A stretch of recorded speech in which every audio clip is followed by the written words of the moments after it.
50-mile radius of Salt Lake City. Products that represent pretty much the entire state of Utah, which is really, really fantastic. We get thousands of people through this park every week. We love all 200,000 plus that come to visit us. We look forward to a really great big opening day.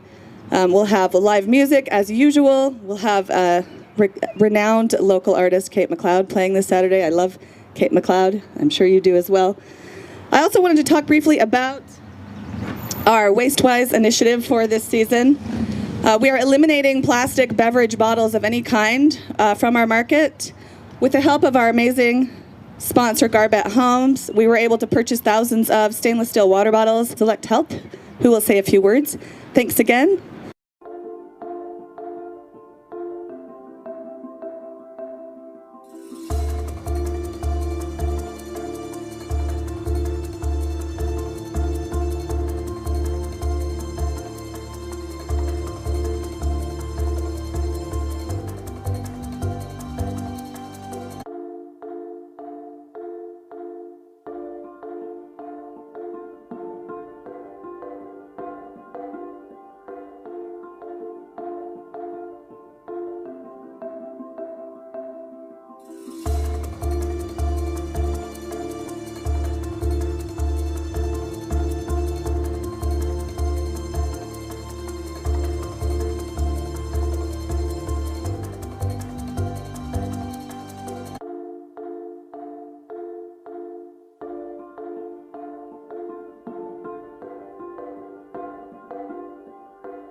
Okay, we have almost everybody here, and if you're following along on the agenda, items 1 and 2 are written briefing. So if there aren't any questions, we're going to dive right into item number 3, which is the 1117 East South Temple rezone and master plan amendment. We have Nick Tarbett, who is from our council staff, as well as Michael Malloy, senior planner, and help me out. Michaela Oh, Otide. why do I always do that? I'm having a senior moment since I shaved my beard off, right, Chris? I'll wear a name tag next time, James. Thank you. I thought that was Samson and Delilah. and it was long I think hair. it's the same thing for me, though, right? Okay, Nick, are you going to start us off, then we'll turn it over? Mr. Malloy will, but I'll just let you know the applicant is here, and after the presentation, he would like to take a few minutes. So he will have 5 minutes when we get to that point. Thank you. Thank you, and I'll be brief just to avoid some redundancy. I'm aware of what the applicant intends to share with you today, so I'll just give you some orientation and what the Planning Commission's recommendations were. As you know, this is a petition to amend both the master plan of the city and the zoning map applicable to 1117 South Temple Street. It is a vacant parcel. Based on the research that we have conducted, we have not been able to determine that there was ever a building on this piece of ground. It is surrounded by single-family homes to the north and multifamily homes on east and west sides of the property. As I mentioned, this is an amendment of the Avenues Community Master Plan, and primarily that is because the request to rezone from an RMF 35 to an RMU 35, the RMU ordinance, as the council had amended last year, you may recall that we amended the RMU 35 and 45 zoning districts. It no longer has a built-in density maximum. Basically, the density is a result of layering on all of the other zoning requirements, the height, the setbacks, the parking. So there's not an inherent density maximum. And when the applicant came to us and talked about what they had envisioned doing with the property, it met our kind of our general interpretation of what we qualify as high density. So the master plan currently allows for a medium density, and that's why we recommended to the applicant that if they submitted the RMU 35 petition, which they did, they should also amend the master plan to be consistent with that. As mentioned, this is the official zoning map. You can see that largely to the north, it's SR1A. We do have a number of other properties that are RMF 35. Zooming in just a little bit closer onto the zoning map, you can see that there is a variety of land uses as represented in zoning. But if we look at the actual land use pattern of South Temple, we all know that it is a really fine-grained land use pattern. I mentioned earlier that the properties to the east and west of this site is multifamily, and one site qualifies technically as high density, and the other is medium density currently. So we do have a mixture of both residential and commercial land uses. This is looking north across South Temple at the subject property. You can see on the left, that's the Commodore Apartments. Again, that would be classified technically as a high-density development that's existing. The applicant did submit some conceptual plans, a site plan and some building elevations. They were included in your packets. Again, these are conceptual. Regardless of your decision, any development on this property would require a review by the Historic Landmarks Commission as new construction. So all of these designs would be subject to further review and enhancement through the planning or the local, the Landmarks Commission process. Again, just some elevations just to show what they are thinking as far as building scale. Remember that the RMU 35, and this was noted in the reports, it is almost identical to the RMF 35 height and bulk restrictions. The 35 meaning 35 feet, so it has the same height restrictions as the existing RMF 35 zoning district. The rear and side yard setbacks are very similar, if not identical. The one thing that is different is the RMU 35 does allow the building to come out closer to the street. And we did have a brief conversation with the Planning Commission about would potential development of this site maybe be better served if it were in line with the existing street face. And That's something that the applicant is aware of, that if this is rezoned RMU 35, it's very possible that the Landmarks Commission may require that this proposal would be in line with, say, the Commodore Apartments, that it wouldn't have the same setbacks as that. Or so there is an opportunity that Landmarks may weigh in on the front yard setback. One of the building elevations on the property, he is proposing to do below-grade parking. Of course, the size of the property will require that to happen for 14 units. The Planning Commission did recommend approval of both the master plan and the zoning amendment, but they did add, they recommended to you a condition that there would be a restriction that would not allow commercial use on the property. So although the zone RMU residential mixed use potentially would allow some commercial use of the property, the community council recommended that there would be no commercial use on the property, and the Planning Commission basically agreed. They forwarded that recommendation to you to include some type of a deed restriction or some type of a development agreement that would not allow commercial use on the property. It would be all residential. So I'd be happy to answer any questions, or if you'd like to have the applicant come forward. I have two questions, primarily not specific to this location, but to the RMU versus the RMF zoning. And help me understand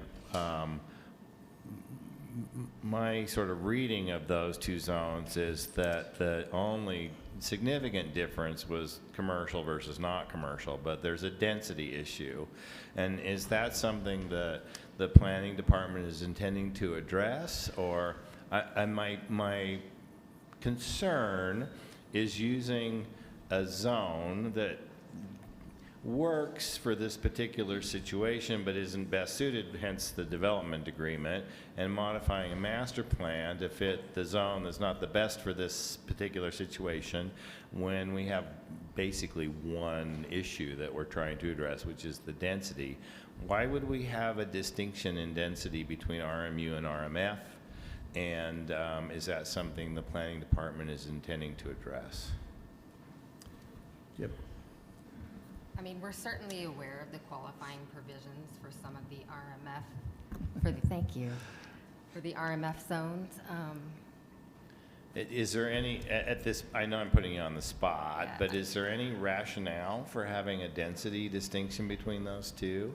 I mean, it feels to me like the RMF would eliminate the need for a development agreement, but it doesn't provide with the density, which seems like an odd constraint to that zone.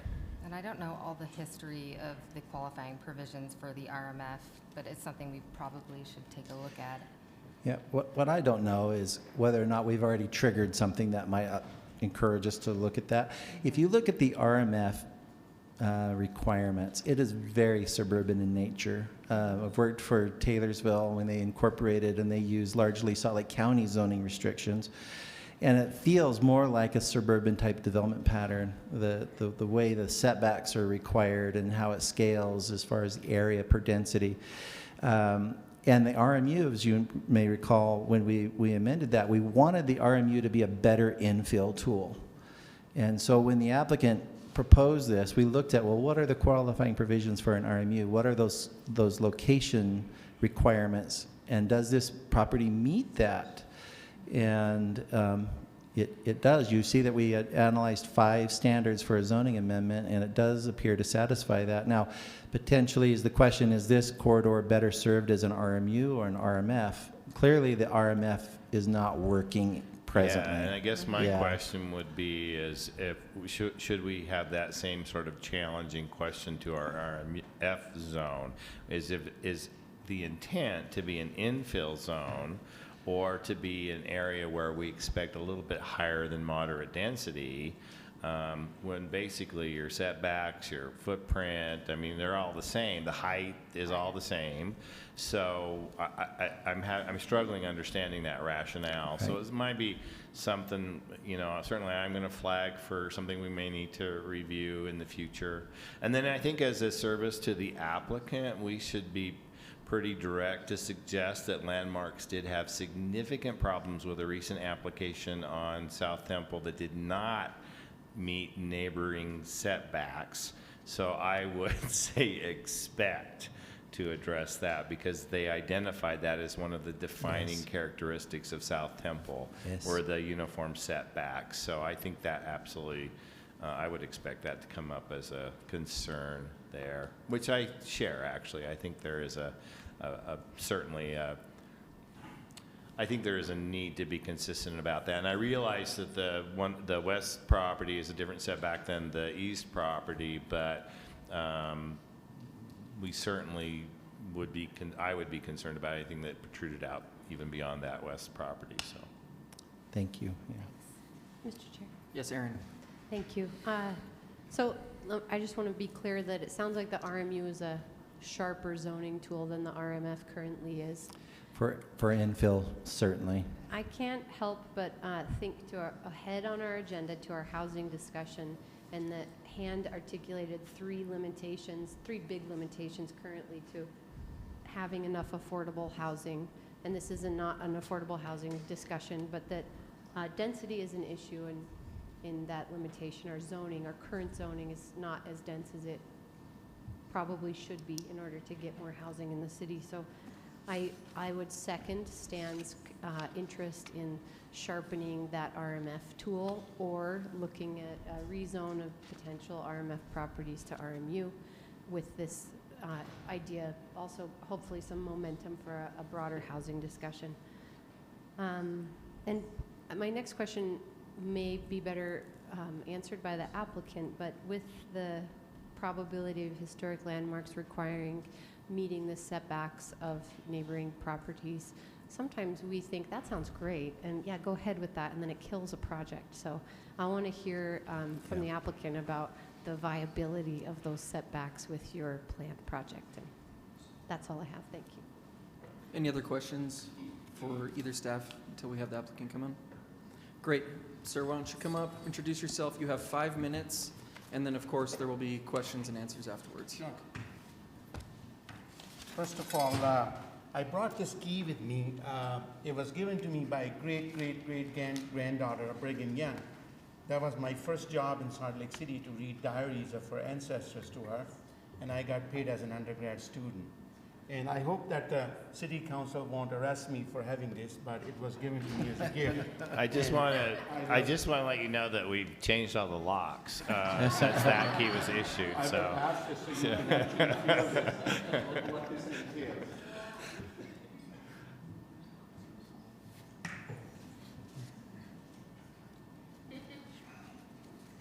Now everyone's going to be looking at the key and not listening to you, so that was a good strategy.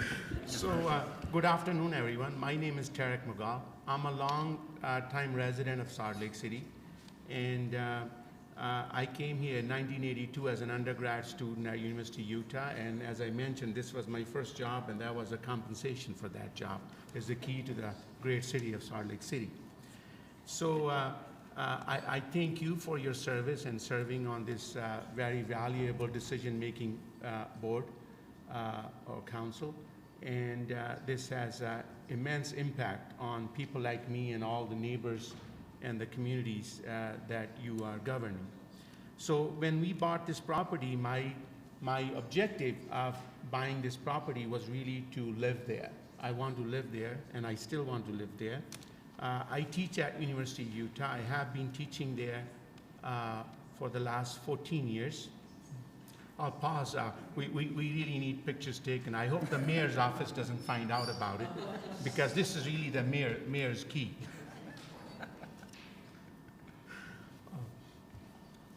So I decided to build here and live here on South Temple because it's walking distance, and realized that on both sides of this lot, there are really 2 apartment buildings, and met with the planning staff as well as people in the planning staff that work with the Landmark Commission, and realized that a structure that better fits the environment, the neighborhood, and which is conforming would be overall a better strategy. So that is what we are requesting. And in order to do that, I knocked at all the doors in my community and I met with the neighbors and listened to their concerns. What concerns would they have? And the most important concern is they don't want any commercial activities over there, and they also don't want, they would like off-street parking. So we are designing in the underground or behind the building parking mechanisms. The Greater Avenues Community Council, I attended their meetings and presented the project and got their feedback as well. And they have recommended a very positive feedback to the planning staff. I thank the planning staff. They've done an incredible job in doing research, although it took a long time. It has taken me almost 2 years to be sitting here in front of you. And thank you, Representative Penfold, for trying to get me on the agenda. But this was a very long, tedious process, and it would be wonderful to have some way of expediting this process. The Planning Commission had a hearing, and they listened to our neighbors and all the people who are stakeholders who are involved in this project, and almost all of them had favorable feedback. This body, the City Council, passed an amendment last year. Let's see, what is that amendment called? It's the amendment to RMU 35 zoning requirements as to what the dimensions of the lots need to be. And this lot of ours on South Temple fits those conformance on the spot, fits perfectly. So right now what we have going on is we have several properties to both east and west of our property that are zoned RMF 35, but they do not comply with RMF 35. They're really RMU 35. So we consider them as legally non-compliant. What I want to do is create a structure which is compliant, and I don't want to cause a problem for the city to enforce the city's regulations and also create a structure which will serve the community. So I have several visiting faculty. For instance, right now I have 3 faculty members that are visiting us from Europe, and we have a very difficult time finding suitable places for them living close to the university with their spouses and children. So this building is a very small building, as you saw from the picture. Could we get the picture from the, that's the right in the middle, the structure. So it doesn't stand out as very awkward. And I am, to answer Representative Mendenhall, your question about the setback, we actually are already planning on having the same setback as the Commodore Apartments, because my objective and my idea of getting something built over there is to hear what people have to say and not override them, but conform to them, because I'm the new person coming in. Even though I'm living in and around the community for 34 years, I haven't lived in this particular spot before. So I want to come in here so people will be welcoming us, not saying, oh, he did this and this and this, and ask for variances and whatnot. So we do want to have those setbacks. Also, Representative Penfold, to answer your question earlier, we want to comply with those. I am very happy for the City Council to put a condition on it that we won't have commercial uses, because that's not what we're designing to do. I'm going to be living here with my family as well. Thank you, Tariq. Are there any questions for the petitioner? Andrew. One of the concerns that gets brought up about a lot of projects, but this one as well, was parking. And having 11 parking stalls in your underground unit with 14 units, how do you mitigate that? And then the concern from the community was about visitors as well on an already overcrowded South Temple. So talk about that. Correct. So the plans that you see, the 11 stalls, they're very preliminary plans.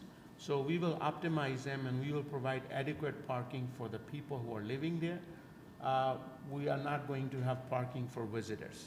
So that area, that lot is limited in the whole project is limited in scope, structure, and the space. So unfortunately, visitors are not going to have a spot. Maybe we could get one spot. I did agree into an agreement with our neighbor towards the east to have a shared driveway. So that's going to create a very wide driveway, and that will allow, for instance, the waste management companies to come in and pick up the large container from the back, which is not possible right now.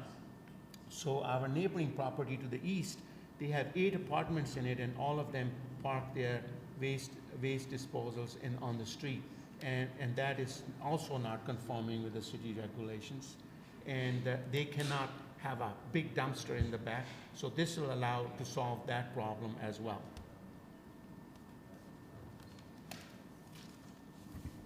Any other questions? Okay. Okay. Lisa. So you mentioned that you would not have parking available for visitors, and yet visitors will undoubtedly come. So what would be their options, like across the street on 11th East, or, because there's not parking on South Temple. Q Street is always difficult. First Avenue's kind of hard. So is there an option, will you have signage that tells them no visitor parking, or how do you plan to manage visitor parking, I guess, is the question. Very good question, and the simple, truthful answer is that I don't know how we are going to manage the visitor parking. We will have to think about it, and I am very open to recommendation, what to do, and comply with them.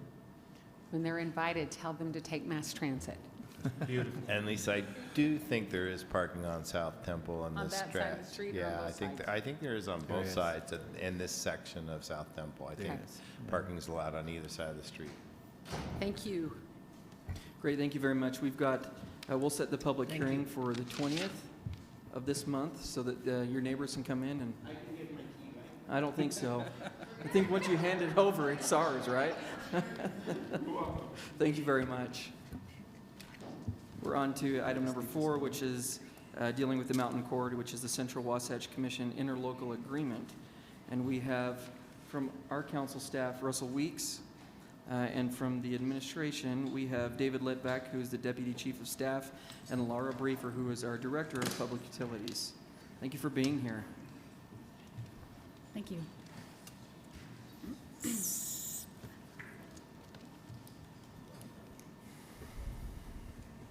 We look to you, O wise Russell. Well, thank you very much, Mr. Chair. Just a few remarks. One, the resolutions that you're looking at today are perhaps are 2 of perhaps 3 that are intended for the council's formal consideration later on. The third one is a resolution in support of the Central Wasatch Conservation and Recreation Area Act that was introduced by Representative Jason Chaffetz in July. Council staff has listed a variety of policy questions that the council members may wish to look at.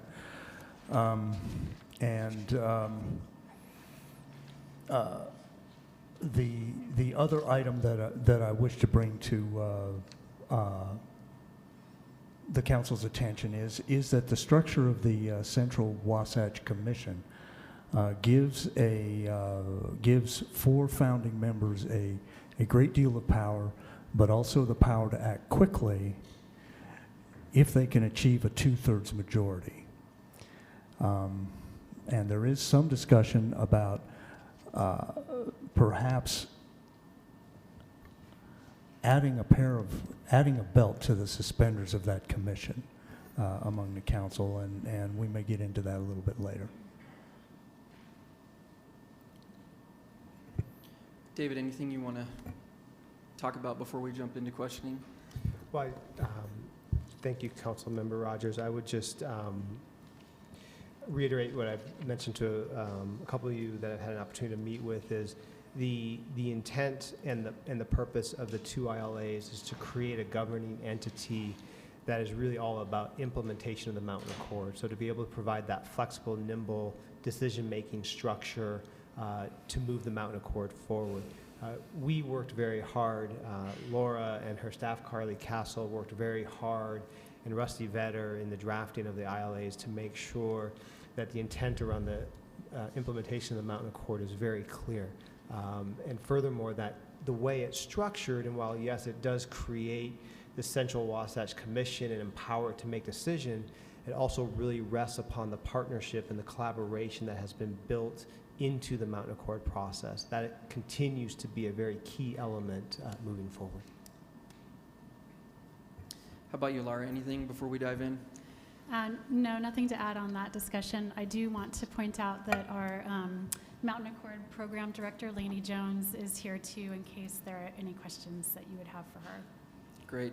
Okay, council members, this has been a long process and it kind of feels like we might be on the home stretch, right? Might not be. We'll see.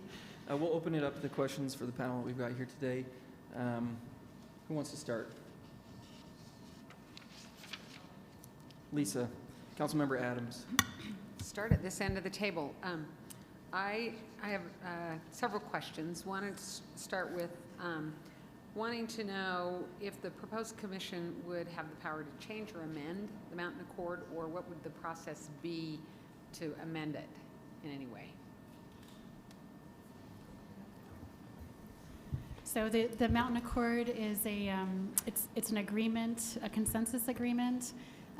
It in of itself is not an enforceable agreement. So it's a voluntary agreement that more than 30 stakeholders had an agreement to back in July 2015. I don't think that this commission gives any authority to amend what was agreed to. And I do also want to point out that, you know, even without a commission, we could face the same issue. And what's come up time and time again through the Mountain Accord process, for instance, in the drafting of the federal legislation and other parts of the process, is that there's a strong commitment by each of the stakeholders to fulfill their part of the agreement. And there's also a strong component of the process where there are questions that are asked if anyone has concerns about fulfilling those parts of the accord.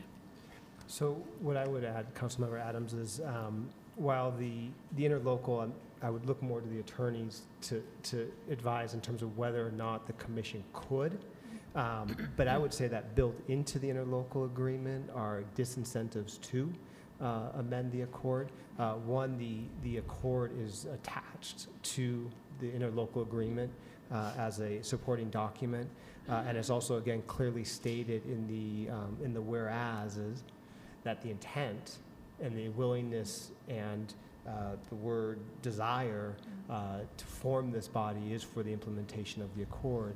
And another protection within the ILA is the Stakeholder Council, which is really the body made up, which is an advisory body to the Executive Committee, the Central Wasatch Commission, that will be made up of the various stakeholders who signed the accord. And so I think there's a lot of disincentive, whether or not legally, I don't know, but there's definitely baked into the agreement disincentive to do so. And if I may add quickly, this is from last year's report, that the accord, the Mountain Accord, is intended to serve as a formal recommendation and documented reference. That doesn't sound like a bill to me. Right. So. Contract. Okay. Next question I have is, once it's adopted, under what circumstances would the commission be able to acquire or sell property, or would they not be able to acquire and sell property?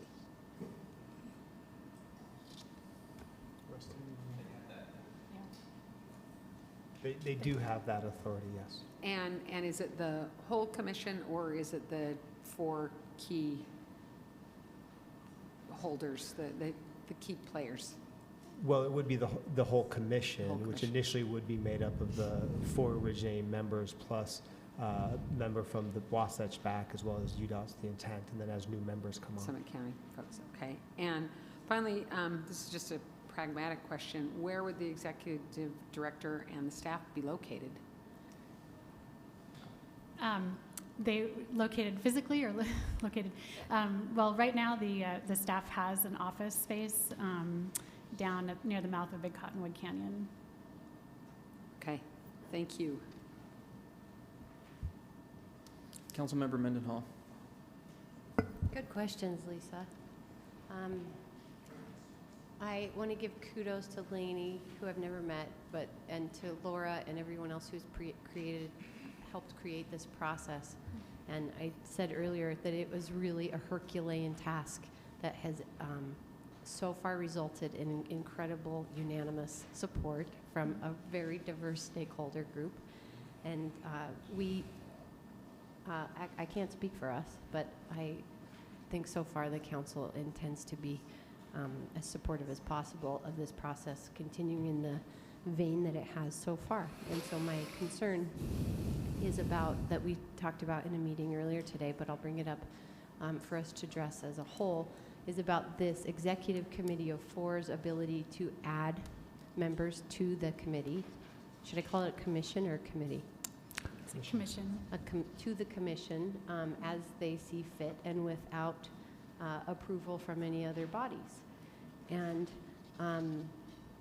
I mentioned that I think of rezones in sort of this same way, that we need to look at what the applicant is proposing, but we also need to consider in 5 or 10 or 15 years, when there's another owner or another purpose comes along, what the highest and biggest use of that zone could possibly be in order to consider a rezone. And in that same vein, I'm trying to think beyond the current 4 executive committee members and think of politics and elections and the heat around water rights, and how that gives me some insecurity in terms of the possible future of that commission and the power that they will have as the Mountain Accord process is iterative, as many things still have to happen in order for the next thing to happen. And that commission will be tasked with figuring out how to move the ball forward. And there's a significant amount of momentum to do that because of the success of the stakeholder process and the possible federal designation. There will be continued momentum to find success. And so my concern becomes a question for us about the possibility of requiring in the interlocal approval by the legislative bodies of the 4 executive committee cities to add additional committee members. That some entities beyond those 4 people get to hear who's being added to the commission and have some kind of voice in that process, which I think I've been told by intelligent people that know the process better than me that it would be an amendment to the interlocal potentially for us to approve any additional members to that commission. So I guess I want to open that up to you guys. Stan. I'll tie around to Aaron's comments in a second, but I do want to commend everyone who's worked on this as well. This was an amazing accomplishment, getting this many really different entities to get on board with something that's critical for our future. I share Councilmember Mendenhall's concern. There are some incredible political forces that came together to make sure this happened in its current formation, and there will be even more political pressure in the future to modify this agreement. I think this is an exceptional direction. It goes a long way to protecting the most critical asset that we have in the state of Utah, and I'm not being frivolous about that comment, which is our water. And there will be increasing pressure from all sorts of entities, but in particular development entities that will potentially do things to harm that resource. So I understand there is a potential rather immediately of adding 2 positions, one from UDOT, one from Summit County, Park City area, and I don't necessarily have a problem with that. However, I do think it's important that any additional commission members have some scrutiny from the sort of original initiators or the agencies, the municipalities and the agencies who are signing on to this interlocal. So I actually would support a modification to the interlocal that required an expansion beyond those potentially 6 to come back for public discussion and amendment to the interlocal. So I would I guess, like to see how your response to how that happens. I'm pretty sure we can make an amendment to our version of the interlocal. What would that do? And would you expect support from the other interlocal agencies on something like that?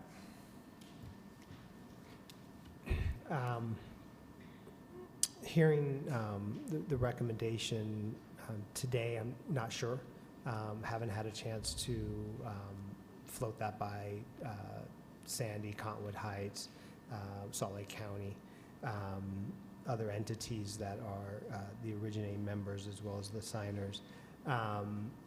Part of a concern is the timing. We are, we've been working on the interlocal for many, many months. The goal has been to try and get the interlocal approved by the end of September, to have the first originating or founding meeting at the end of this month. So the timing of that would be a concern.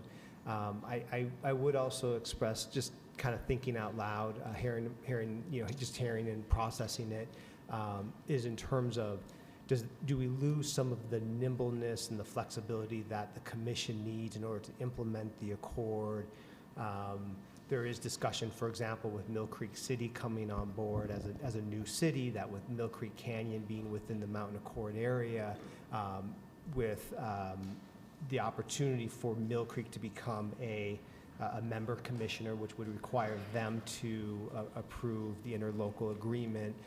And so with that, in that situation, all entities would have to reapprove or approve an amended interlocal agreement. So, just some thoughts out loud in terms of taking away or losing some of that nimbleness and that flexibility. And I guess, David, my sense is that we are signing on to a significant document. Correct. And that there probably ought to be some deliberation in the future as we potentially add commissioners who have some significant authority to implement components of this interlocal that we're looking at. So my concern is that certainly from just a few recent activities that we've experienced, there is some pressure, and I would suspect mounting pressure from people who were either not part of this process or disgruntled by the process, that they will want to make some modifications. And I think it's really important that we take the time in such a generational activity to be very deliberate about protecting as much as possible this direction for the future. Sure. I think that's in part why in the interlocal you see that the 4 originating members throughout this agreement, or the life of this agreement, maintain unanimous approval must occur by the 4 originating members before any additional member can come on. It requires unanimous approval of the 4 as well as a 2/3 of the rest.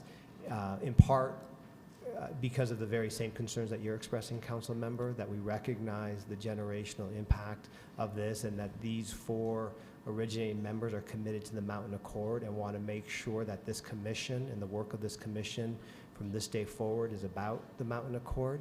It's also important to recognize that while the interlocal agreement provides the commission with a significant amount of what's the word you use, Rusty? Corporate power?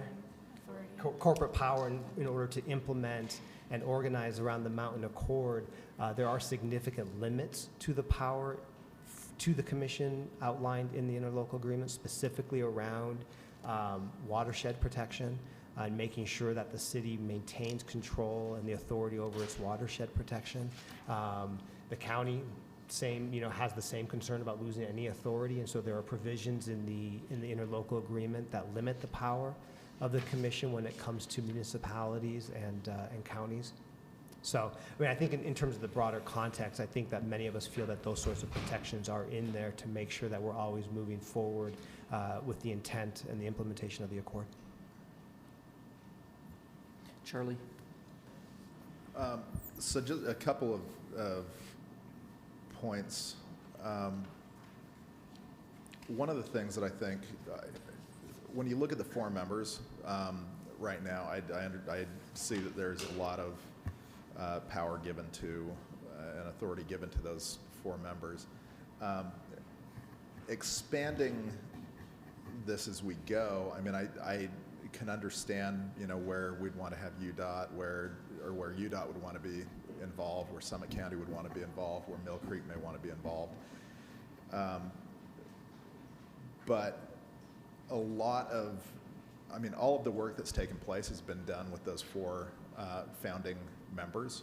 Have we looked at potentially limiting the scope of any new commission, instead of adding them to the commission, having them in more of an advisory capacity? Is that something that's been discussed? Yeah. So the new interlocal agreement provides for a stakeholder council, which has that advisory role written into the agreement. Right now, that's envisioned to be around 30 different stakeholders that many of them who are on the former executive committee of the Mountain Accord process. So that has been built into the accord. Yeah. Or into the interlocal agreement. Yeah. So, and I would also add that the 4 originating members plus Summit County in particular, and the discussion about Mill Creek captures the catchment area of the project area for Mountain Accord, and so we also try to be very consistent with what the Mountain Accord, again, in its original intent and project area was. Right. Okay. And then a question for Laura. So, in my opinion, I think Salt Lake City's best legacy is the work that we've done with our watershed, and how careful and diligent we are, and historically have been with that resource. And I understand that there are times where you know, we err on the side of being overly protective, which angers some and frustrates others. But when we look at the legacy that we have as a city, to me, the water that we have and the watershed protections that we've implemented are one of the strongest and enduring legacies that we have. As the Director of Public Utilities, are you comfortable with the direction, the discussions that have taken place with the Mountain Accord? Are you concerned that that some of the effort, you know, to be more collaborative, could potentially come back to hurt that legacy in any way? No, I'm very comfortable with the direction of the Accord, and I think the collaboration has done more to strengthen the community's resolve to protect this community water resource. And we saw that time and time again throughout the Accord process and in the public process associated with it. Okay. That's a great question. All right. And then, you know, as far as you know, coming back to the founding member cities, I would appreciate it if you did kind of run that question down with some of the other members. I understand that time is of the essence.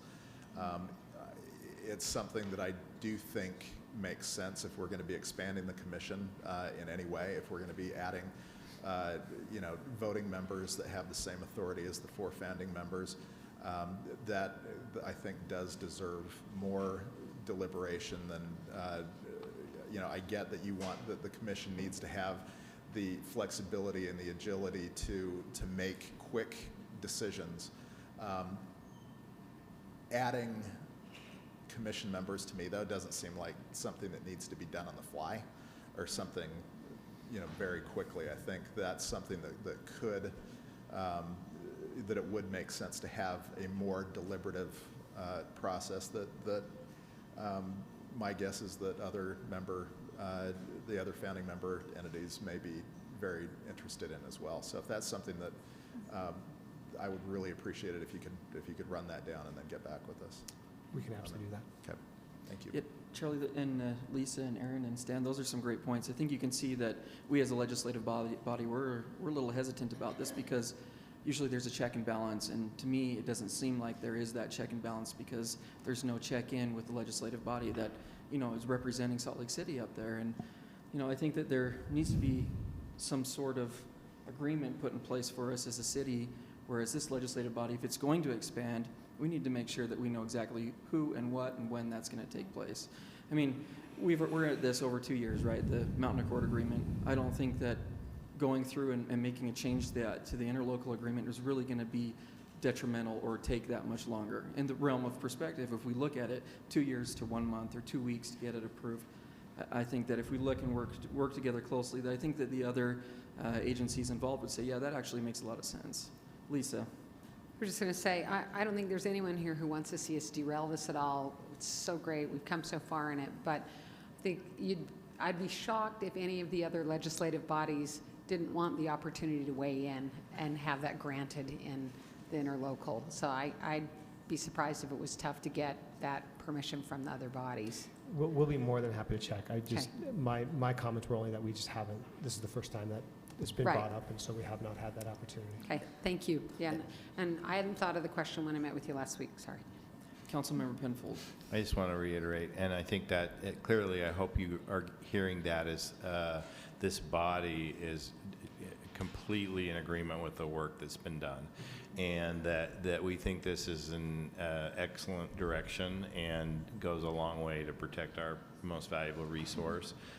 But I do think that it's such an important issue that having a discussion, that we're not suggesting that those 4 founding members can't act within the authority of the current interlocal right now.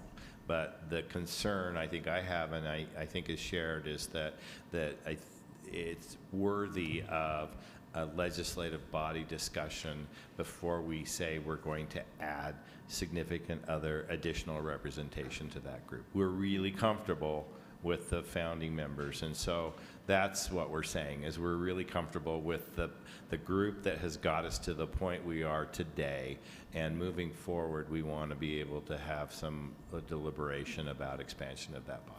And the direction, that we have in the agreement. I have no concern about what we have in there. It's just that point that Stan was talking about with adding additional members. So, it's something I'm comfortable moving forward with, without that piece. But if we can run that down as quickly as possible, it'd be better to get that in there. Absolutely. Russell, you got us squared away. You understand where we're coming from. Mr. Chair? Yes. One more thing. Charlie, what do you think, because it sounds like we have some consensus. We haven't taken a straw poll. And with their want to speed things, are we resolved on wanting that? Would it be better if we said we want a proposed change to the interlocal and take that to the other cities? Because I imagine if they're not meeting for a month and we're just floating an idea by them, then it's going to be another month before. I'm just trying to think of the timeliness of the process. Well, and I don't know what the time. I mean, I know that it's timely, but maybe David, could you address that? I mean, and Aaron, if I misunderstand, let me know. But the question is there something immediately that we need to act on that in order to move forward? Are there decisions that are being held up that would be held up if we went through that process with the other 3 cities of looking at adding that point to this agreement? Is there some work that's going to be held up while we do that? Do we need to move forward with something today, or give a nod that we're okay with the direction with that exception today, or would it make more sense to run that down, come back, and move this forward as a whole piece? Well, so I'd ask. We can ask Laney Yeah, I was going to ask too, Laney to right, maybe yeah. address that. So at this point, and Laura and Laney can correct me, Cottonwood Heights and Sandy have approved the interlocal. There's also, and we haven't spoken much about it, the other interlocal, the transfer, which speaks to the funding. So this was the phase 2 funding that in 2015 the council approved. And what this other interlocal does is simply move that funding mechanism under the structure of the Central Wasatch Commission. All the funding commitments remain the same, so it's very similar to the phase 2 agreement. But I'd ask Laney to maybe address the timing, if that's. And while Laney comes up, can I respond that is mostly what I meant, and that Andrew had a point in our small meeting that the other not strong mayor structures of the other 3 entities are somewhat different than what we have here, and that we could say ours is different, and because of that we want to change the interlocal in this way. Here's our proposal, and we could ask staff to start drafting that change. That's what I was trying to get at. So regarding the timing, there are 3 other entities that I can vet this with in a 2-day period of time and come back with a report on how this would be received. I do think that it's very far along in those other entities, so Salt Lake County, Cottonwood Heights, and Sandy, and I actually can't speak to how they would feel about this, but I can get back in a very brief amount of time. And then I missed the conversation about September 30th. Yeah, so we are in a little bit of a crunch here to get the commission set up so that we can get invoices out and continue the funding of the program, so that the funding doesn't go to UTA again. So we're kind of at the end of our funding right now. We need to send a round of invoices out, and if we don't get the commission set up in time, then all that money has got to go get funneled through UTA again for another year. Stan? So what I've learned about the legislative role is we can always figure out funding issues. And so we may need to look at some reimbursement process. So that doesn't concern me, I think, as greatly as I think the desire of this body to have that deliberative option for expansion. So I guess I would be interested in a couple of straw polls, Mr. Chair, if you're willing.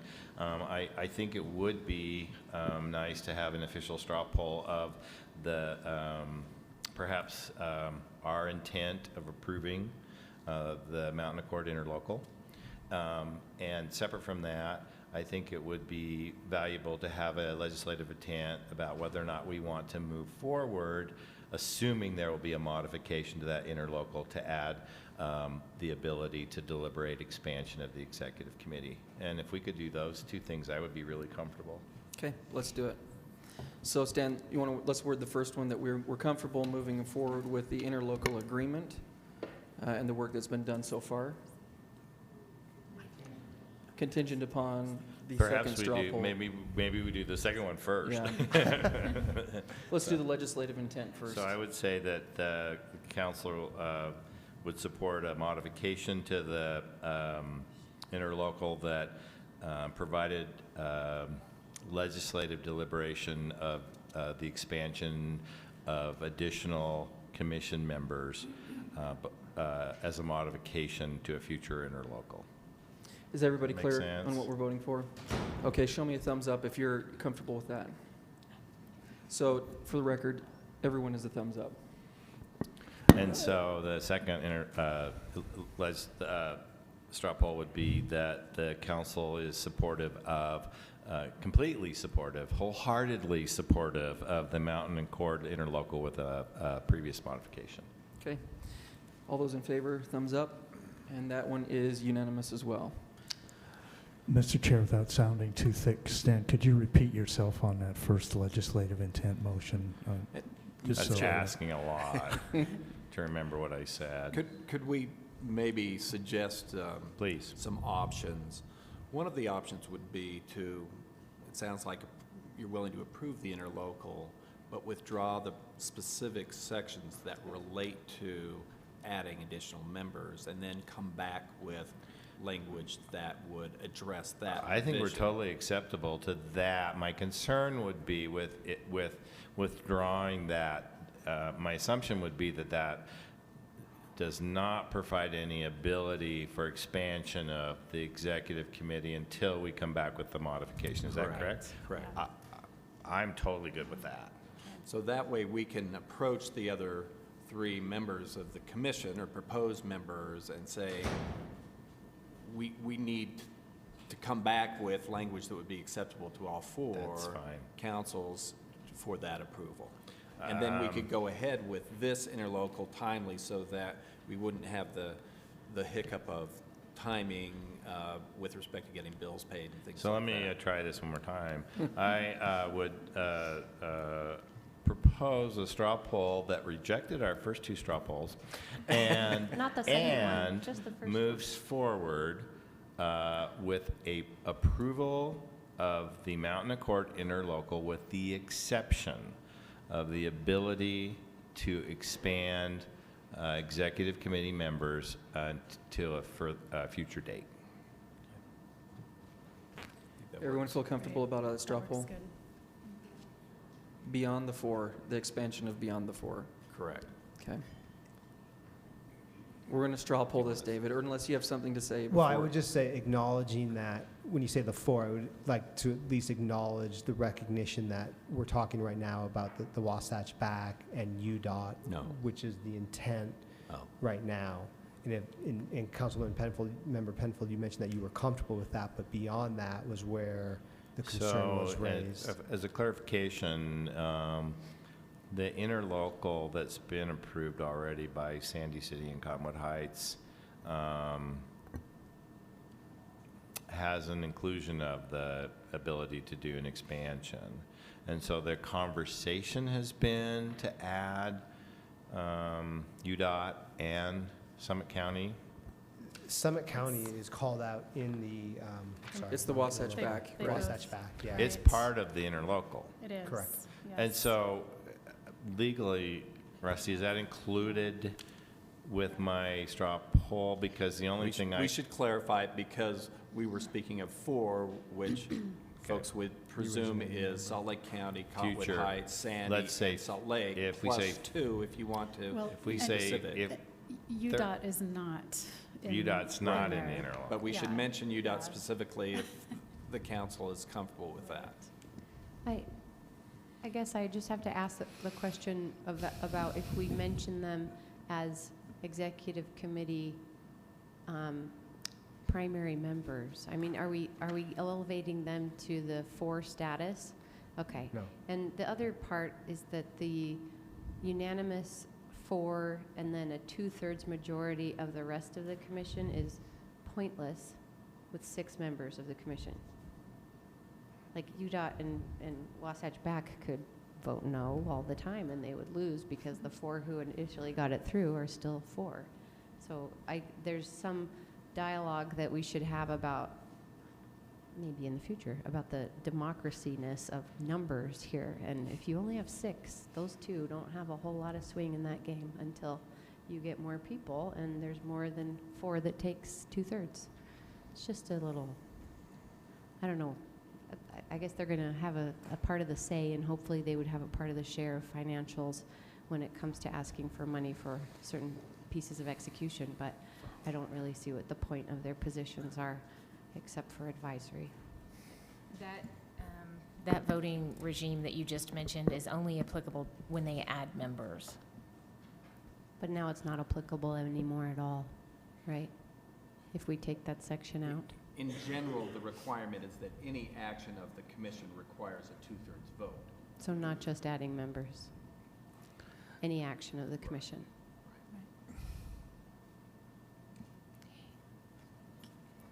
Can I make a clarification? Yeah, please.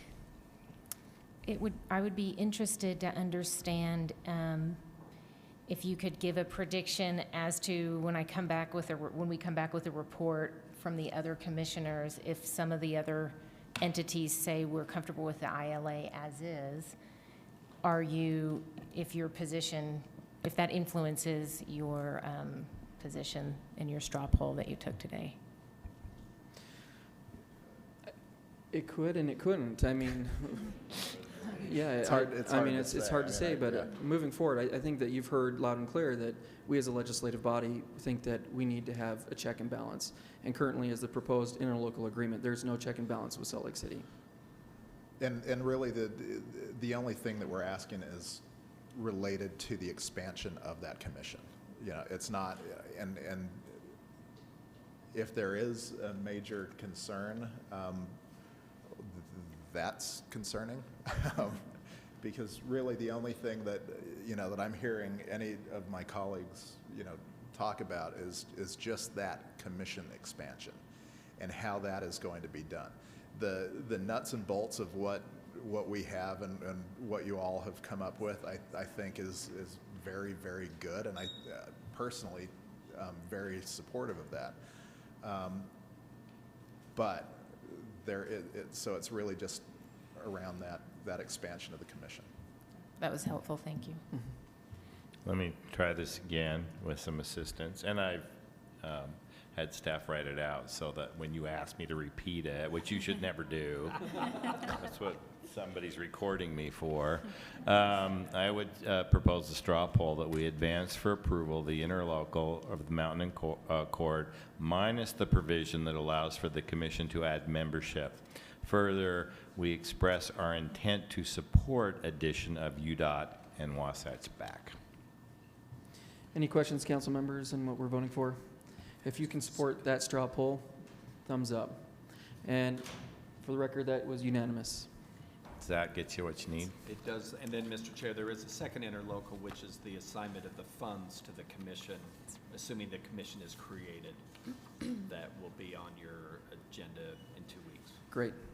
Thank you very much, especially for all the hard work over the past 24 months or more in getting this taken care of. I mean, like it was spoken today, it's a Herculean task to get this approved. So with all the stakeholders and everyone who is voicing opinion, here we are today. So thank you very much. Thank you. On to one great project to another, to the capital improvement projects. And we have Ben Ludke from council staff, as well as the Housing and Neighborhood Development Director, Mike Ackerlow.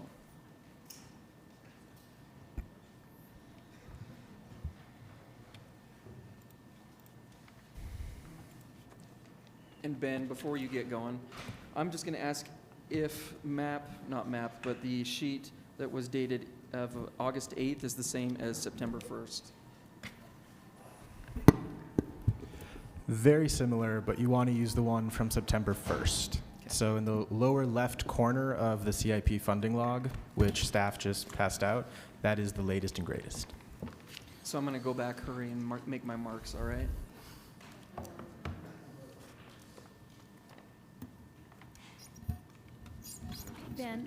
Ben, with regard to, as council members are indicating, they have already made their notes on the original. There aren't many changes on the September one, is that correct? Correct. So and will you tell us when you get to a change? Certainly. Okay. For council members who are watching the screen, or if you click on the link I'm about to send you to get a video feed directly to your computers instead of looking up there, anything that's in blue has been changed by staff on the funding log. So if you see something in blue, whether it's a dollar amount, which would then be a revised funding recommendation from the mayor, or blue in the project description, that was added by staff.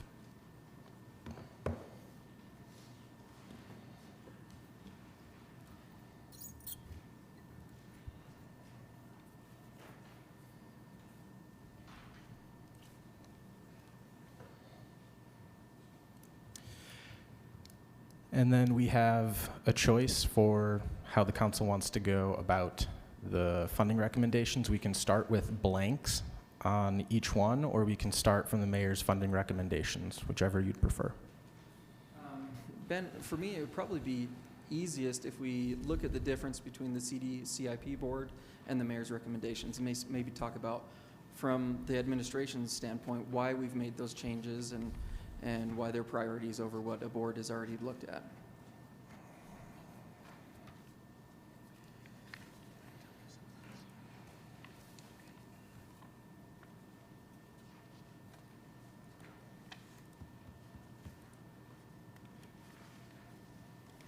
Mr. Chair.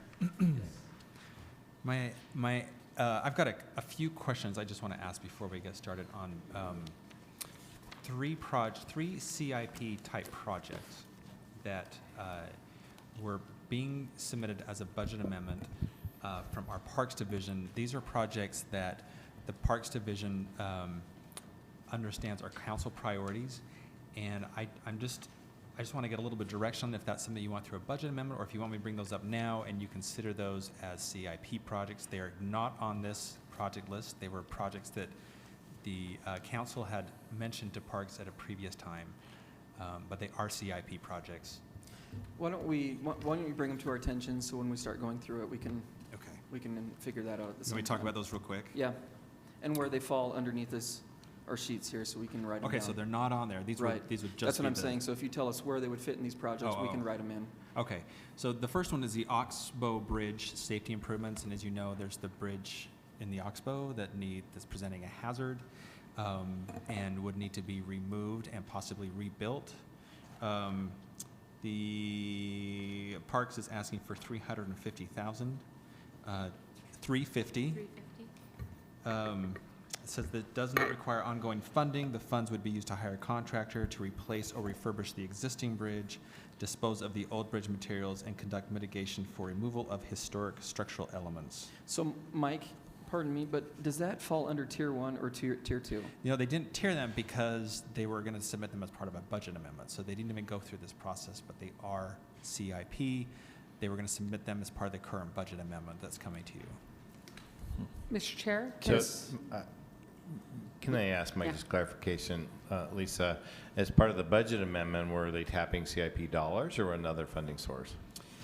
They were looking at the fund or the project overrun account, which would cover these, but would take up most of the funding, unless there are other options that the Do you council know what wants the to balance consider. is to the project overrun account?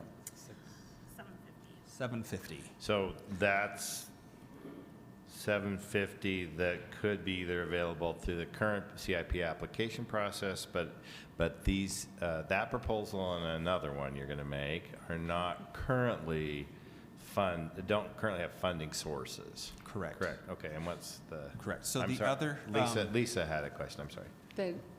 I just think it's really important because we have so many new people working for the city, and we have 2 new council members. If you could just take a minute and explain what determines if it is Tier 1, 2, or 3. Okay, those tiers are. But Mike, I'm sorry, Yeah. we're jumping around. Yeah. Before you jump into it, can we get the other 2 projects? Yeah, yes, go ahead, let's do that. go ahead All and do those, and then circle back to that. Okay, the next one is the Rosewood Dog Park.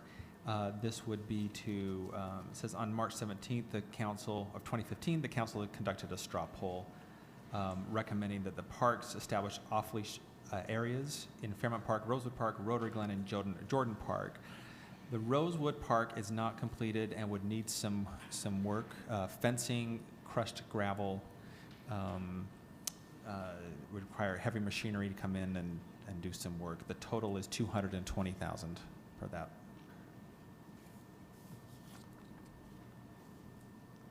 The final one is the Redwood Meadows fencing.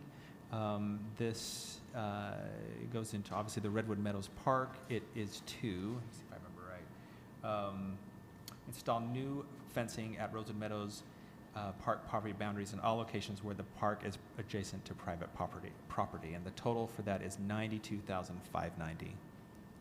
And where are these all located? Or just what districts, even if you don't have addresses? Let's see, so Redwood. I 2 believe and that's 3 in- are District 1. Yeah, our James, and then And Oxbow Oxbow's is in 2. is in yours. Yeah. Oxbow's in Right, 2. thanks. I'm sorry I'm muddying the waters on this. But I just wanted to raise these because I know that if the council's mentioned it before, Parks wanted to submit for financing. I wanted just to bring them to your attention if you want to do it through this, or if you'd prefer us to look at it as a different method. Okay, Now back to Councilmember Adams' question about Tier 1, Tier 2, and Tier 3 projects. Okay, so projects are tiered by the individual departments and divisions. They try to tie them to the impact fee facilities plan or any projects that are mentioned on there. Typically, the goal is to have a project that's Tier 1, if it's funded, to move off the list, and Tier 2 to move up, and then Tier 3 likewise. It doesn't always happen that way, but it really is a way for the departments and divisions to prioritize projects on need. So just kind of gives us a little more guidance on maybe what's a priority or a more urgent need than other projects that can maybe be funded next year or a couple years later. When, in going through this, for example, there are cemetery projects that are listed in all three. And so the cemetery department was asked to decide which is your priority, and so they prioritize them by Tier 1, Tier 2, Tier 3? Correct. Okay. And some of those may build on one another too. So we need to get something done first and then add something else later. And we just love to use these letters on everything. I do not know what a CAM project is, and this is my third time doing this. And I don't know what CAM stands for, other than the friend in Ferris Bueller who should be home in bed. That takes So- the car and his father's car. It is capital asset management. So those are larger projects, typically I noticed over that. They're huge 5 projects. million. Typically require another funding source besides general funds. So we may look at bonds. Really, those type of projects, we're looking at fire stations, police stations. Many times they'll be mentioned on the impact fee facilities plan because they are larger projects and impact fees can be used. So they fall completely outside of the tier system They because they're do. so big? Yeah, we just try to separate those and then bring them to your attention. And it's really on us to try to figure out a way to fund those and then bring that back to you, whether it's bonds or So something is that else. why those do not have any recommendations from the board or from the mayor? Right, they're evaluated. They're all their priorities. They're just to bring them to your attention and say this is what's on our plan, and we'll be trying to move forward on those. Okay, thanks so much. That is very helpful. Okay, Mike, and then before we dive into it, I think it was either last year or 2 years ago that we made the request to add the impact fee eligibility for projects on there, that you've added on there. It's another request that you could look at RDA funding as well for possibilities in these areas for RDA money. Okay. And have that up above so that when we go through it, we can kind of figure out how we might be able to supplement programs and be able to get projects done. Perfect, we'll do it. Okay. Okay, Mike, I just start walking us through it. The Oh, you difference want- between the CDCIP and the mayor's recommendations. Okay. So, there we go. Holly's got it better. Give me just one moment. Oh, and Mike? Yeah. We have scheduled on the time frame here for this 80 minutes, but we really don't have 80 minutes because we're behind. So this is our first conversation of many. I don't see us making decisions. I'd like us to go through, understand projects before we actually start making and solidifying the CIP log. Okay. Mr. Chair, this is our opportunity for questions or? Yeah, absolutely. As we start going through the projects, ask questions as they come up. Okay, you're gonna have to just bear with me a little bit here as I look through these. When we look at the first project, first Tier 1, the transportation safety improvements, let me just preface this too. By many projects we fund every year. A lot of these, they're constant funding. This year with a tighter CIP, there were some things that maybe had to be cut a little more than others or that have been done in the past. It really is, it's kind of a matter of juggling projects, as you all know, of trying to fund the things that we always need to be doing, but also some of the things that are maybe there's a priority and emergency need for those things. So in some of these, it is sometimes it's a bit of a balancing act. In the first one, let's see, so this would be transportation safety improvements. The CDCIP recommended 481. Let's see here, the mayor at 198. 22,000 of that is impact fee eligible. There is a triggered amount there, which I believe we got. So that would increase that by another 250. So what's that total? So you're just a little over 400,000 there. Great. So close to, and I think that was probably one of those things that we just had to scale back a little bit. And then, Mike, for me, I think, and I don't know where all the council members are at, I understand the small differences. I'm talking about the differences ones? that that the mayor didn't fund at all. Okay. I wasn't totally prepared for this, Oh, so I'm we're going sorry. to wing it a little bit. You're being thorough, Mike. Or maybe, do we want to talk about the ones where the mayor recommended funding at CDCIP didn't? I think it's like the same question. Number 2? I think it's the same question, Okay. whether they funded or not. So, Okay. so it would be number 2 and number 4. Okay. So traffic signal upgrades. Mayor, of course, this is a priority to upgrade our signals. I believe the CDCIP was looked at this as we do this always, and perhaps that money ought to be spent elsewhere. This was, I believe there may have been at the time some money there still to spend, and so that's maybe part of the reason that they scaled back. I have a question. In looking at the history of it at 180 and 12, 13, 360 the next 2 years, and 600,000 last year, what are we getting at here? Each signal is 180. So So- when you do one, if you're 180, you're at one signal. I thought 362. that there is an overriding, I wish Robin Hutchison was here right now, Me too. an overriding control system that's like air traffic control for our lights. And that system, if I remember, does anyone remember that? Our system was outdated and we needed to fund a brand-new system. I believe you funded partial last year, if I remember right. With the 600,000? No, these are for the upgrades, and there was a system-wide request. Separate. Yeah, it was a separate request. Okay. If Robin were here, I would say, how does the individual signal light upgrades The one signal light? coincide with a whole system Mhm. upgrade? And what's the difference here? And so, Mike, I have Here we go. I have a question as well while staff is coming up. So the mayor's proposal, does that include a signal upgrade, or is that the cost of doing some synchronization work? Because I know that was one of the priorities too. Because that's not, if we're looking at 180, And 220? yeah, we're not.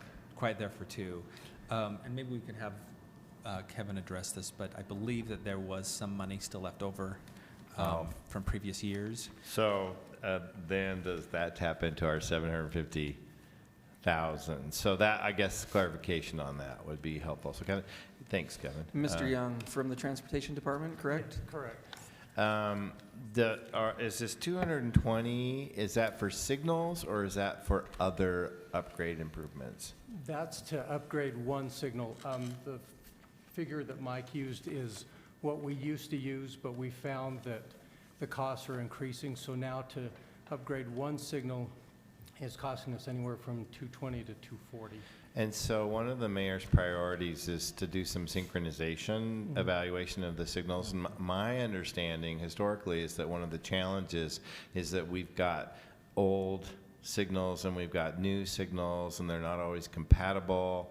And so how does that factor in to synchronization project, for example?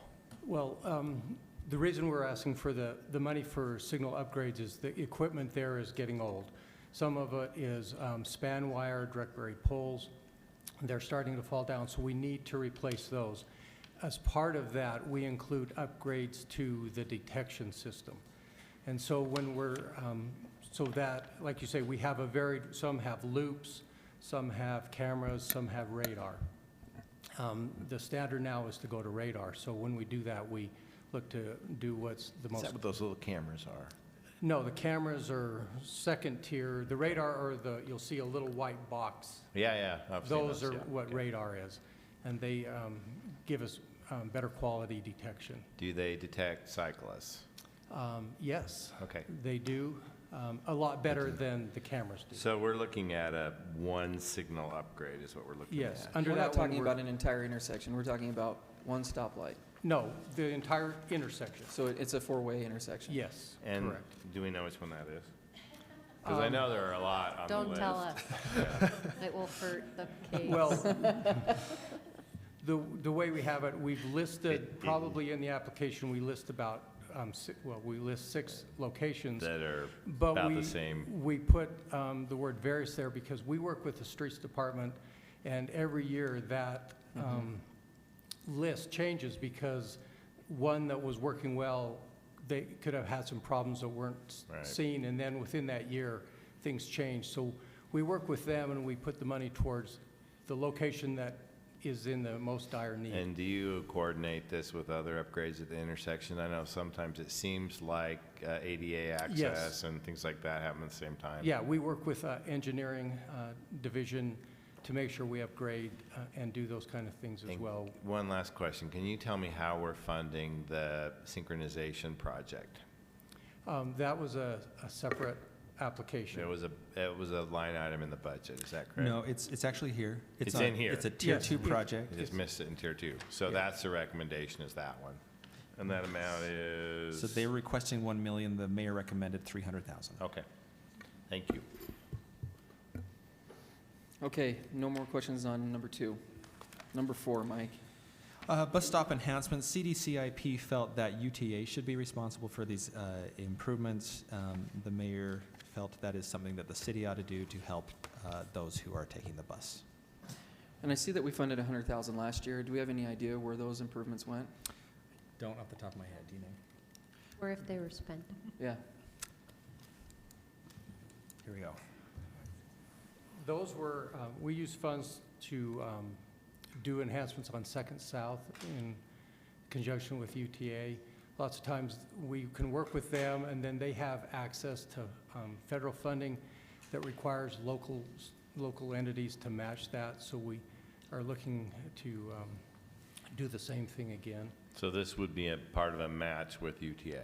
Yes, a lot of times it is. Sometimes it's just enhancing on some of our own projects that engineering is doing. We look to enhance the bus stops when we can. But certainly, we always work with UTA and leverage their funds when we can, and when we can't, we use ours. Great. Any questions in regards to bus stop enhancements? So, Where in the city? Just yeah, we invested 100,000 and got 200,000 worth of improvements, right? Last year? Most, I don't have the exact number, but theoretically. yeah. Yes, theoretically. Theoretically, that's Yeah. the case. All right. The next one I show is number 7. It's the restrooms at the Regional Athletic Complex.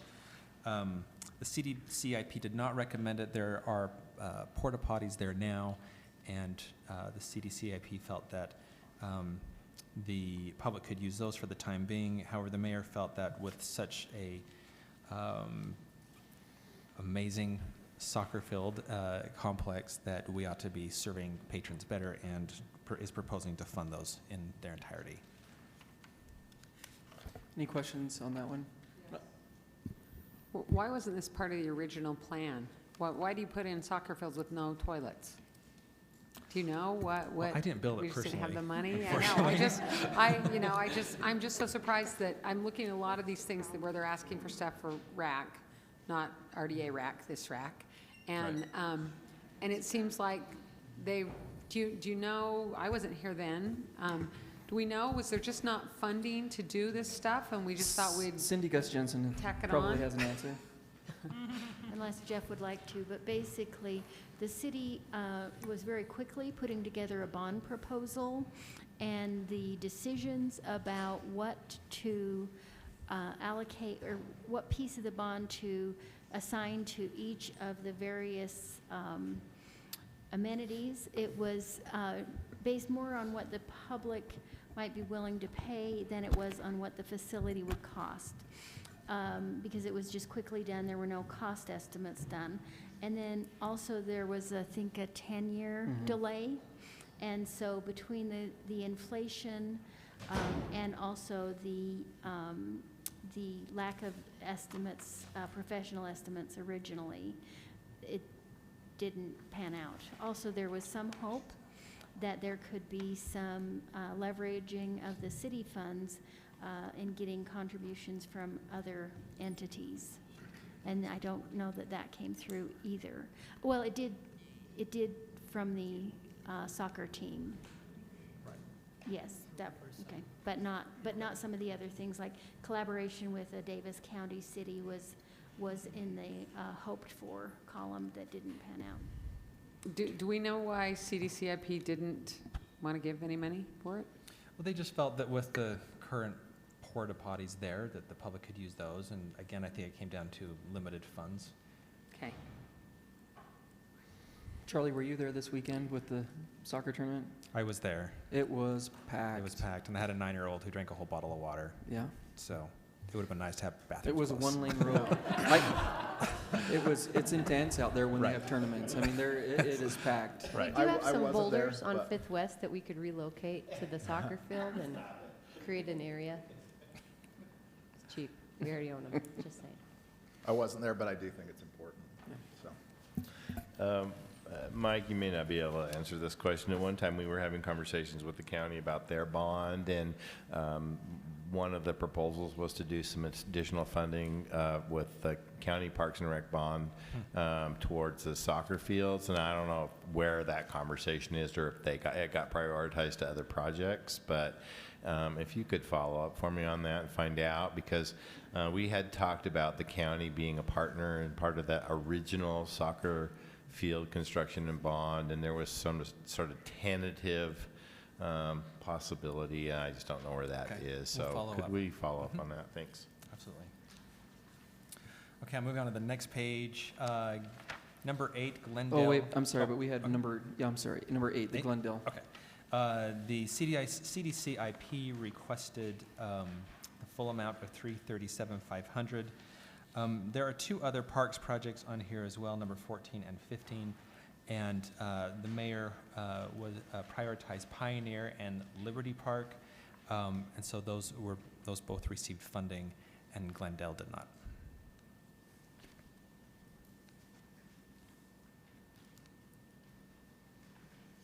And at the risk of jumping ahead, the Pioneer Park proposals, because I think the RDA is also a funding partner in that as well, but I don't recall what those projects are in Pioneer Park.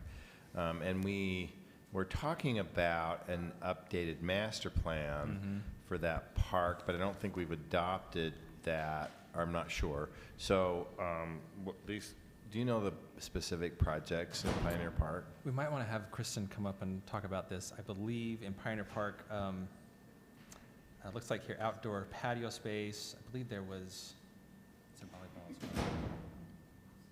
It's just this was just, maybe I'll let Kristen respond. She knows this better than I do.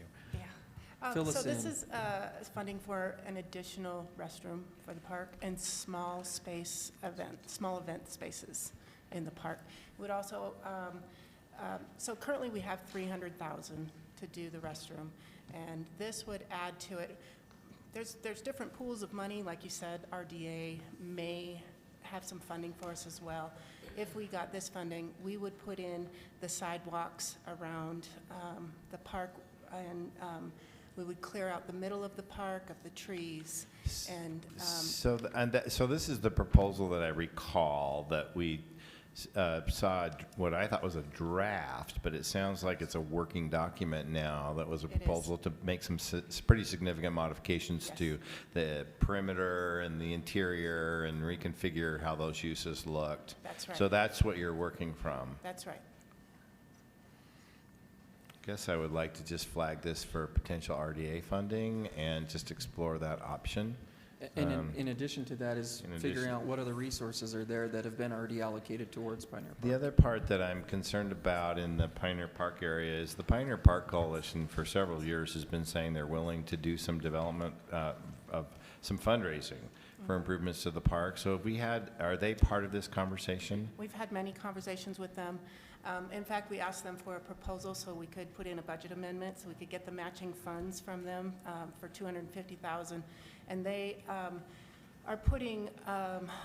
they're requesting that those fundings to be contingent upon an agreement with the city for a private management type Yeah, type that's not going to scenario. work very well. And so we asked them for that agreement to see that before we would accept the funding, and they have not. We're actually meeting with them this week to look at what their proposal is for a private management agreement, but we haven't seen it yet. So that funding is still on hold with them, So I'm a little torn, because I think if they want to go down this road of a private management agreement, which usually entails hiring a contractor, having them develop a budget, submitting a proposal for improvements, infrastructure, the whole works. I mean, the models they're looking at are New York and Very Chicago and those.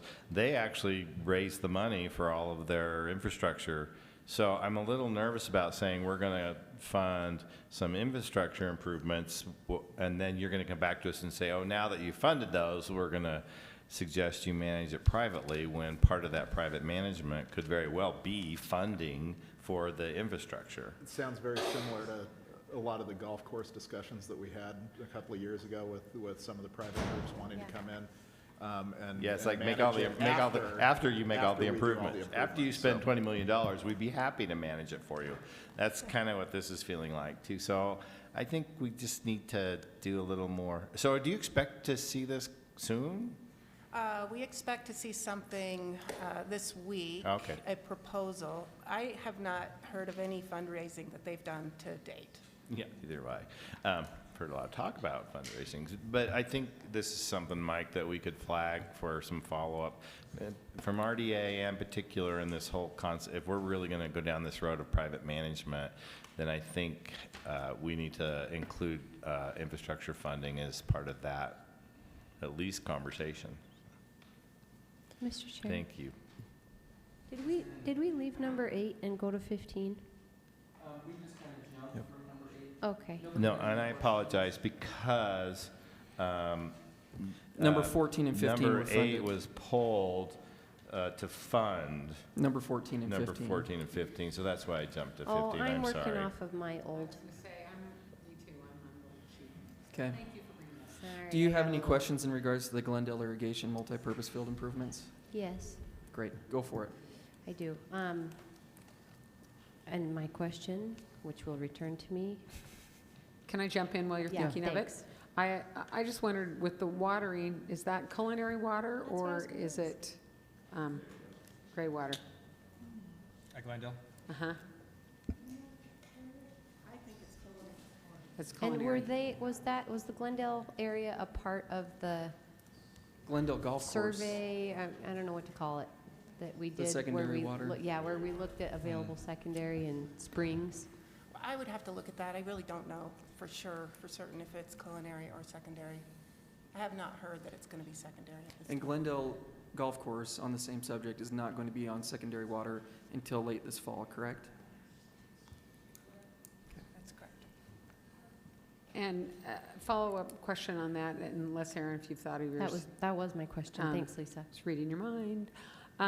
Andrew, do you know, how does your community feel about getting rid of baseball fields to do a multi-use green space? To be honest, I haven't heard anything. Yeah, at this point, so it's been pretty quiet about that. I know Rose Park like has really strong baseball tradition, and I didn't know if it was similar in Glendale. I know that if Charlie or I wanted to have our baseball fields go away, we'd be in big trouble. for Hill And baseball that goes for the fields. avenues too. In Yeah. fact, we're looking for And money Springs, for too. improvement, so. Yeah. So I just wondered about that. No, we'll get some more feedback again, but I haven't heard Okay. anything about the Thanks. outcry against baseball leaving, so, the Can, fields. can we make a request for more information on the visioning process for elimination of those two fields and reconfiguration to a multi-use space? Because I think it sounds like most of us, I know at Herman Frank's, if I took one ball field away, not that I have the authority to do so, it would not be a Rose pretty Park would picture. like more baseball fields. Yeah, so I think it's interesting if that would help us. Thanks. No, maybe they'd like more soccer fields, I don't know. Okay, Mike, 14 and 15. Do you want me to back up to 12, Ensign Peak? CDCIP Oh, recommended this. Yep. That's all right. The mayor did not. I think one thing to keep in mind that the mayor wanted to focus this year on streets. She did try to get funding to all categories and try to do something for everybody. There was a priority on street improvements this year. So Ensign Peak was one of those that the board did recommend. However, the mayor was recommending a number of other parks projects and elected or chose not to fund this one. 14 and 15, CDCIP did not recommend the pickleball courts or the Pioneer Park improvements. The mayor recommended on 15 the full amount, on 14 $300,000 to get started on those. I can only share with you my conflict regarding the challenge to fund pickleball. I feel an obligation to former council member Garrett to own pickleball for some reason, because I sort of got assigned, even though I've never played a match in my life, but apparently I'm the pickleball council member, so that's all I have to say on this subject. Oh.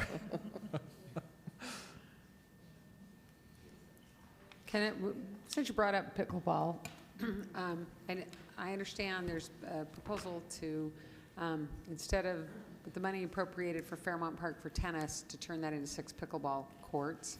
And I don't think that's a bad idea at all, but I think we probably need to look at the Dilworth tennis court and resurface that and make it a decent tennis court, because it's pathetic.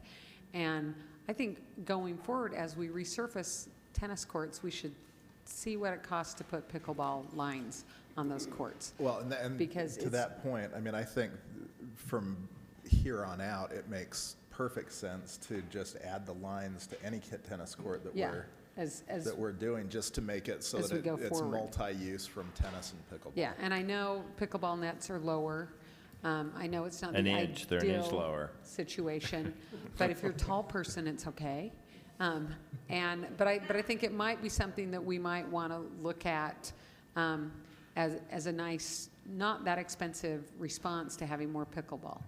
So, Lisa.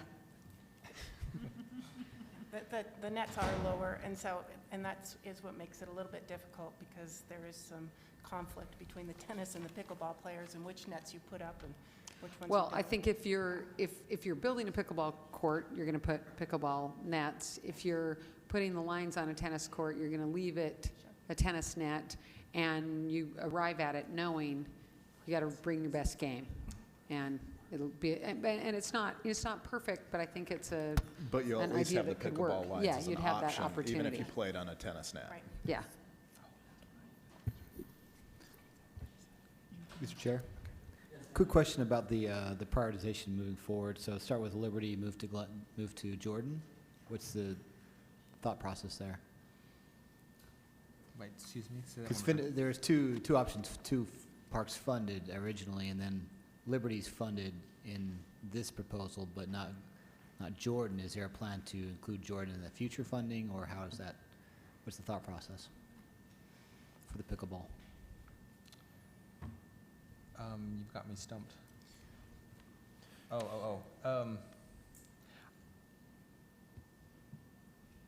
I think the priority was on Liberty, and then the second half, the remaining would be for Jordan. I don't recall the.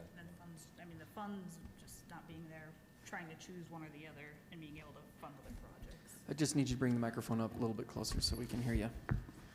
Really, basically, the funding being a little short and trying to decide which pickleball court would be a higher priority, and then, looking to, build the next year, fund the next pickleball court the next year.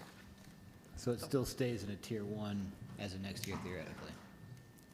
And come back for the balance. Did you have anything to add, Nancy? I was just going to say that part of the idea of pickleball around the city, trying to get equal distribution, we do hear a lot more of demand from the east side. And the one thing I did want to add about tennis versus pickleball is that we keep hearing that it makes more sense to do multiple courts together, so that in the case that you can do 6 pickleball, you can get a whole group of people, and it's a very social sport. And so that's what we're trying to advocate. Great. Any more questions about pickleball? Sounds like we should put it at Glendale Park. Is that the one we were trying to activate a Yep. minute ago? Great. Moving on. Mike? Okay, the next one I show a difference on is number 17, which is the street improvements. The reason CDCIP did not recommend this was at the time, the funding from previous years had not been allocated. Since the CDCIP board met, the remaining year's allocation has been, or projects have been determined for that previous allocation. So that was the reason they chose not to do it. However, street improvements are a priority to the mayor, and she funded $550 plus another about $360 out of the triggered amount. And you said number 17? Yes, street Okay. improvements, And that's where you reconstruction. come up with the 1.6 million? Where do you get 1.6? I'm sorry. I'm on number 17. 1.6 is on ours. And then over to the right, I wish these headers were on it, well, I think it's impact fee. It's impact fee. This is the revised. Oh, you've got, Oh, yeah. So this is one of the mayor's revised recommendations. It's the 1.6 million in Class C. It's in blue. It would be so cool if next time the top of every page Yes, had had our the- I just, I Yes. made that columns. request. and we'll put numbers on there too, page numbers. Okay. Any Will other you questions say on that that one? again? Yeah, so, The so breakdown? the reason, the breakdown? Yeah. Yeah. So the mayor's recommending, I'm gonna look at this because you have the change. That's the change. Oh my gosh, Sorry. if I can see this, it's very small. Okay, the change proposes that there is none out of general fund, that it comes out of 1.6 out of Class C, and 2.459, I think this is out of the, Class C one time. the Class C one-time. one time. Yeah. So then what's the total amount? Is it the total amount is the 2.459? Yes, No. 2.4. 4.1. I'm sorry. Like 4.1-ish?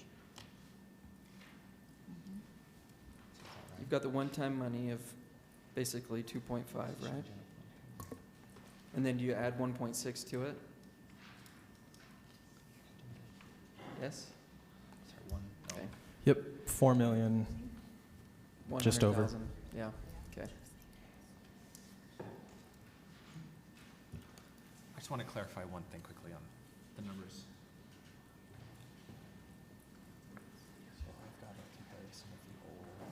While they're clarifying, Cindy, can I ask you if you have any either recollection or new memory of I saw Jeff here. There's Jeff. The prioritization. Remember that they were going to reprioritize the way that we go about streets and the status of that? And because this is such a significant amount of funding in the 1.8 request to put 4.1, what's the status of that prioritization? We're still going through the process with the new administration. So this would be on how under we are old going to process. approach funding roads in our future programs. So at this time, we're still in that process. So this money would go towards the existing process? Yeah, exactly. So we would, So that would suggest that you're on a rotation cycle in some section of the city where you prioritize that 4.1 million. we're really not on a rotation cycle. Again, we're taking advantage of the roadway selection committee. That body is helping us to determine which roads we will do with. So you're whatever actually looking funding. citywide. We are. Okay. Correct. So, and maybe Jeff, maybe between the two of us, we can piece this together, but there was one set of funding previously that was allocated on a district-by-district basis. So it was last used in District 1, and then it was going to be moving to another district. What category of funding was that? Okay, so for street treatments, we are still using the zone approach where we're rotating through zones. Okay, and what do you call that on here, on our CIP? It's not, that's the work that's managed through our streets division. So we're still using that same concept. When we had a local streets program, we were using that zone approach and rotating through those different zones that had nothing to do with, there were like 7 zones, but they weren't tied in directly with council districts. There were other reasons for why they were drawn the way that they were. And those are out of your streets maintenance budget, correct? Right here is what this is reconstruction and overlay funds. What we've Right, done so is I'm saying combine- the rotation that you're still doing comes out of streets maintenance. Yes, I'm sorry. And so that's That is funded correct. through general fund. That's correct. Okay, all right. And Class C, right. Okay, and So that's right- allocated in the general fund budget? And Class C, right? Through the So this will be streets. a John Bike question or a Mike Ackerlow question. What was the question? I'm sorry. The money that is allocated on a zone basis around the city for local street reconstruction, is that Can I make a funding, does it clarification? live in CIP or does it live in the general fund? Can I make a clarification to that, Mm-hmm. please? Again, the zone approach is only right now in place for our street maintenance activities. So that the streets division would do, so the slurry seals, the chip seals, the crack seals, that is where we're still following that zone approach. We had a local streets program, but because of the need and the nature, right now kind of where we're at with roads, we're trying to address the biggest needs at any given time. That's where we went from having a local streets program and separate funding requests to an overall one street preservation budget, which again, we put in front of the roadway selection committee body to help us determine which roads we're gonna do in that given year. And that's, Does that make sense? yeah, that's one thing that I'm not sure that the council was in the loop on. There's a team of staff members now that looks at all of the needs and makes recommendations or selections. And that, it was easy before to say to the citizens that this decision is made based on criteria, it's the science of road management, but that's not the case now. There's an element of judgment of a group of staff people. And I just don't know if the council was aware of that. It goes beyond just pavement conditions. We have many streets that are in need of reconstruction or overlays.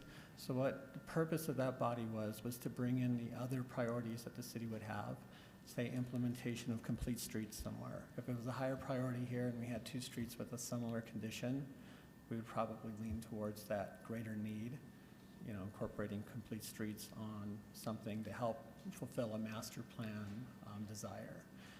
So that's the main purpose, and the other reason is we're trying to line up better with public utilities projects. So they're one of the members of that body. Anytime we have any other need that another division or department may have, that's also a consideration, as well as citizens' requests that come in. I want my street redone. We take all those requests, all those needs that are happening in other departments, other divisions, and we consider all the roads associated with that, trying to make better decisions and trying to stretch the money further. So I just think maybe the council members are not aware that they can refer citizens to that mini process. Correct. And yes, that's correct. And this isn't brand new with this administration. When did it start? We've had it in place for 3 years now. Okay. So Jeff, one of the challenges, and the reason I bring it up now is because it just becomes so painfully apparent in the CIP process, is that we're underfunding our street maintenance and our repair or replacement. At some point, I was hopeful that by modifying your priority system for identifying critical needs throughout the city, we would be able to get a better handle on what our investment needs to be over time. And is that what you're doing? Are you heading in that direction? What's your anticipation of when we might be able to have that conversation? That is what we're doing right now, and we've had several meetings, including some council staff members, Ben and Jennifer. The date of that, I think we were looking at trying to complete and provide something to council prior to the end of this year. And so I'll reinforce, Jeff, also that in the past when I've seen that, it's $25–30 million a year investment, which is completely unrealistic based on our current income stream. So I'm hopeful that even though I know our need is greater than our financial resources, we at least come with a plan to address it, because I think in the past that gap has clearly shut down the conversation, and so we've had that conversation. Yes, So, and I okay. believe that's our intention. Thank you. Mr. Chair, I have a question about this too. In the notes, it says the final selections will be made in the first quarter of 2016. Presume that means fiscal 2016? 2016, 17? So aren't we at the end of that quarter? Right, so what happens is once we find out how much money we have to look at, then we get the committee together. And then it you might make be the one or two selections. meetings to determine what are the roads that we'll be doing in the upcoming year.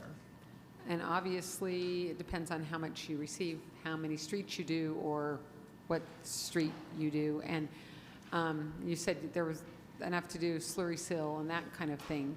How do you determine if you're going to go that route, or you're going to take all the money and do one street right instead of a bunch of streets a little bit? Right. Let me just make another clarification here. With our street maintenance program, it's handled differently. We make recommendations to the streets department for which roads will be slurry seal, chip seal, whatever. And right now, that isn't meeting the current funding need either. We're like at 60% of our slurry seals and 33% of our chip seals. So we have a deficit there to make up. But the roads that are funded through this program are actually overlays and reconstructions. So your more intense construction. You bet. And just because I had the opportunity to see it, Jeff, kudos on what's happening on the avenues this summer. I've got a lot of good feedback about the street maintenance improvements there, and in particular the way engineering and streets handled notification for the neighborhood. It's incredible that you did that much work up there, and I really didn't get a single complaint, and really good comments, actually. People noticed it and commented on it. So. I think much of the credit needs to go to the streets division on that too.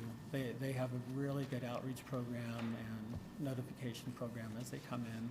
Well, thank you. It went well. Thanks. Thank you. Okay, Mike. Number 19, sidewalk rehabilitation, concrete saw cutting, and slab jacking. It looks like items 18 and 19, they're just funded through, is it impact fees or Class C ongoing. So 18, 19, and 20 are being proposed to be funded out of Class C. Okay.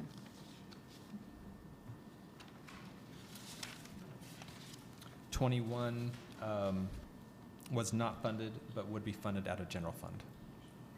And what was the reasoning behind the CDCIP board not looking at funding this?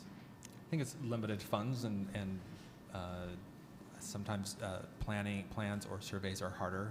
They like to see projects, tangible projects, and so they tend to prioritize those more. Could I actually advocate for that? You did? Oh, I did? Way to go, Jeff. It looked like it was very successful. Oh, thank you. So council members, that's going to take us through page 4. We're under time constraints, and I want to give us ample time for the affordable housing assessment discussion. So if you have any questions, you can see how we're going through the CIP process this year. If you have questions that you need answered, hit up Ben and Mike, and let's get those answered for next week, and we can get back on track and hammer this through. Great. All right, thank you very much.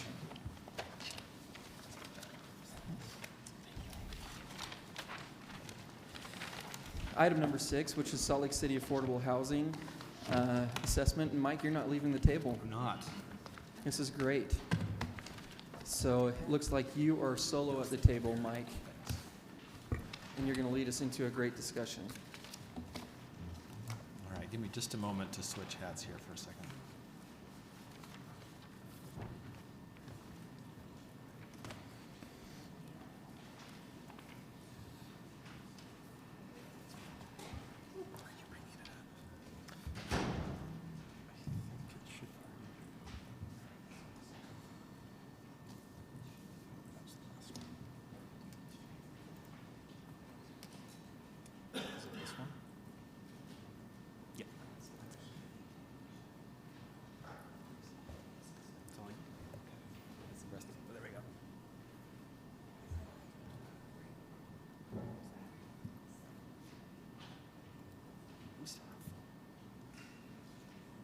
Okay, I've never used one of these. Mike, I'm sorry. We lost 3 on this side. Even though we still have a quorum, this is a big conversation. Let's just give a little minute. Sure. Yeah, we'll take a pause, just a quick 5 minutes, and then we'll come back. 5 minutes. 5.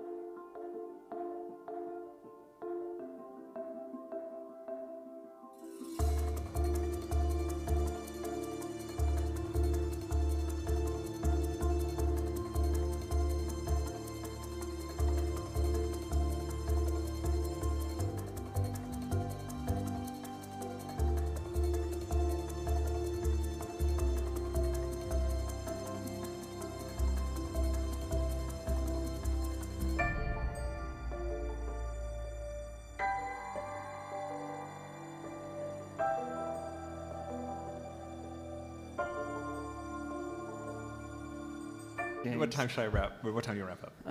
I've got something. Mary's at 4:50, I think. She's at 4:50. Yeah. So we've got a good half. 35 minutes? Yeah, 35 Okay. minutes. I'll go through this as quickly as I can. So I'm happy that we get to have this first conversation about affordable housing. This is obviously one of the big issues in our city right now. I know it's a council priority. It's also priority to the mayor's. There's been a lot in the press lately about affordable housing. Mayor, we've started. Thanks. So I'm excited to be able to present to you some of the information that we have. In 2013, we did a market study and gaps analysis that used data up to 2011. We had that analysis updated that would include data up to 2014. We're always about a year behind. But I want to show you some of those results and how that's impacting our city. The report doesn't show a huge amounts of change, really. A lot of the data that we have from our previous is pretty much the same. Incomes went up slightly in our city, which changes things a little bit. It drops people, people may go out of poverty because they're making $500 more now than the poverty limit. So even though incomes have gone up, it's really not changing the story. We still have issues that we're facing, and these income increases don't really make that big of a difference. In our previous report, we showed that the rate of the growth rate among minority groups was rapidly growing between 2000 and 2011. That growth rate actually slowed down between 2010 and 2014. So that does change a little bit of thinking, where we thought we'd be a majority by 2040. That may change, but still, we do have the minority populations are growing, just not at the same rate. Salt Lake City also has a high number of millennials, ages 25 to 34, and that's excluding college students, so not even including the university. We have a lot of millennials living in our city, and that's probably because millennials like living in a more urban area. I thought this next item was interesting, that 84% of our jobs in Salt Lake City are held by in-commuters, which is up slightly from 82% in 2011. And really this is, I think, it shows that our job growth, that we're having more jobs come here than we are housing. And so that's why we're seeing that trend change a little bit. If you look at it another way, 16% of our jobs then are held by people who are living in the city. So I thought that was... Mike, two questions, Mike, and are you okay if I ask questions in the process? Do we have any assessment of how many residents out-commute for employment? And do you expect, do you do any analysis as to whether or not our our increase in housing construction matches that, or is projected to match that, or are you just capturing the data in the moment? Capturing data in the moment, but we also do look at our pipeline, and we're actually going through that process right now of the new housing plan, not only focusing on the affordable component, but how are we going to build housing for our projected growth? So the perception is that there's an incredible volume of construction coming online, but it's interesting to me that even though we've seen that for several years now, we're still seeing a greater increase of people commuting in for jobs than we are for housing units. Right, and I think there's a number of factors that could be considered. You know, if we don't have enough housing for families may move out to the suburbs and choose to commute in rather than buy in the city. So those apartments, all that housing boom you're seeing, are maybe 1 and 2 bedroom apartments rather than housing for families. Okay. Can I, one other part, that sounds like a big deal, but that's pretty representative of Salt Lake City's residential population versus the county-wide population. We're about, what, 15% of the county population, if we're about 180,000 and we're at 1.2 million or so. My numbers are not. In just Salt Lake County, I thought that was Wasatch Front.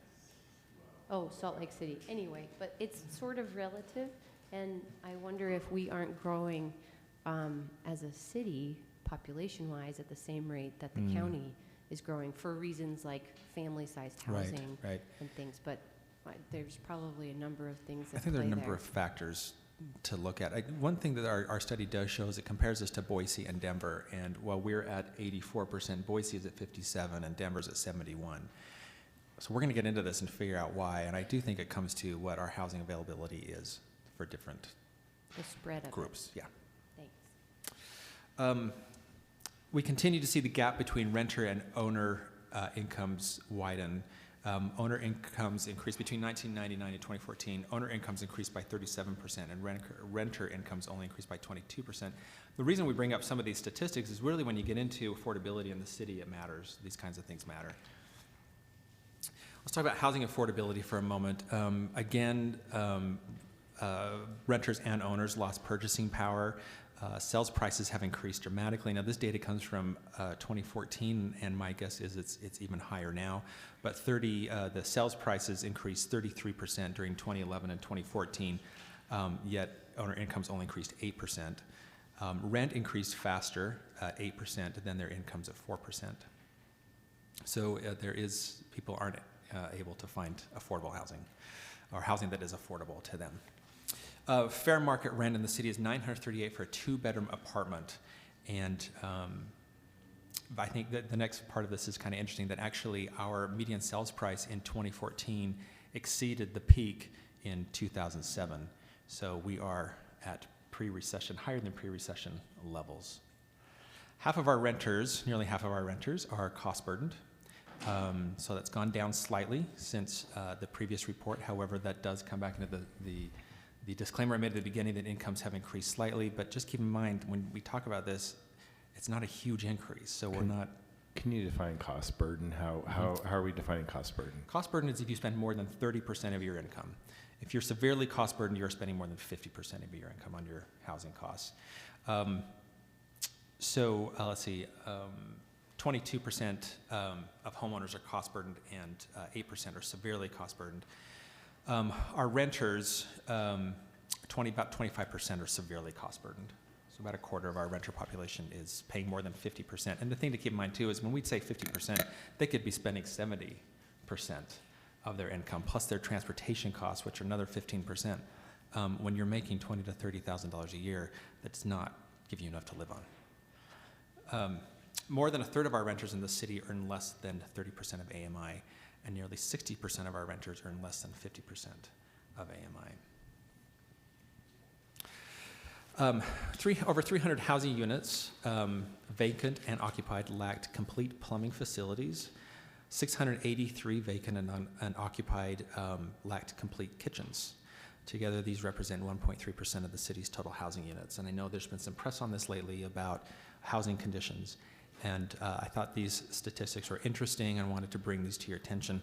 The city does run a rehabilitation program, as you know, and we do a lot of this work. And it is a hard thing, to go into some of these homes and see what families are living in without plumbing facilities. Anyway, I just wanted to bring that to your attention. We're up in terms of overcrowding. We are dramatically up from 2240 in 2013 to over 3,200 units. So overcrowding is more than one person in a bedroom, which is not healthy for a family or for really anybody. When people lose housing, oftentimes they will move in with somebody else they know, and that's not a good environment for anyone to be living in. And then finally, you remember in our last report that we did, we talked about 8,200 unit gap for those at 40% or below of area median income. So it's gone down to 7,500 units, again, because of that wage increase. But still 7,500 units for those earning less than 20,000 is just really not acceptable. And when we talk about 7,500 units, I think sometimes we like to say we need 7,500 new units. And that's not entirely the case. What it needs is we need 7,500 units that people at $20,000 or below can afford to rent. So there are units out there, but people are paying more than 50% of their income on these. So housing may be there, it's just that they're paying too much. So there's a balance of getting new units, but also helping those who are currently paying more than they should. Mike? Yeah. Is it possible, or is there any purpose in breaking out the actual units needed? I get that some of those are already existing, but the price is off. That's hard to do because you don't know how many. We could try to just use the numbers that we have and do some guessing, but it would be hard to know if we'd have to use that 50% number. But again, we don't know if they're spending 70% or whatever. I guess what I'm trying to get at is it might be a little bit difficult, but we could try to pull something together. Well, I guess what we'll ultimately get at is hopefully a toolkit of approaches to increasing affordable housing, some of which will be buying down rent, some of it will be, who knows, but some of it might be capital for brand new construction. And if we're looking at trying to fill a pie and that's a piece of it, it might in the future. It would be really good. I think to know that number. That would help us. It is sometimes hard to gather that data of people who are in housing, but what issues they may be facing. We could use the data that we have here and do some estimating. So yes, to answer your question, something I can work on. I want to move into something a little bit different that we really haven't talked much about before, and the reason I want to bring this up is because of this last number of the $20,000 or less. When we've talked about affordable housing in the past, it's kind of been a lump. That's kind of just been a definition for all kinds of affordability. And we've seen some really good things happen over the last couple of years in our city with affordable housing. We have seen a lot of apartments go up. We have seen some apartments purchased and rehabilitated into some PSH, but we're not seeing the numbers grow for this, for those who are earning less than 20% like we should. We're just not getting them. And that's where our focus needs to be. I want to talk to you a little bit about who these people are and some of the statistics we're seeing locally and nationally. This is when we talk about 20,000 or below, we're talking about those in poverty. And this first page is our national statistics, and they really haven't changed much. But basically, the poverty rate across the country is about 15%, and that represents about 47 million Americans below the poverty threshold of $24,000 per year. So 15 million of our children in the United States are living in poverty. That's 21%. And we know what the implications of that are. If a child lives in poverty, they're more likely to have other issues going on and most likely experience poverty as they get older. Poverty is worse for minorities and also for women. Single women tend to experience poverty more than single men, or especially single women with families. Elderly women are also experiencing poverty at a higher rate. I also want to just mention to you that disabilities, those with disabilities, the numbers are pretty high here. Mike, can Yeah. I jump in and ask you a question? On the one with elderly women, I'm assuming a lot of those are widows, perhaps, who didn't have any skill or anything, and plus, no one runs out and hires anyone who's in their 80s too often. But where are the men? Are they dead? Or do they keep working because they had some kind of skill? It's a great point, and the data doesn't show whether it's single or married. My assumption is that it would be mostly single elderly women who may not have another source, who may be living off of Social Security or something less. Let me mention those with disabilities, because I think this is an important part of this message too. Those who are aged 18 to 64, 30% of that group are experiencing, 28% of that group are experiencing poverty. Ages 5 to 17, those with disabilities, are at 33%. So we see a high number of those with disabilities experiencing poverty. And I think that needs to be part of this conversation as we talk about. Can you say that number again? Yeah. The 5 to 17, For 5 to 17 years old, 33% of those are, and this is a national So a level, third. a third are experiencing poverty, experiencing poverty, and 18 to 64, 28%. Mike, what's the correlation between this clearly high-risk population of experiencing poverty and homelessness or future homelessness or potential homelessness? In terms of numbers or what happens? Well, both, actually. I mean, one of the challenges I think we haven't quite gotten to in our homelessness conversation is that if we don't do something to protect people who are currently at very high risk, we will see an increase in homelessness. And it's tied to affordability, it's tied to percentage of income going to housing.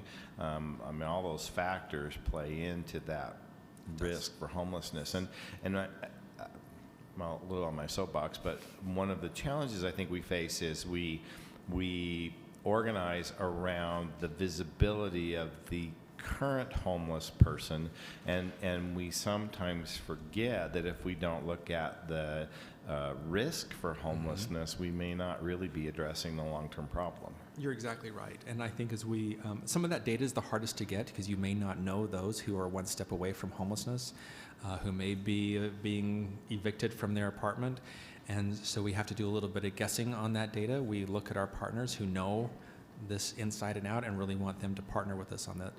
But your point is a good one, that when we're talking about people who are in poverty and may be in housing, first of all, they may be in housing that's substandard, but they also are one slight issue away from falling into homelessness, whether it's a loss of a job or it's an injury or an unexpected cost in their personal lives. It can put them into poverty. I think some of our refugee community is experiencing that as well when they come to the United States and they get funding to help them get established, and that funding runs out. They don't have any means to stay where they're living and either move in with a friend or move into the shelter. So one of our big problems here that we want to focus on is how do we prevent people from falling into homelessness? How do we keep them in safe housing? Quickly, part of the county one, the county mayor has put forward an initiative to end child homelessness as part of that as well. So it's not clearly defined as a plan quite yet, but I think it hits your point exactly that we had to do immediate stuff. We've got to do some intermediate stuff, and then we have to do some long-term planning with these families particularly. So Yes.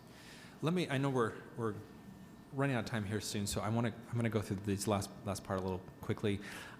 In your packets online, you will have the effects of poverty on children, and you can see here I've listed just some of those things. But when we look at this, these effects are long-lasting, and they impact us in more ways than we know.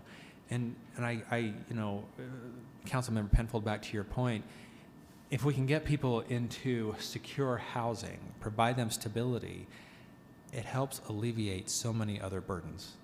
And we're not doing that. We're missing that. And so we're perpetuating this cycle because we don't get them in a place where they can live in safer housing, where their parents may be able to spend more time at home, when there may be other resources for them so that they can improve their lives. And you can see here, there's too many effects of poverty on our children, and what that will do to this, it perpetuates the cycle, and these children aren't getting out of it. Salt Lake City's poverty rate is 21%. It's down from 22%, but that includes students from the University of Utah. So a better number may be to look at families, which 15% of our families in Salt Lake City live in poverty, which is about 5,700 people. 30% of our children are living in poverty.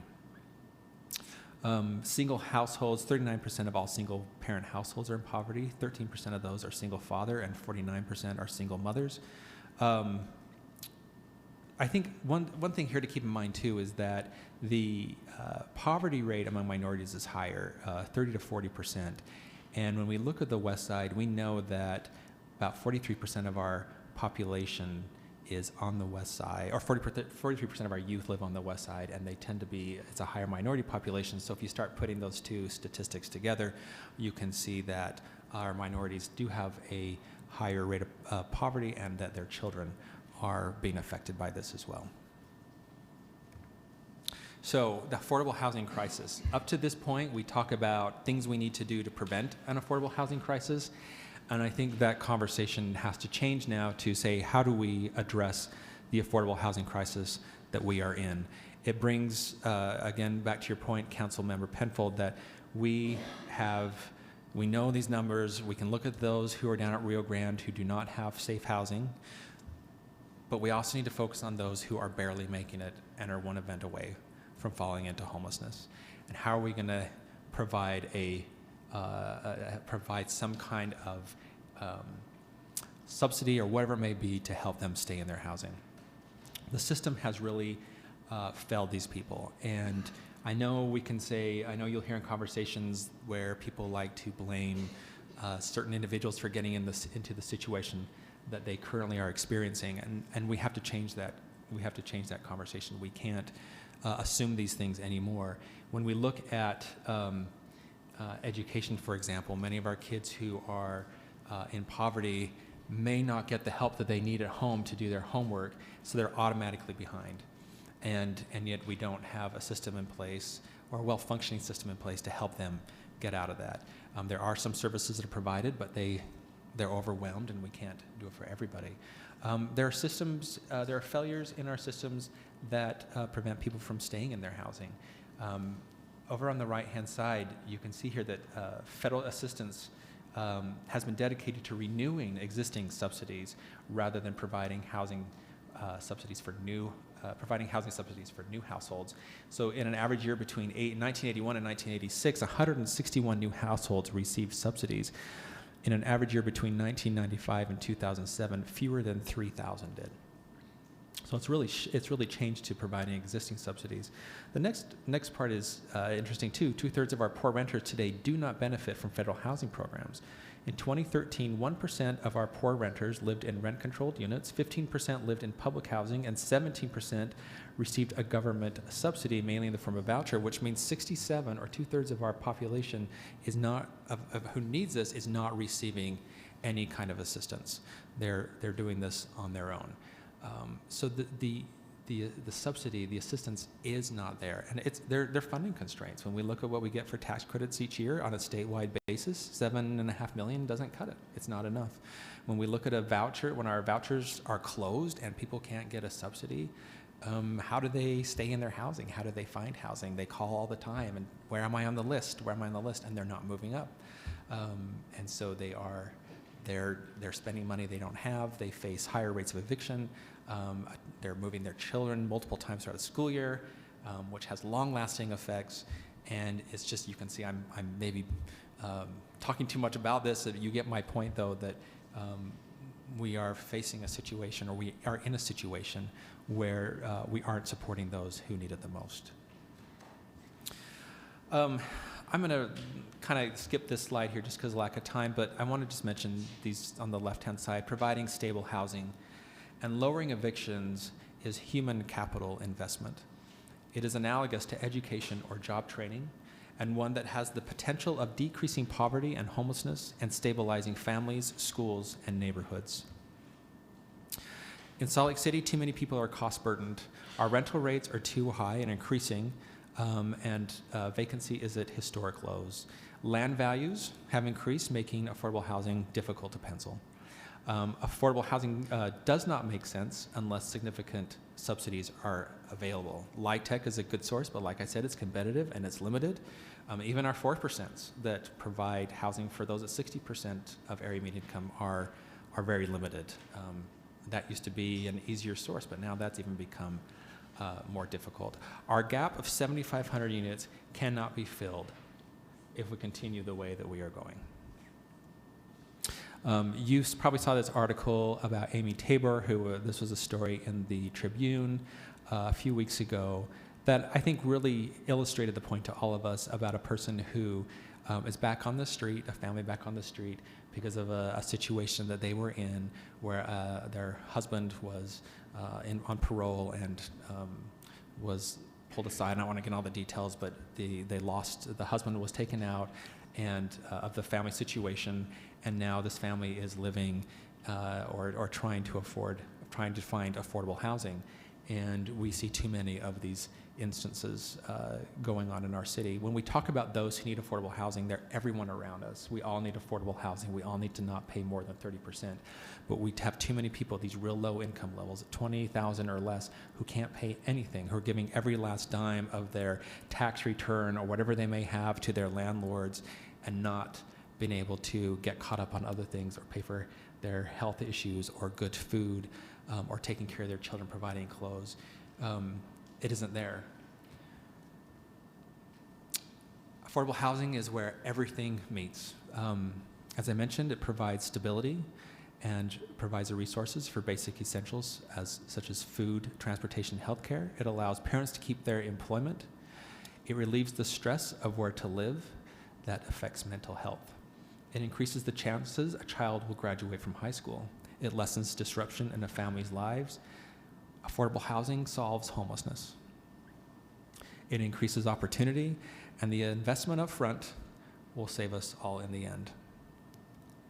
So what are some solutions? A sustainable and an ongoing funding source needs to be created for the development, preservation, and assistance of affordable housing. And when we talk about this, we are not talking, while we are grateful for the few million that we see come in, it is far beyond that. We are talking about tens and tens of millions of dollars to adequately address this. Enact a mandatory zoning requirement that 10 to 20% of units in projects over 10 units be affordable.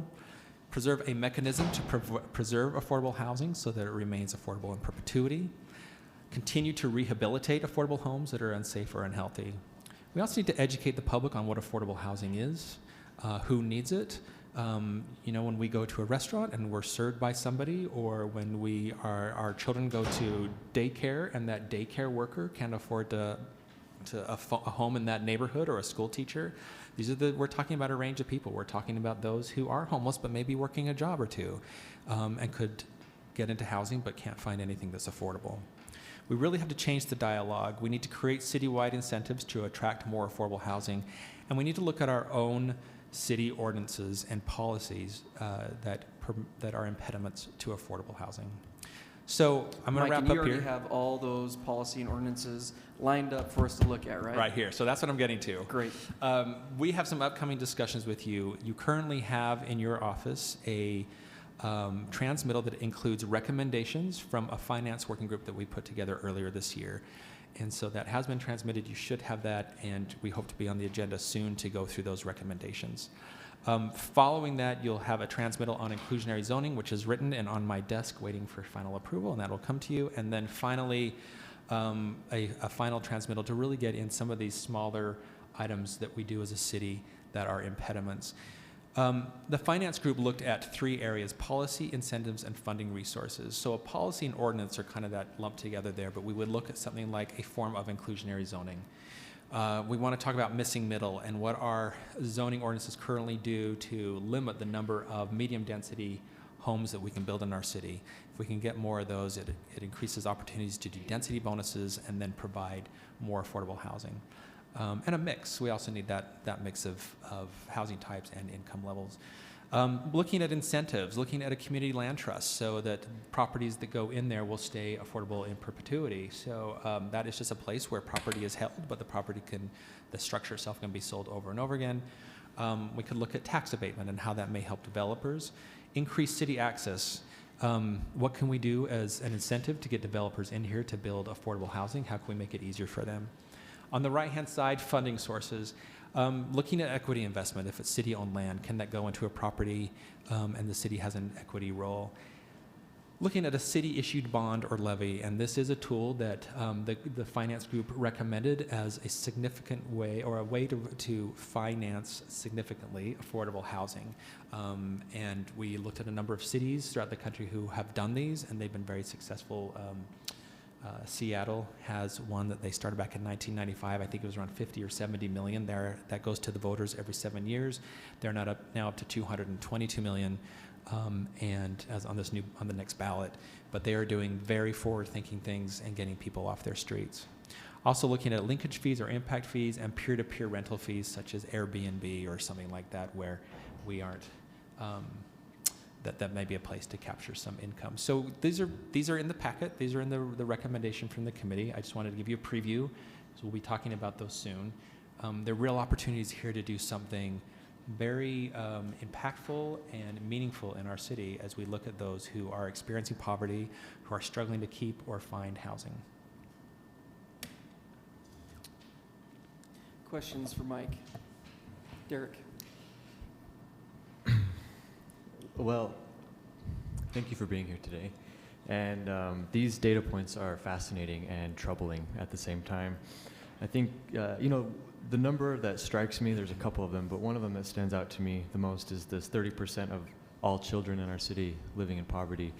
And that illustrates to me why affordable housing is such a priority, not only for the council, but the mayor and the community at large. I do have a couple of questions, and I actually have scratched off a few of these because I imagine you'll answer them in later discussions. But with the affordable housing deficit and the updated numbers from 8,200 down to 7,500, you said that that is due to an increase in wages rather than actually new units. Addressing the new units. So can you tell me what, if any, impact the 5,000 Doors initiative has had on that number? Do you have any information on that? We do. The initiative itself is something that is being reworked, and we'll be launching something in conjunction with the housing plan that'll be coming to you throughout the remainder of the year. But in that was really goal oriented, and we collect data as we'd like to do from all of our partners on what they're doing. We have seen, the first year we were at about 16% of our goal. I don't have the latest. But we are seeing a number of units come on. My concern is that we're not seeing the number of units that we're affecting those with lower incomes like we're talking here. We've seen a lot of 60% of AMIs coming in, a lot of 4% tax credit projects. We are seeing some permanent supportive housing in the 9% tax credit projects, but usually it's a handful rather than a significant amount. The Magnolia building, which will be at the former public safety building, has 65 permanent supportive housing units.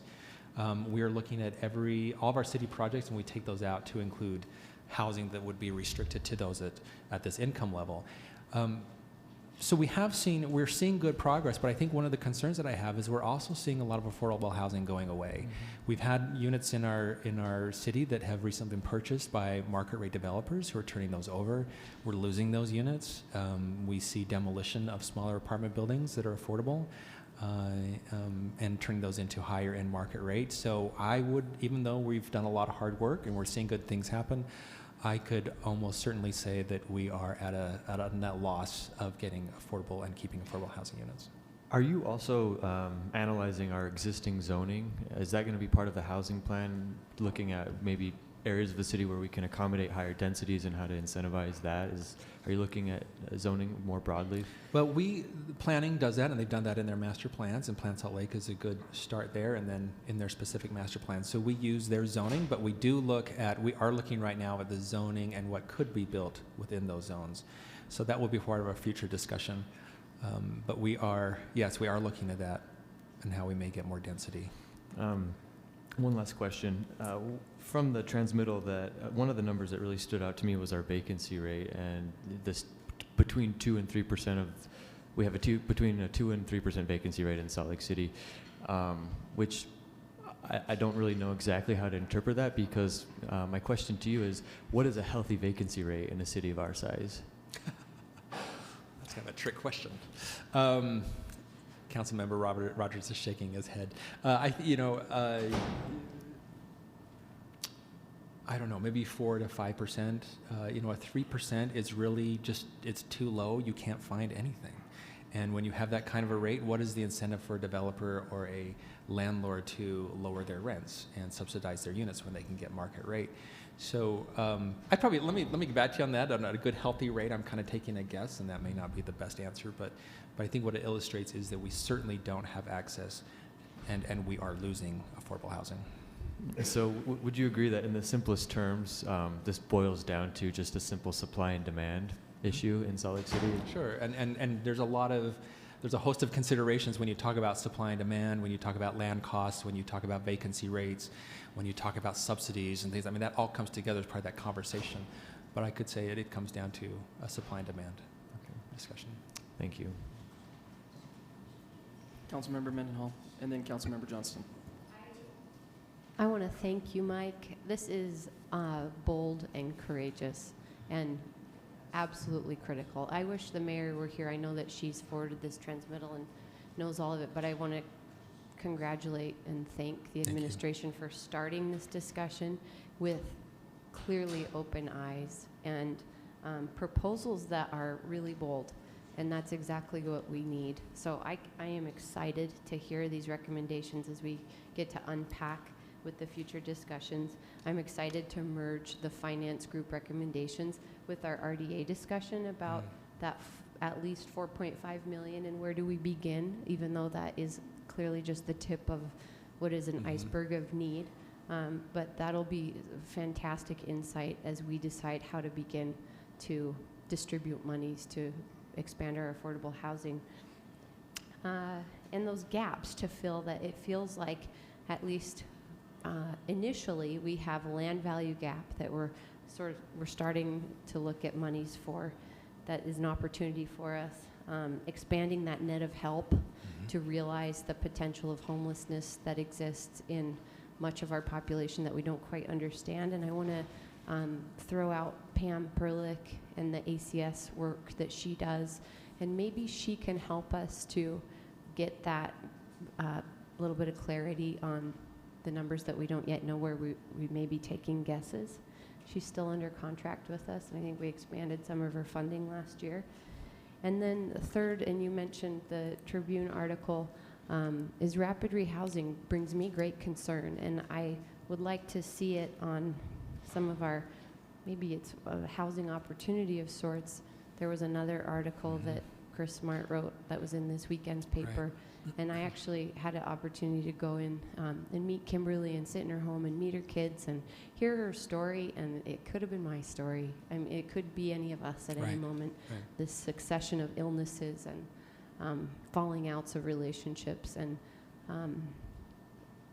Derek mentioned the numbers about the kids and really feeling, it all gets personal, you know, and housing especially, and homelessness. Oh my gosh. Anyway, meeting her kids and seeing the anxiety that they carry, and not just having a sick mom, but looking at losing their housing again. That rapid rehousing, we look at it like a golden child in a lot of ways, that we're getting families off the street fast, but we are flinging them to the wolves in many ways, where they don't have jobs, they don't necessarily have any security, they don't know what kind of a lease they're getting into, and this happens for a few different reasons, but part of it's case management money. And we can be a part of that. This feels like first tier of opportunity to us. So I'd like to put it out there for you to come back to us with some idea about how we can affect rapid rehousing to better, to make it work, really, to not just cast families out and say the job is done, they're housed, because it's not working. Yeah. So if you could add that on here and help us see as we go through this homeless services discussion, and that's coming up right next and is going to keep on coming up.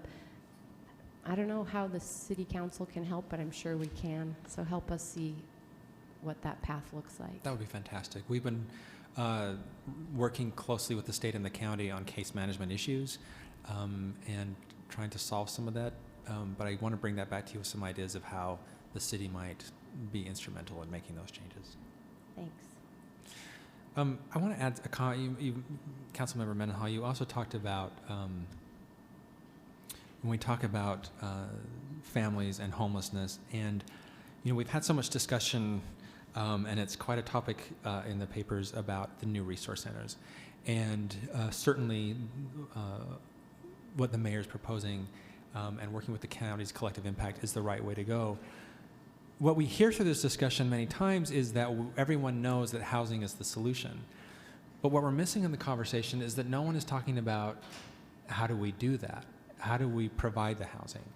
And the city has taken the lead on that. We've been the ones to really know the data. We know what the needs are. We know what the subsidies are that need to be done. We know how to do this, and I think it's up to us because we know this and we're far ahead.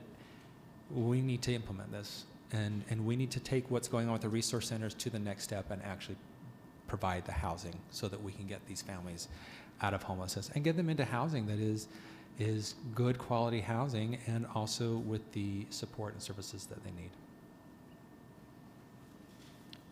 Mr. Chair? Councilmember Penfold and then Councilmember Adams. Go for it, Lisa. He said go for it. I had the opportunity to meet with our friends from Crossroads Urban Center, and this is some time ago, and they talked about the possibility of doing a $30 million bond, and I'm looking forward to seeing when we next meet, talking about funding resources, because I think that's serious money, and it's the kind of bond I would feel a lot more inclined to be supportive of than, much as I think recreation is great, this is so critical. You can't go recreate if you don't have a place to put your head down at night. And so I hope that there's some really bold things that we're going to see. I was happy to hear the Finance Committee recommended looking at something like that, and I had the opportunity to look at a white paper that had been written about this, and I think I'm sure you've had the opportunity to look at that as well, and I hope you've been able to glean some of the great ideas from that and some of the expertise that comes because we've got it in this community. And I really appreciate your work on this. I told you before, when I read the report, I wrote at the top of this who wrote this, and I think you really did a great job on it. And I think there isn't a person sitting here who doesn't think this is really, really important, and that this is a great opportunity for us to come together with the administration and work on making a huge difference for the lives of these people. Right. Yes. Councilmember Johnson. A couple of things. I think I agree with Councilmember Mendenhall that rapid rehousing isn't the answer. Unfortunately, by lack of other choices, it becomes the only answer for many case management services and options out there right now. It's not because it's a bad program. It doesn't fit everybody, and we try and make it work for as many people as we can, and it doesn't work for everyone. The second piece is down here to your points of educate the public on the needs and how it will benefit everyone and change the dialogue. Are you going to have specific, clear ideas about how you do that? Because $30 million is serious money, but it probably doesn't touch what we're really talking about. Right. It's a much higher number than that. It is. And so how do you talk to people whose values are finally going up and after decades of being in their home, and tell them that they're subsidizing other folks to have housing? That's a tough discussion. we've looked at the numbers and what it may do. If we looked at a bond, I believe it was around 80 million. What would that would cost somebody who's living in a home valued at $400,000, and it was $10 a month. So when you think about $10 a month, that's not a lot of, it's really not a lot of money, and yet the impact is huge. Educating is a tricky process. Fortunately, we have some good partners who know how to do this well.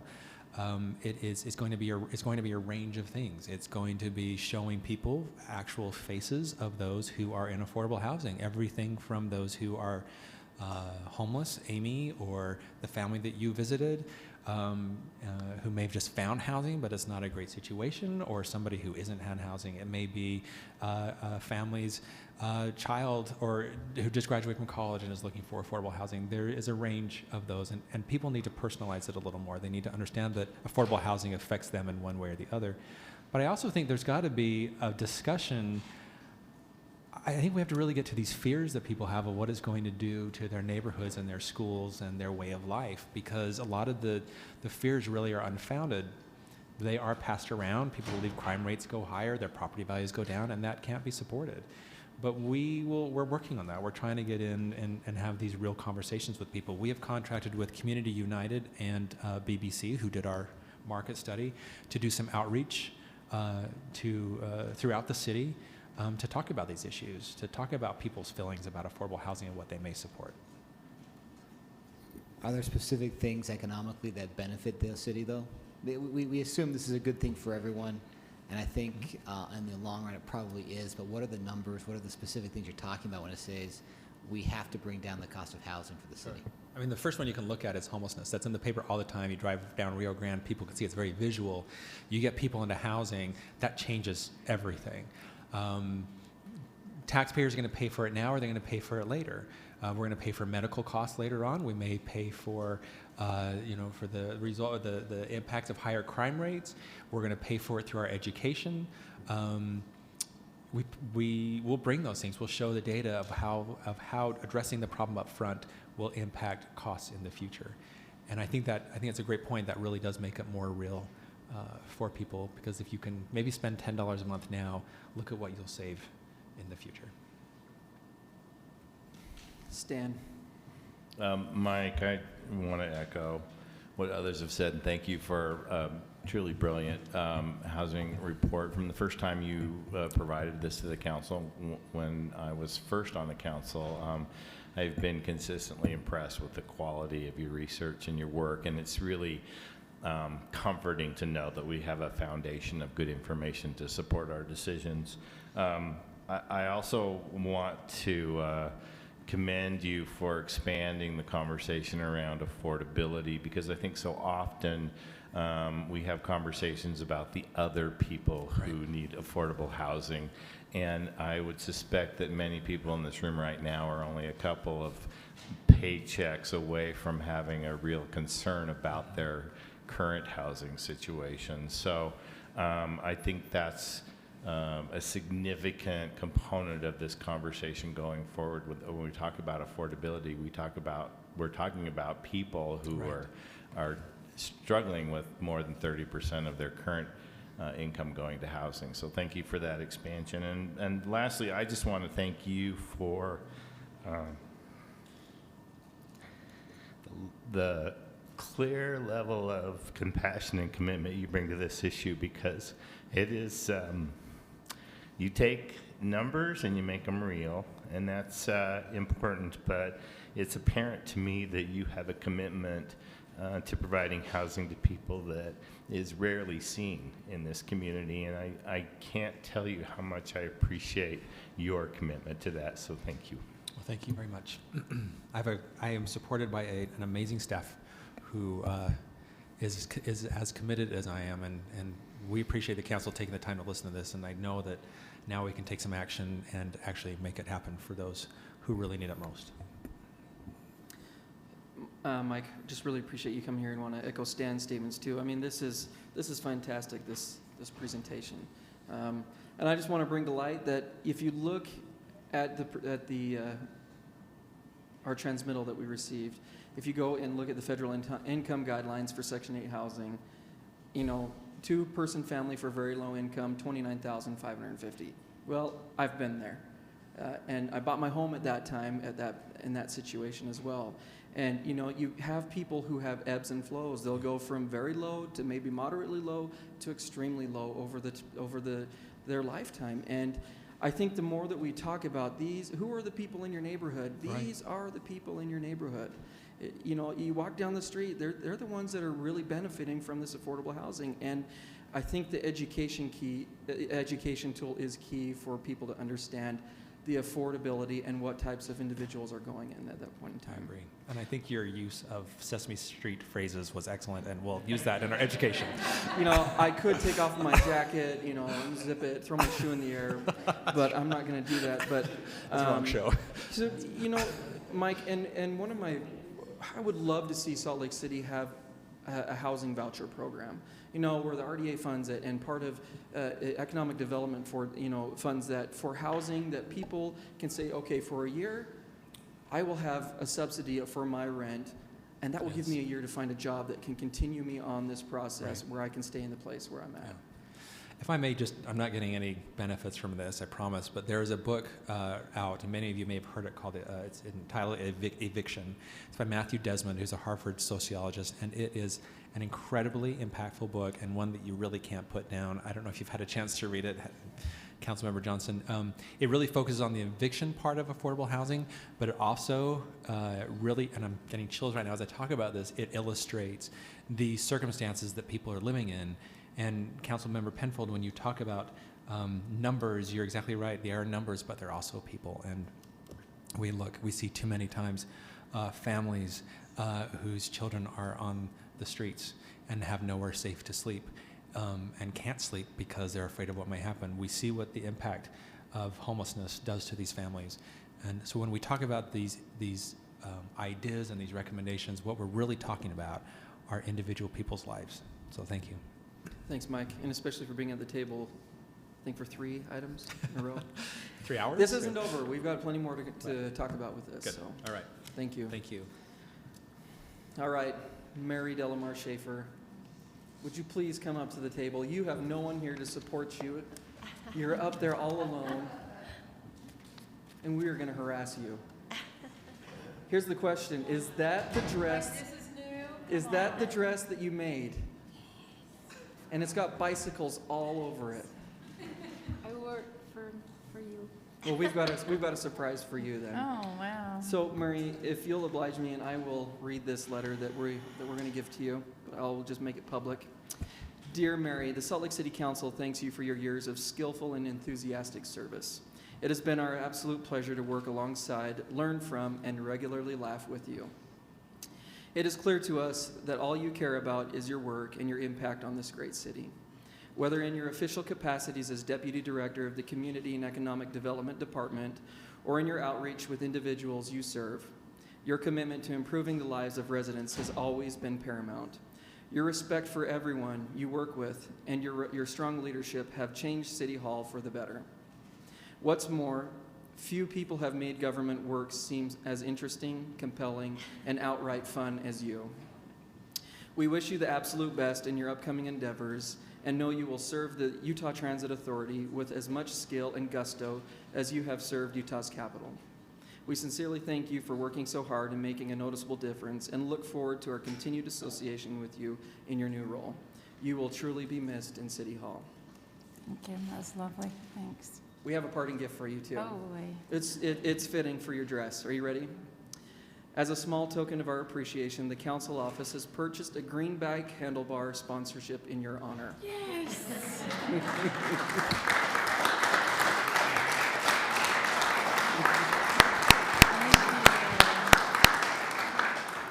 I think we should have a hashtag Miss You Mary for whoever is riding that bike.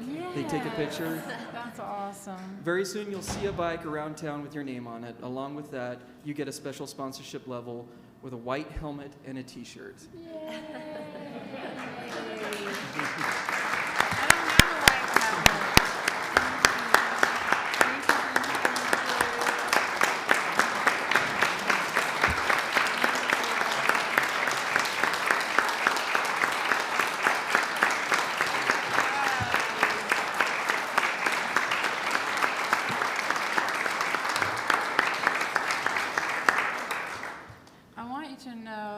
some of my colleagues. This is the last time I can do it. Pull your microphone up. Oh. Thank you. That is a lovely gift. My colleagues here, and many of them are sitting in the back, they make fun of me because I wear this around City Hall because it's easier than carrying it. Safety first. Right, friends? Safety first. Just saying. So, yeah, you never know. You never know what might happen between the 4th floor and the Green Bike Station. So that's an awesome gift. Thank you all very much. I've had the time of my life here at Salt Lake City. Oh, Stan, you started the crying, and now it's going to continue. I've had the time of my life. I can't begin to say how much Salt Lake has shaped my life, and it's not Salt Lake, it's each of you and the wonderful people that I've worked with, and I'm ever grateful. So thank you for the lovely, lovely letter, and safety first, friends. I'm just saying, okay. Yay, thank you. Thank you, thank you. Thanks, everybody.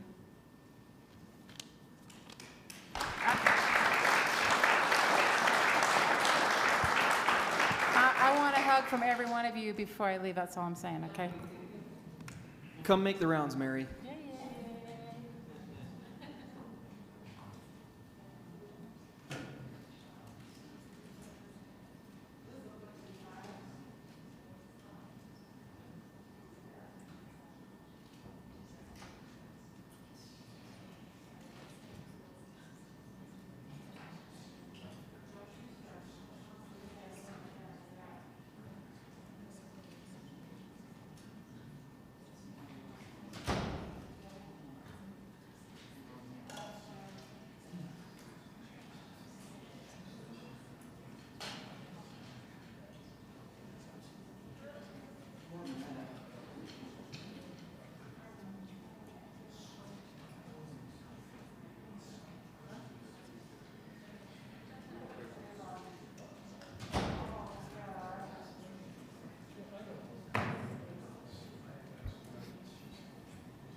Thank you, Mary.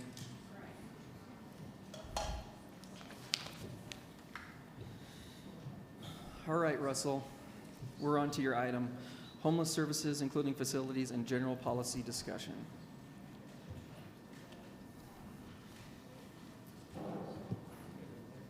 Russell. And I am pulling it up, if I can find it. So if I may, Mr. Chair, as you know, the council has been working on this for quite a while and in concert with the administration and by itself. And I had 4 questions that I wanted to review with the council that were in the staff report. But first, I wanted to say that the council may wish to have the council subcommittee that is addressing these issues update the full council as part of the discussion. And that item on the board up there is part of the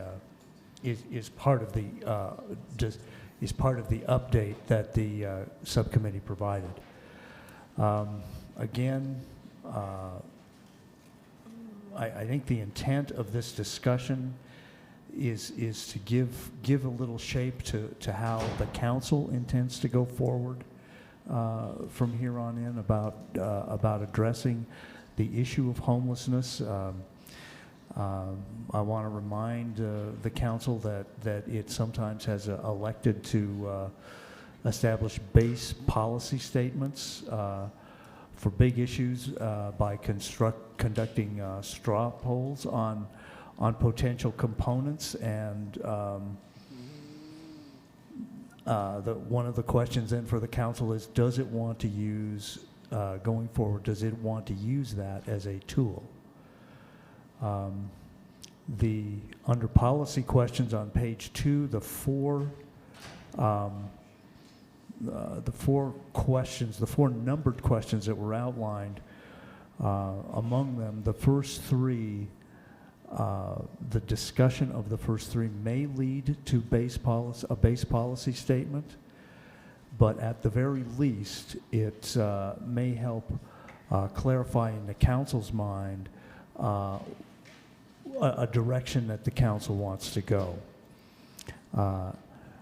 It can be, the other thing is that the 3 questions don't have to be delved into in depth tonight. There are 3 meetings that, involved in this, and one potential way of going about it is to address 1 question at each of the succeeding council meetings. And again, we have spent a lot of time in my time, and it's a cliche, but I still love Kirk Douglas in his movie, but you always want to have a belt around a pair of pants with suspenders just to make sure they stay up.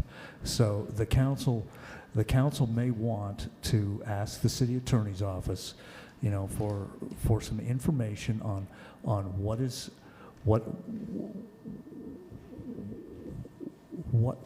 it that the council's obligations are, and what is it that the executive branch's obligations are. That's up to the council to make. But again, it's always better to go forward confident that your questions are answered and you know where you're headed. So Russell, I like the idea of hearing from Derek Aaron, and who chaired that up was Councilmember Johnston. If we can hear from them, and then we'll dive into your questions and policy discussion, see where they take us with their ideas and where this went. So I'll turn it over to the subcommittee, and they can. So I don't know if everyone has in front of them the subcommittee draft report. Is this the council homelessness subcommittee discussion? Yes, and it should be in an email as well to the council.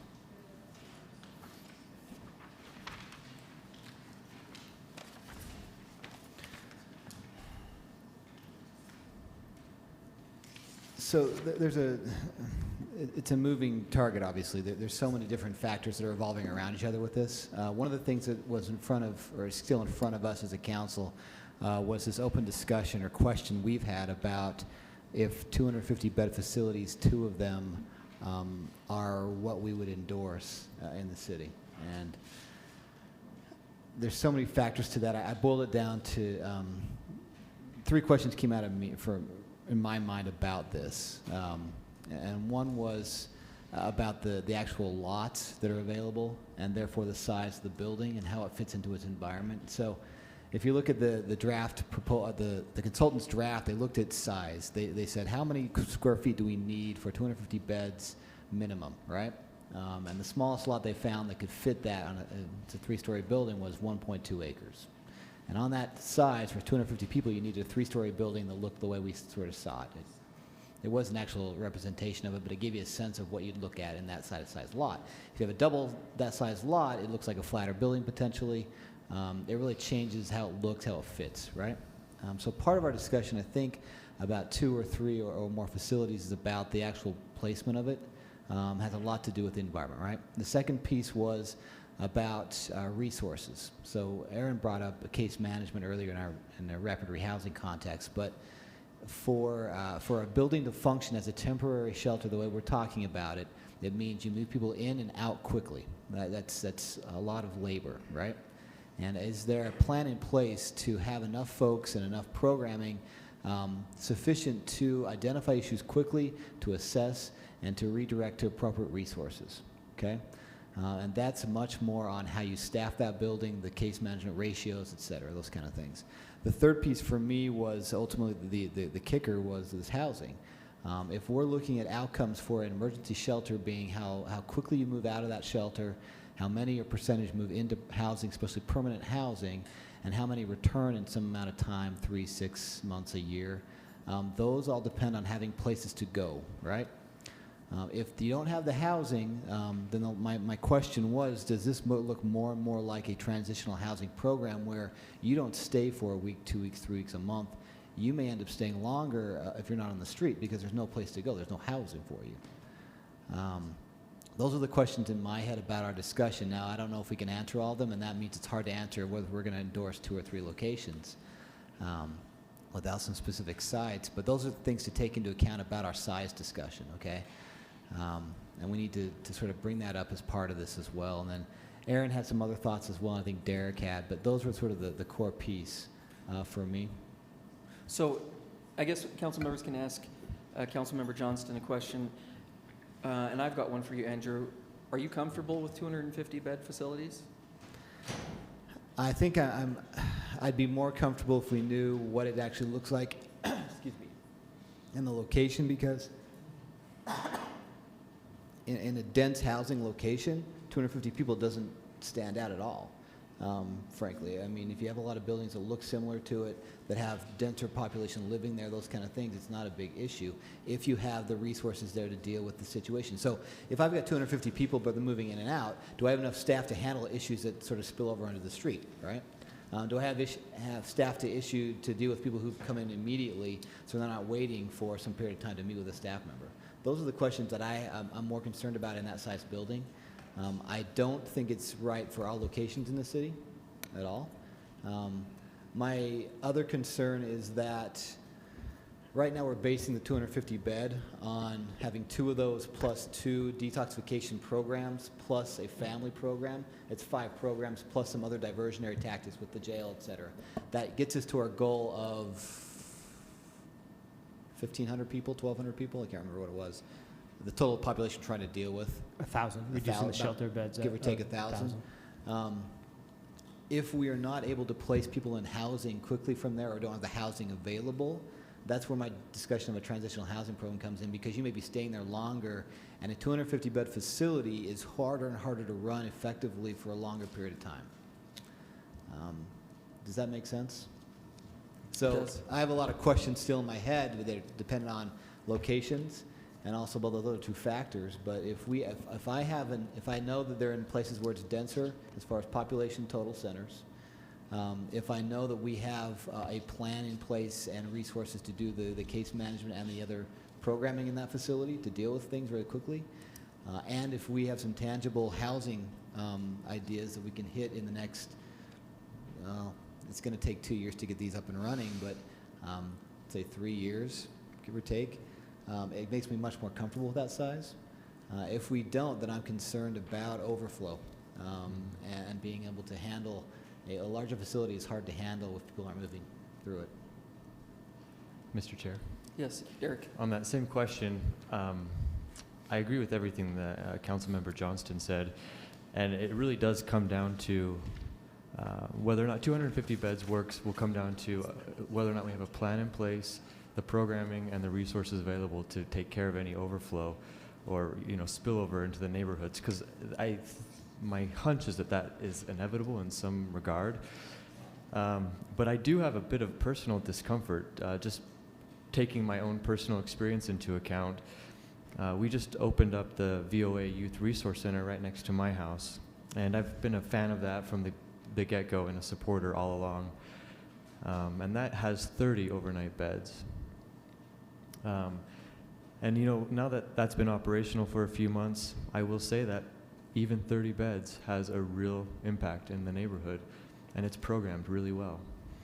And so, if you consider putting a resource center that has even 50 or 100 beds, we're amplifying that impact on a neighborhood. And so, for me, what it comes down to ultimately is how do we ensure to the community, as Erin mentioned in her op-ed and a number of times throughout this whole year, how do we ensure to the community that we are not only acknowledging when things start to go downhill, but that we're prepared to respond to that effectively? And so I have my doubts about 250 bed facilities, to be completely honest with you. My turn? Yeah, what do you, Erin? I want to start by saying that the paper that you have is really, really draft. And it was more like a brain dump of ideas and questions. And the part that says goals for the council was just, it's very draft format. So we are hoping that this can be something we work on together. And it's open-ended. I want to start with the goal section, and I really see a need for us to define, and perhaps we ask legal counsel to help us with that in defining what the council's role is and what the mayor's role is, and where there is non-legal definition, where we are going to sort out these overlaps and separations too. When are we going to decide things together? When does the council just need to appropriate funds and so on?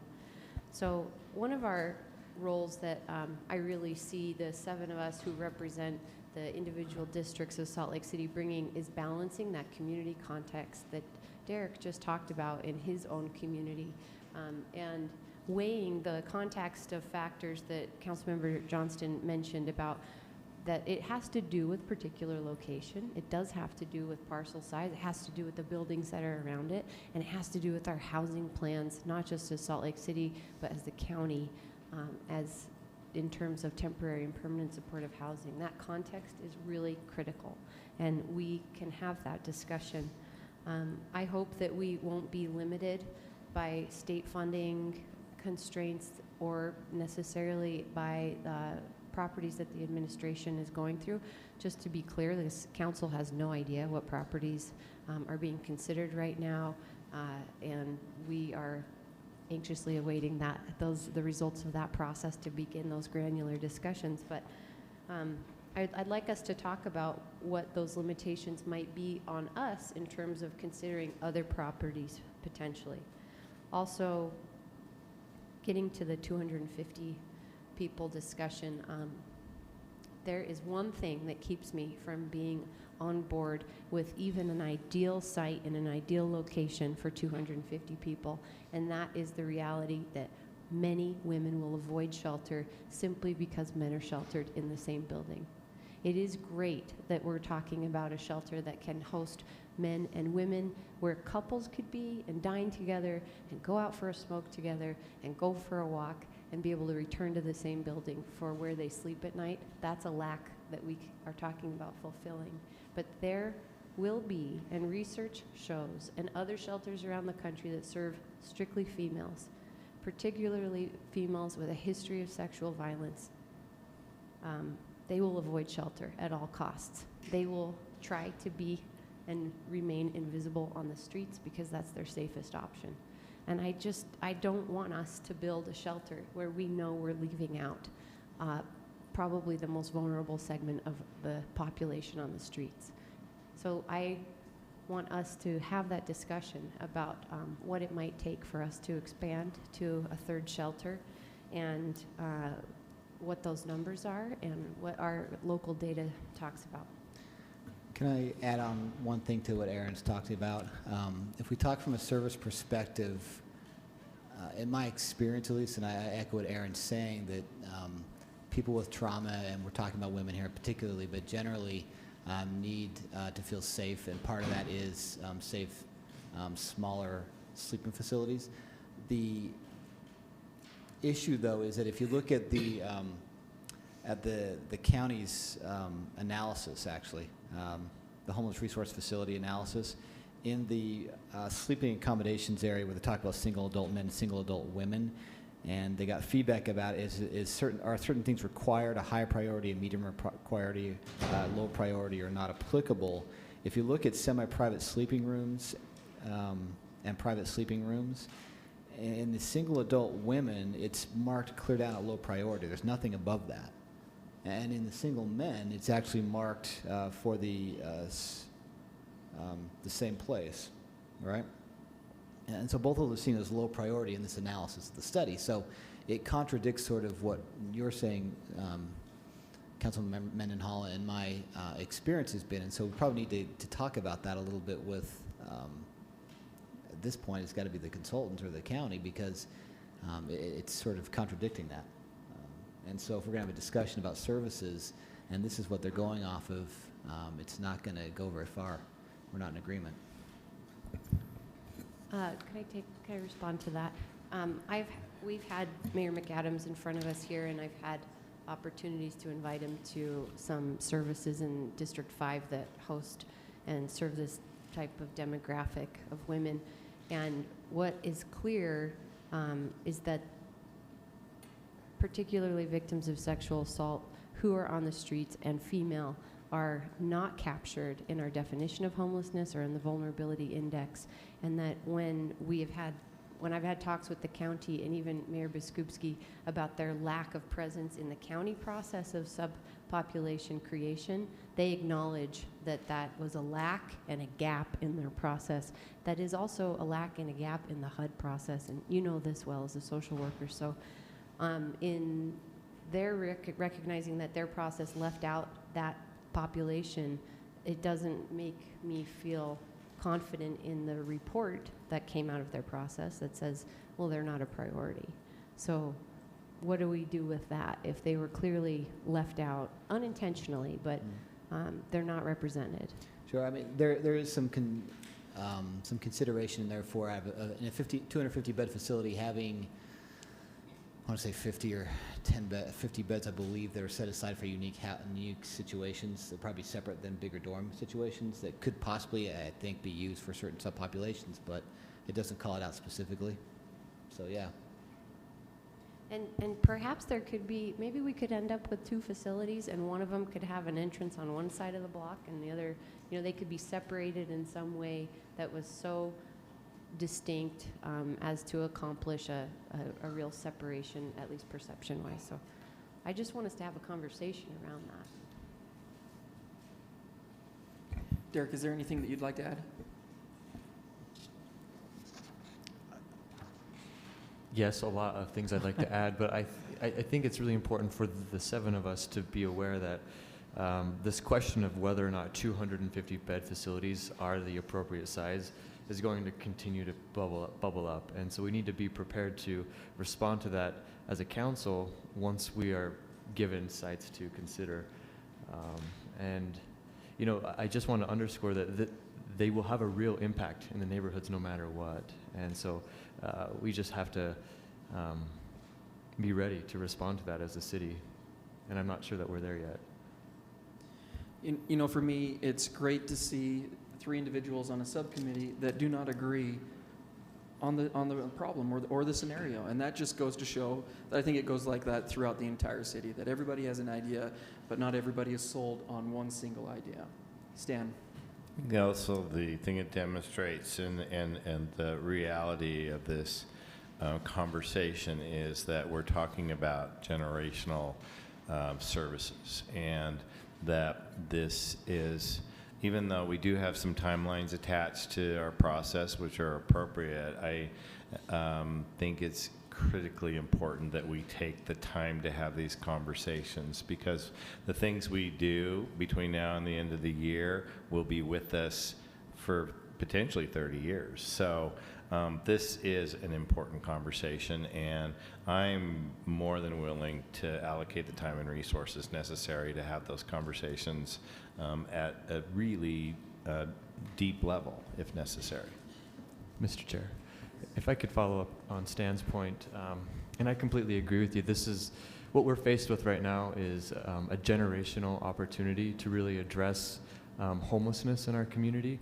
And I want to make sure that we are not making decisions based on a limited pot of money that's sitting in front of us, and instead look at what are really best practices nationwide and go at it from that angle. And if we need to come up with funding somehow, some way, then we will have to have that conversation. But I want to be sure that we're not limiting or letting funding itself drive our decision making.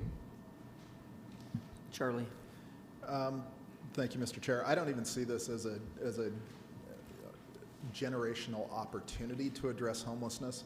I think it is our generational responsibility. We happen to be at the table right now when you know, things have come to the point where we could no longer ignore it.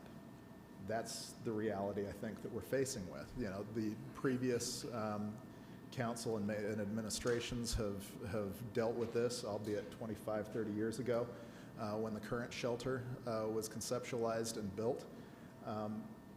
And I just echo that whatever decisions we make, because we will have to make decisions, whatever decisions we end up making, we are going to live with, our predecessors, or those who come, successors will live with as well. And I think there are things that we need to learn from the previous process that created the shelter that we currently have, so that we don't end up making some of those same mistakes. At that time, the shelter was built for 380 individuals, something like that. It's now expanded to just under 1,300, 1,400, basically a lot more than was ever anticipated. And I think that when we're making the site selections, we need to keep that in mind, that not only are, you know, the decisions that we come up with now based on the numbers, whatever number we talk about, but there's a good chance that that will probably be where the services will expand, because that's how it's been done in the past. To Derek's point, I do think that wherever these shelters end up, there will be significant impact. I think there are things that can be done to mitigate those impacts to a certain extent, but there will be an impact, and there will be people who are not happy with the process. But I think there are two groups that we need to look at when we're making this decision.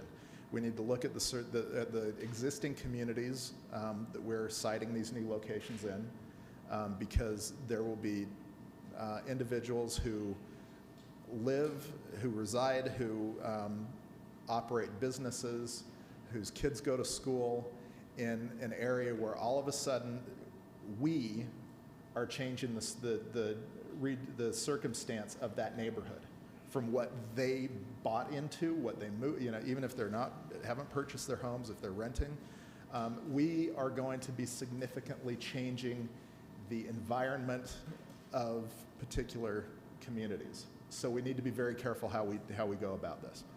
But we also need to look at the population that we're going to be serving. There are individuals right now who will not go to the shelter, not just women, but men who choose to live on the street because they fear for their safety. They do not feel that they would be served in a safe role in the current environment. We need to learn from that. 250 beds is large. It is an institutional type setting. Even if we're looking at these as emergency situations, which I think we are, you know, these aren't long-term. The intent, I should say, is not that we have a long-term solution with these shelters. But institutional settings are really, really difficult to serve people appropriately. You can take care of basic needs, you can take care of health and safety. But if we're looking at trying to transition people into housing, if we're looking at trying to figure out how best to help individuals who are at a really bad point in their lives, I don't care how well programmed it is, 250 is just too large to do that in. So not only are we talking about something that would have a significant impact on an existing neighborhood, but I question that we have the current resources or plan, and I think the county is moving along in a good way. But I still don't think that we know how to best serve 250 individuals at a time, especially if we're hoping to turn those individuals over on a nightly basis. Now, that means that we're going to have more, you know, the solution would be more shelters, which will cost more money, which will impact more communities. So in some ways it makes sense, you know, on paper to have two 250 bed facilities because you're impacting fewer people. But the reality is, I just don't see how it's going to be successful. And so if it means that we need to have a discussion about funding, that we have a discussion about how to move forward in a pragmatic but also realistic way. Now's the time to have that discussion, because once we make this decision, we're not going to come back and revisit it. I mean, this isn't fun for anybody, but that's the responsibility that we have. So this isn't going to be a fun issue where we come back and say, hey, let's tweak this, let's tweak that. Once we make the decision, we're done. That's just the reality. We can say we're not, but we will move on to other things. So we need to make sure that the decisions that we make, we do right now. Lisa. I want to point out that when Mayor McAdams was here a couple of weeks ago, I appreciate that he gave us a starting point, and it's clear to me that he was not necessarily married to the idea of the two 250-bed shelters. That was just one proposal, and I think it's too big. I don't think it's manageable. He acknowledged it would probably balloon quickly to 300. What I'd like to see us do is look for 5 sites, 5 shelters of about 100 people each. So we break up these populations, that we don't have single women with single men in those places, and have services at all of these sites. With Charlie, I know it'll be expensive, but I think it's important that we can go out, we can do some really good things and make a difference. And if we have funders, whether they be legislators or whether they be private donations, who think that we're asking too much of them, join us on a walk along 500 West and see what folks are experiencing. Derek and I were there the other day and had a chance to chat with a number of the folks who are there. And in talking to a gentleman who'd been on the street for 4 years, who acknowledged to me that his main reason he was there, that he'd landed on the street, was because of drug problems, and he'd gotten clean through VOA. And he said, I've been clean for a while, and I don't know what a while means, but I don't know if that was 2 weeks or if that was 12 months. But I said, what's the best thing we could do to help you? And he said, if you could help me find housing, so when I go to apply for a job, I have an address. And the other thing I need is an ID. Mine keeps getting stolen, and it's expensive, and if I could get it for free. And I said, that's a state issue, but I think that's one thing we want to note, as in our services, we want to have an ID available. And I said, well, where are you staying tonight? And he said, I'm staying, I camp over on 9th West. And that triggered a thought in me, and this is maybe just way out there, but I wonder if one of these 5 sites that I'm talking about could be a KOA for homeless folks. That it could be on a property that we own. It would involve some, maybe fencing it to make it secure. It would involve having storage. It would involve building bathrooms and showers. It would mean having someplace to wash clothes, and that doesn't necessarily mean a washing machine. When you're camping, you don't usually have a laundromat. It would need security. I'd want it to have all the services it has the rest of the time. We'd have to figure out what we do in the winter, because not everybody wants to winter camp, especially I don't. But there is a segment of the population who would prefer that. And if we could make it something that was safe and have a really low bar, and if you want to be there with your significant other, you can be there. And I don't know where that would be. It would not be in a park. And I know there are some places where Aaron shared with me a letter earlier that someone had heard that's what Salt Lake was encouraging, was camping in our parks as a solution, which to my knowledge we are not. And I know we're not in Fairmont or Sugar House, but it's happening. But I'm talking about a different place. Would have to advertise it well, but have it be something that really functions. I think it would be a lot less expensive than other things, but I think it might be an interesting option for us to look at and provide an address and a P.O. box and encourage people to not be there forever and ever. But if that's what they're choosing, it's a lot better than having people camping along the Jordan River where there are no bathrooms, and it's creating a significant hazard in terms of waste, and I think it could really make a difference. I also want to report to the council members that I think our money was well spent on the toilets on wheels. This same gentleman, I said to him, "Is this working?"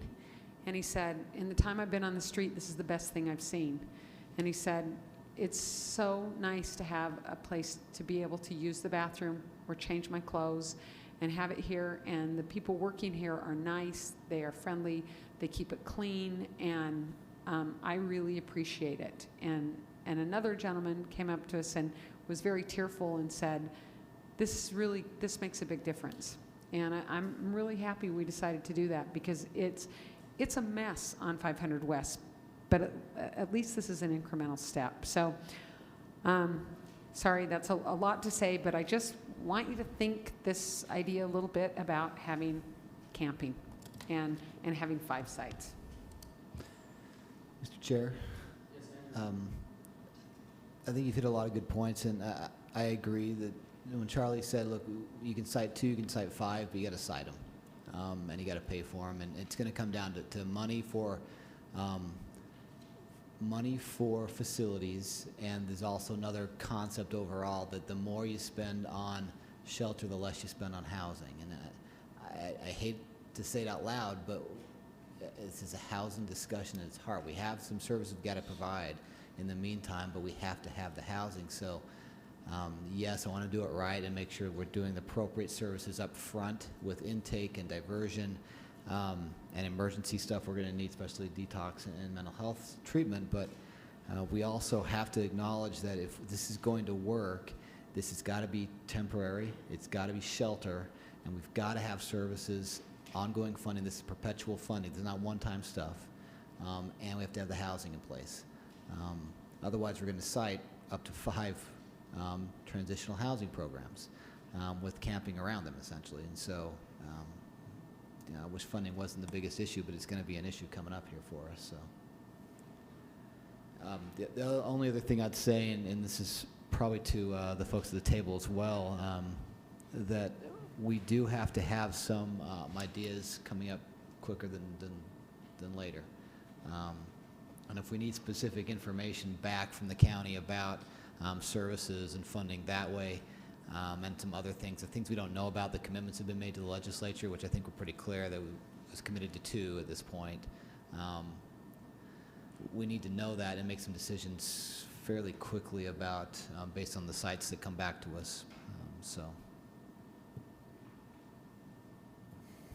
So, council members, tell me if I'm wrong. I'm wrong a lot. I think the first policy discussion we have is whether we're comfortable with the 250 site facilities.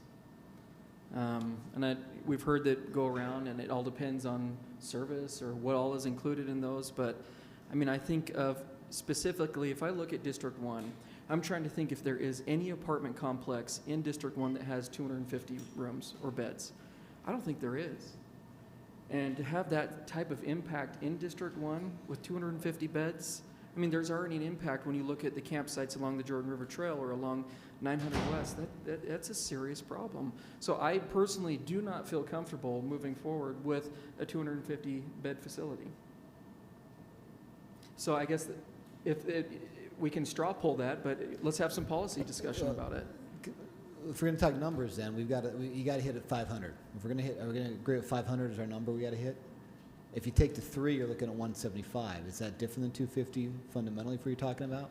I don't think that's enough. Are we talking about a 250, a 100, and another 150? I mean, what's the threshold here? Because if we're going to talk about more facilities, what's the threshold we're trying to hit that's appropriate? Mr. Chair? Yes, Erin. This is hard, huh? I want to go back to Andrew's 3 points that he brought up, and I feel that it's a little premature for me to feel comfortable straw polling 250 yes or no, that the context of potential sites could add a lot to this discussion, and that maybe there is a site that can handle that kind of a load that this body would feel comfortable with. And I can't say where that would be, I can't imagine, but I want to see what the administration wants to propose, and we're not there yet today. And I also want to make it clear that I'm not saying we have to have 3 facilities, but I think that there is a policy discussion about the realities of the willingness to walk in the door for certain subpopulations. And when Shalingi and Mayor McAdams sat in those seats and I asked them, which subpopulation would you break out? They knew exactly who it would be. And I think there is a place for men and women, but we can have that kind of a discussion without saying it'd be 175, 175, 175, but that there could be some ways to create a better model for being able to deliver those services than we're aware of just yet. But the 2 things that I see us being able to start really talking about right now, if I can remember where I wrote it down, is about means. What are the means that this council can come up with, budgetary or otherwise, to work with the administration to ensure health of the communities that will host these sites? No matter what those communities are, we have a role in coming up with that strategy of best possible scenario. We can talk about that now, and we can ask the administration for feedback on that now, and it will probably take us a good long time. Charlie. Sure. A couple of points. First of all, on funding, I think that right now we continue to operate within the parameter that we have, which is the funding is coming from the state through the county. Now, if that needs to be supplemented because of something that we plan for later, then I think we have that discussion at that point. My feeling, though, is that, and maybe I'm overly optimistic, but I believe that if we as a city provide a concrete policy and a concrete plan for how we're going to handle how we're going to handle this, and then go back to the legislature, that I think it will be a much easier job than trying to pitch something in theory. So I think we, at this point, continue to operate on the assumption that the funding is going to come from the state. That we then go back to the legislature once we know what that additional cost will be, based on what we've come up with, and then we sell that plan to the legislature and work to get funding through the state. Because I do think that this is a much bigger issue than just a Salt Lake City issue. We are putting ourselves out, and rightfully so, to deal with the problem. I don't hear any of us saying we don't want to have homeless facilities in our city. No one is saying that. I don't even hear our residents saying that, although I'm sure there are some. But we can't be expected to both finance the plan or finance the plan and implement the plan. And so I think, let's come up with what that plan is. Let's come up with what our recommendation is for sites, and then move forward and try to sell the legislature. I think the minute we come up with a way to fund it, that they will be more than happy to let us do that. And so I hesitate having that discussion too soon until we are able to go and try to pitch something back to the legislature. In terms of separating the, if we want to have a discussion today on the number of individuals, that's fine. I feel like I'm ready to do that. I don't support 250. I think we need to look at far less.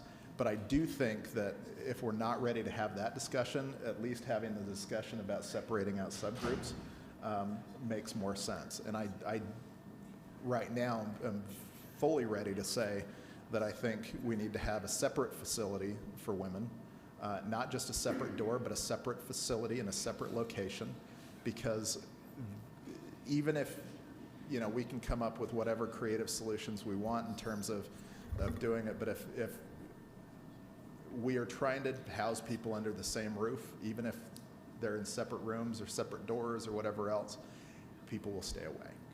And I know that the intent isn't that we that we have a ton of people coming to these places, but we need to look at it as an emergency option for people.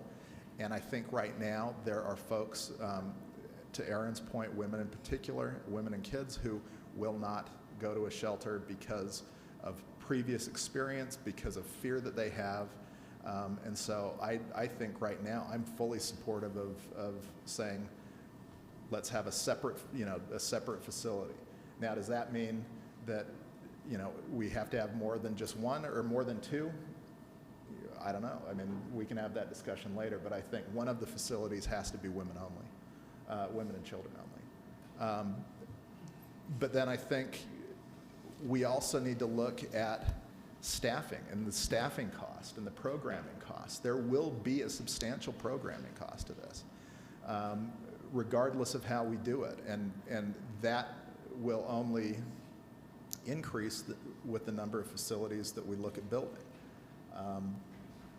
I think we understand that. I don't think that is lost on any of us, but I think that there are certain things that make sense to not look at economics or the economies of scale. This is one of those. And I think if we have to lobby for additional resources, if we have to look at other funding options, if we have to look at having the community participate more, let's have those discussions. But again, to reiterate the point that I made earlier, this is our one option for a generation to get this right.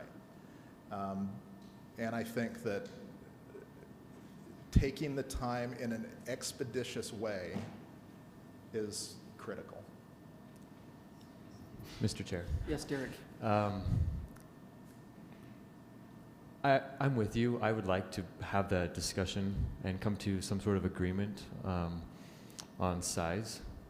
But I agree with Aaron that we probably ought to have a few other discussions first. Primarily, I'm not comfortable having a discussion on size when I'm a little bit fuzzy on the exact demographic that we're looking to address. For instance, I don't want to build a shelter for women only with 50 beds when we need to address 75 women on average. I don't know yet the exact numbers of the demographic we're trying to address. And so before we agree on any sort of size of shelters or resource centers, I think we need to have a clearer understanding of who we're trying to help. And I have reached out to the county on that. I haven't received anything yet.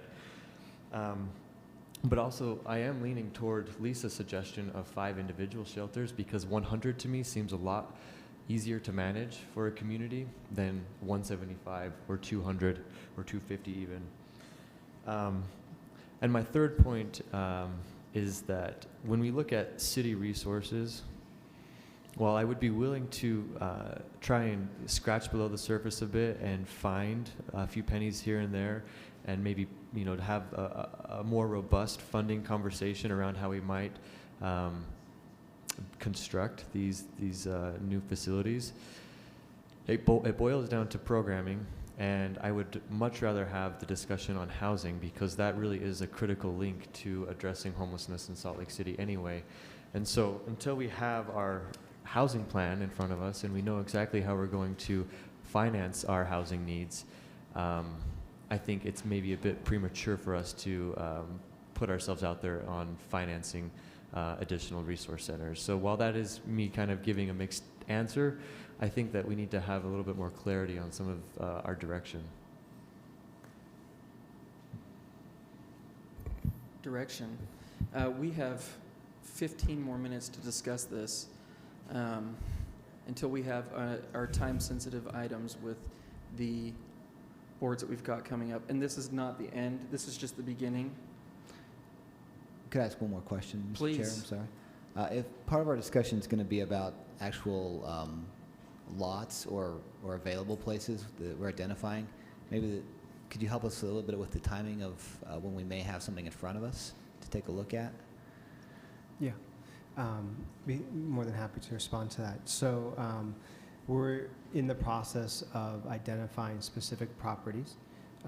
This week, the development review team will be meeting to review properties that have been identified, to look through the issues that the DRT normally does, zoning, land use, things like that, that could cause certain need for more information about certain properties or eliminate certain properties.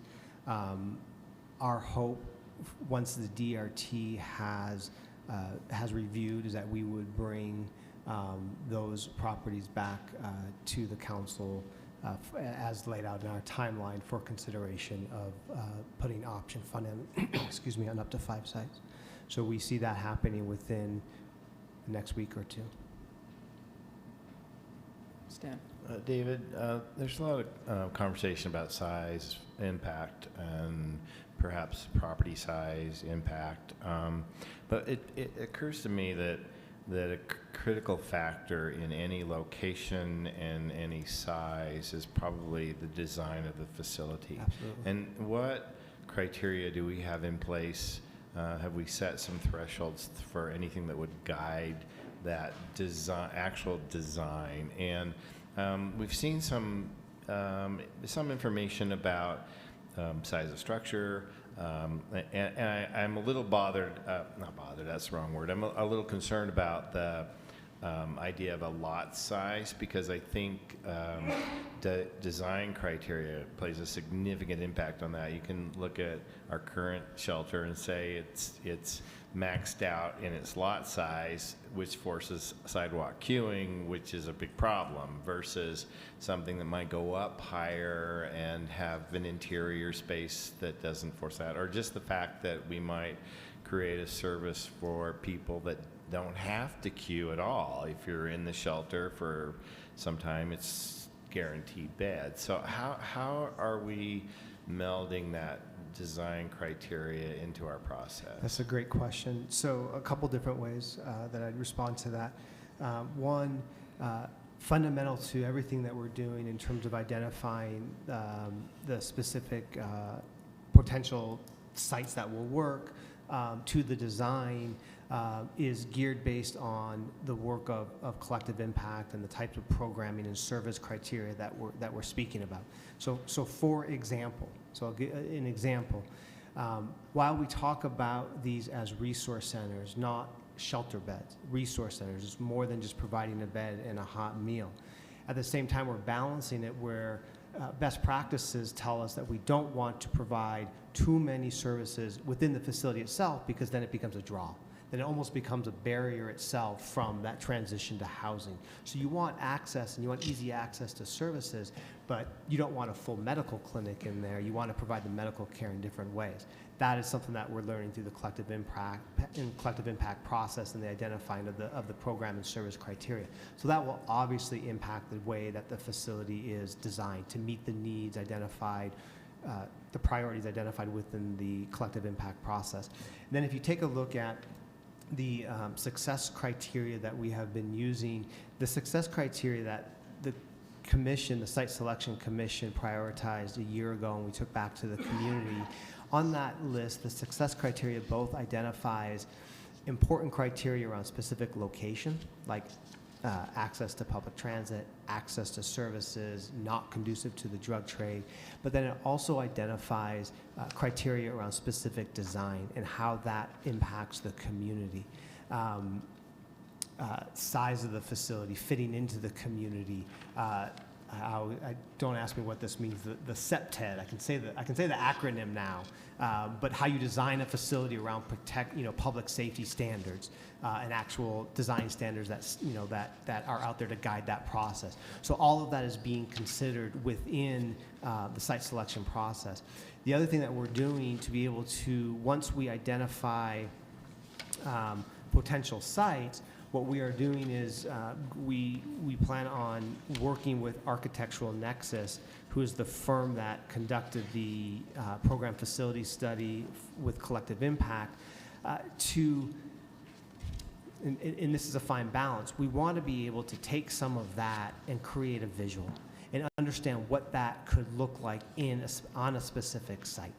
so that when we engage the public, we're providing an image of what that facility would look like on that specific site, which would include some of these important criteria around design.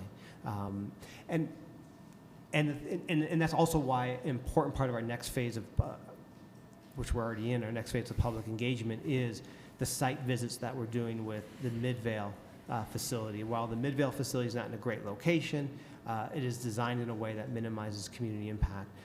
VOA, YWCA, the Lantern House. I would encourage all of you, as much as you can, to participate in those site visits because it will help inform the policy conversations that we're having here.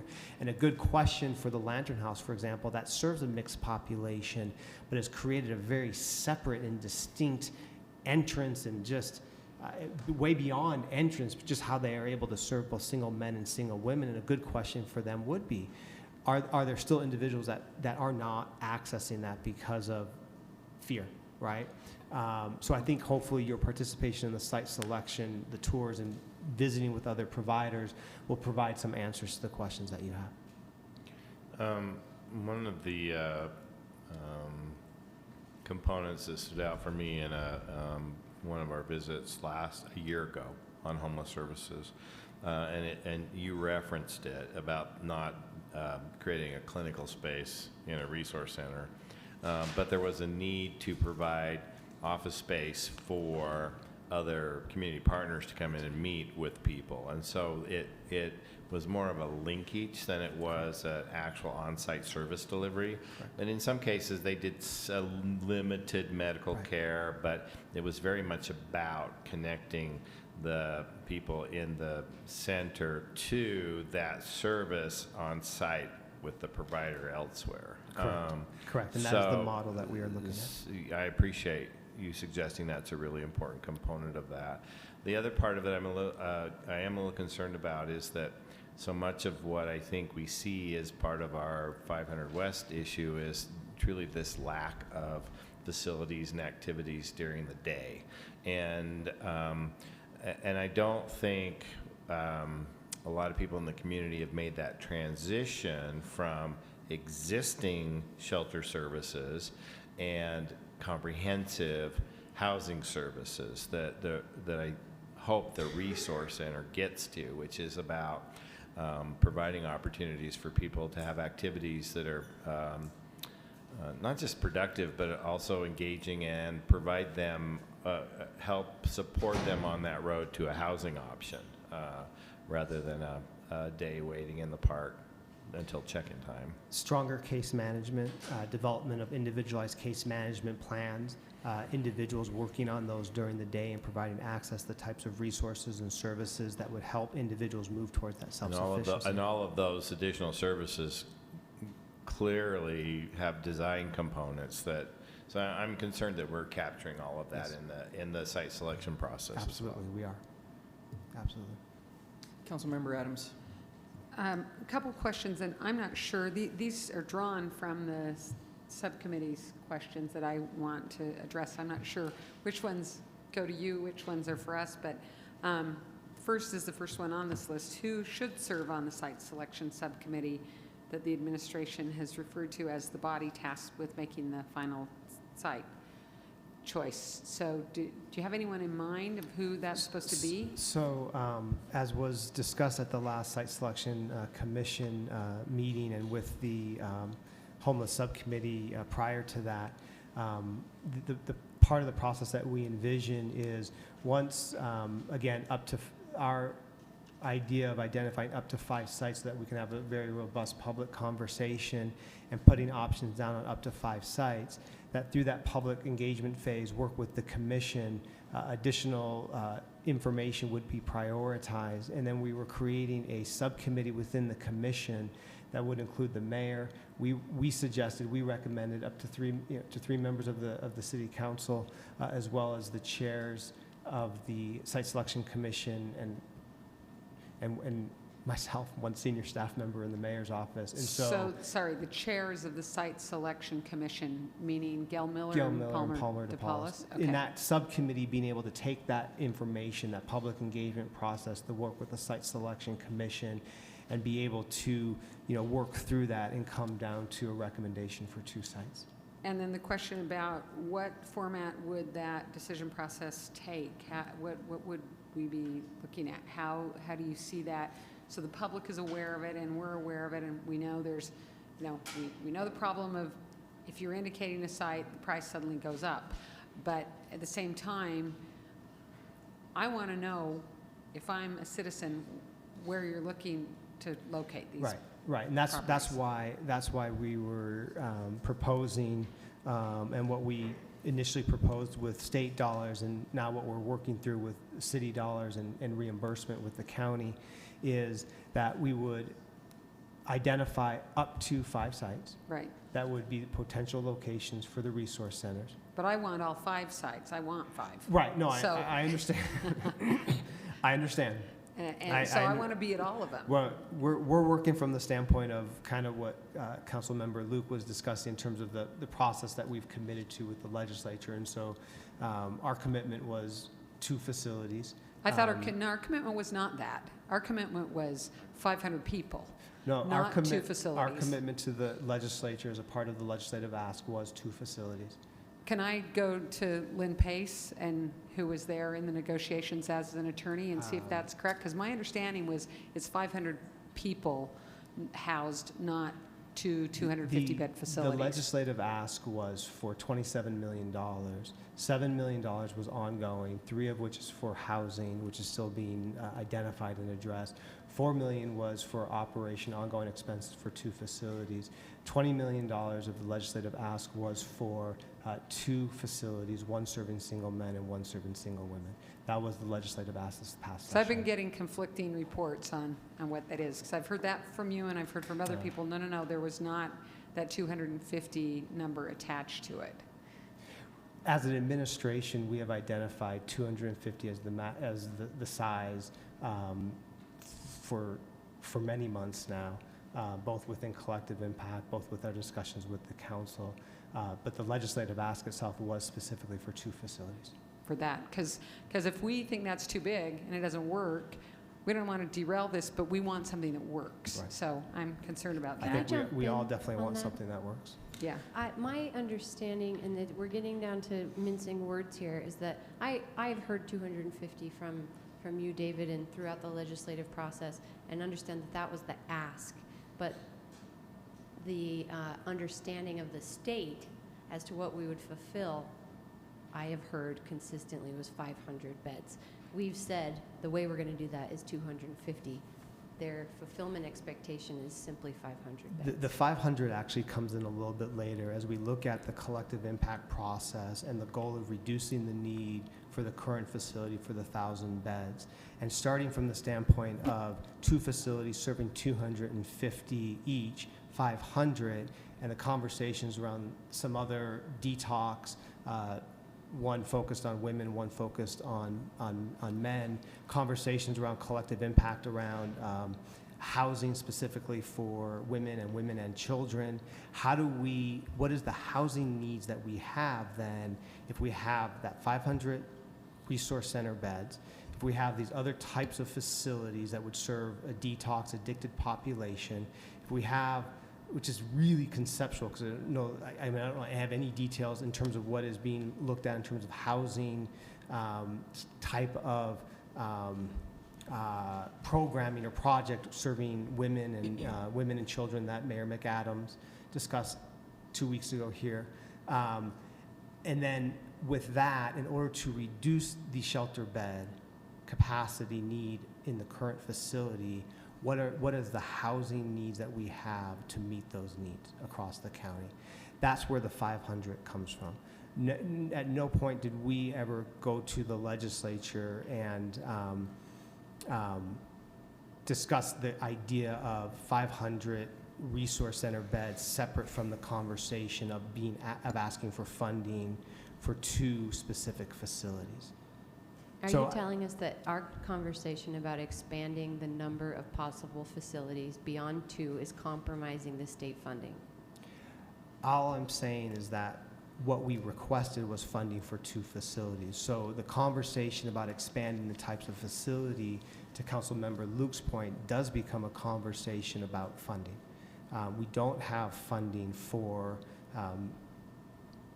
more than 2 facilities. And quite honestly, even the $20 million that we do have for the 2 facilities, if you saw in the collective impact study, the facilities programming study, we always knew that that would come with it, the need for ask for private funding.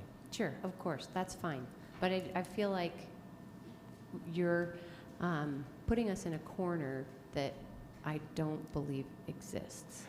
I'm not trying to put anyone in a corner, Councilmember Mendenhall. All I'm saying is that when we went to the legislature this past session, the $27 million ask was specifically for two facilities, and one for single women I hear and one that the for single state men. doesn't care how we do 500, 250, 250. They just care that we do it. Oh, I'm not arguing with that. So I our don't- I mean, I funding don't think- isn't compromised by No, I never- consideration of I- different orientation of the same number of people. No, I never said that the funding was compromised. What I said is that the process that we're working from right now and that we have for the last 6 months is that we are responsible for citing 2 locations. That is the commitment that we made to the Utah legislatures. That is what we got funding for. And so that's what we're proceeding with. We will at least do that. Right. And I am not. Add one more. I think we need to decide what success looks like for us. And that's not to be discussed today, but I think we need to be thinking, what would a successful solution look like? And obviously, it would not have queuing. It would have people who have jobs be guaranteed beds and things like that. But I think we need to be looking as a community, what does success look like? Mr. Chair, if I may, David, I just want to be very clear. Our job as a body is to ensure that our responsibility is to make sure that what we provide the community is what's best for the community at large.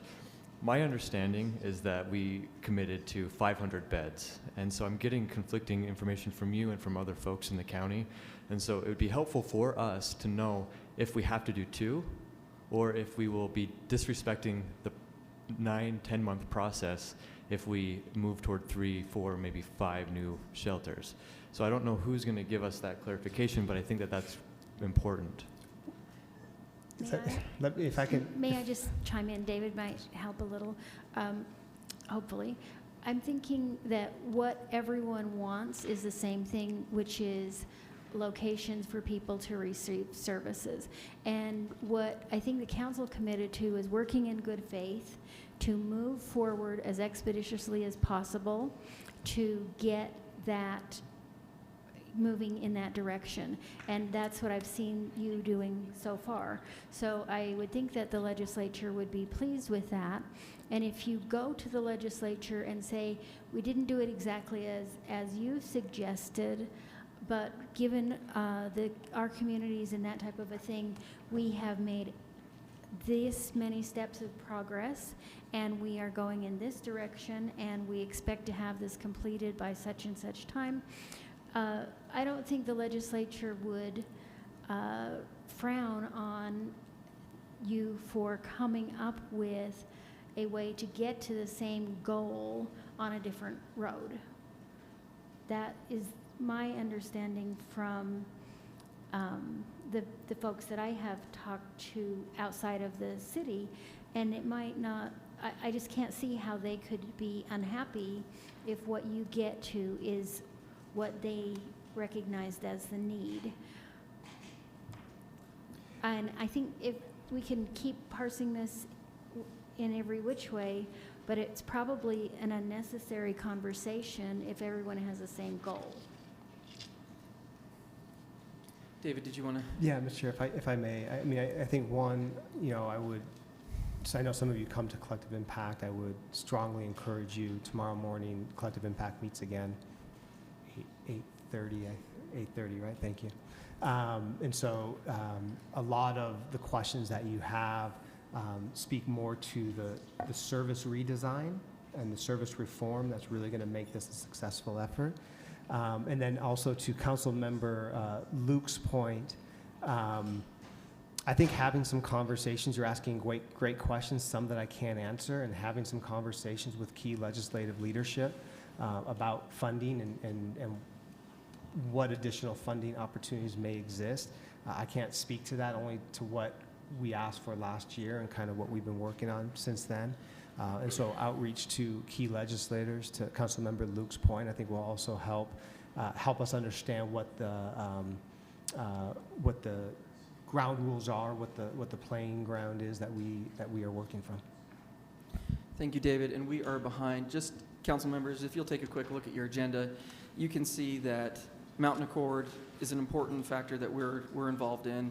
The CIP, affordable housing, and now the homelessness services, including the site questions and answers. So we have got a full plate that we're going through. This is the first of many discussions that we're going to have in regards to each one of these items. So moving forward, let's make sure that we're I'm not saying on the same page, but moving forward that we're accomplishing our goals and actually seeing progress as we move forward. So thank you, Russell. Thank you, David and Mike, for being here. But we have board appointments. And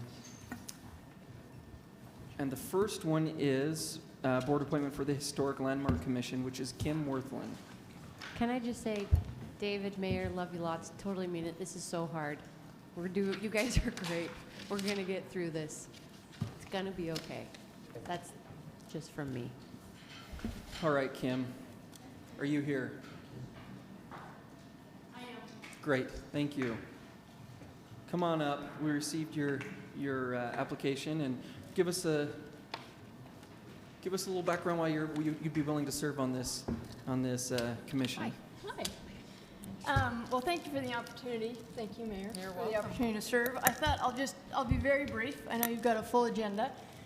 I have been a longtime resident of Salt Lake City, and I come from a long line of Salt Lake City residents on both sides of the family, the Golans and the Worthlands.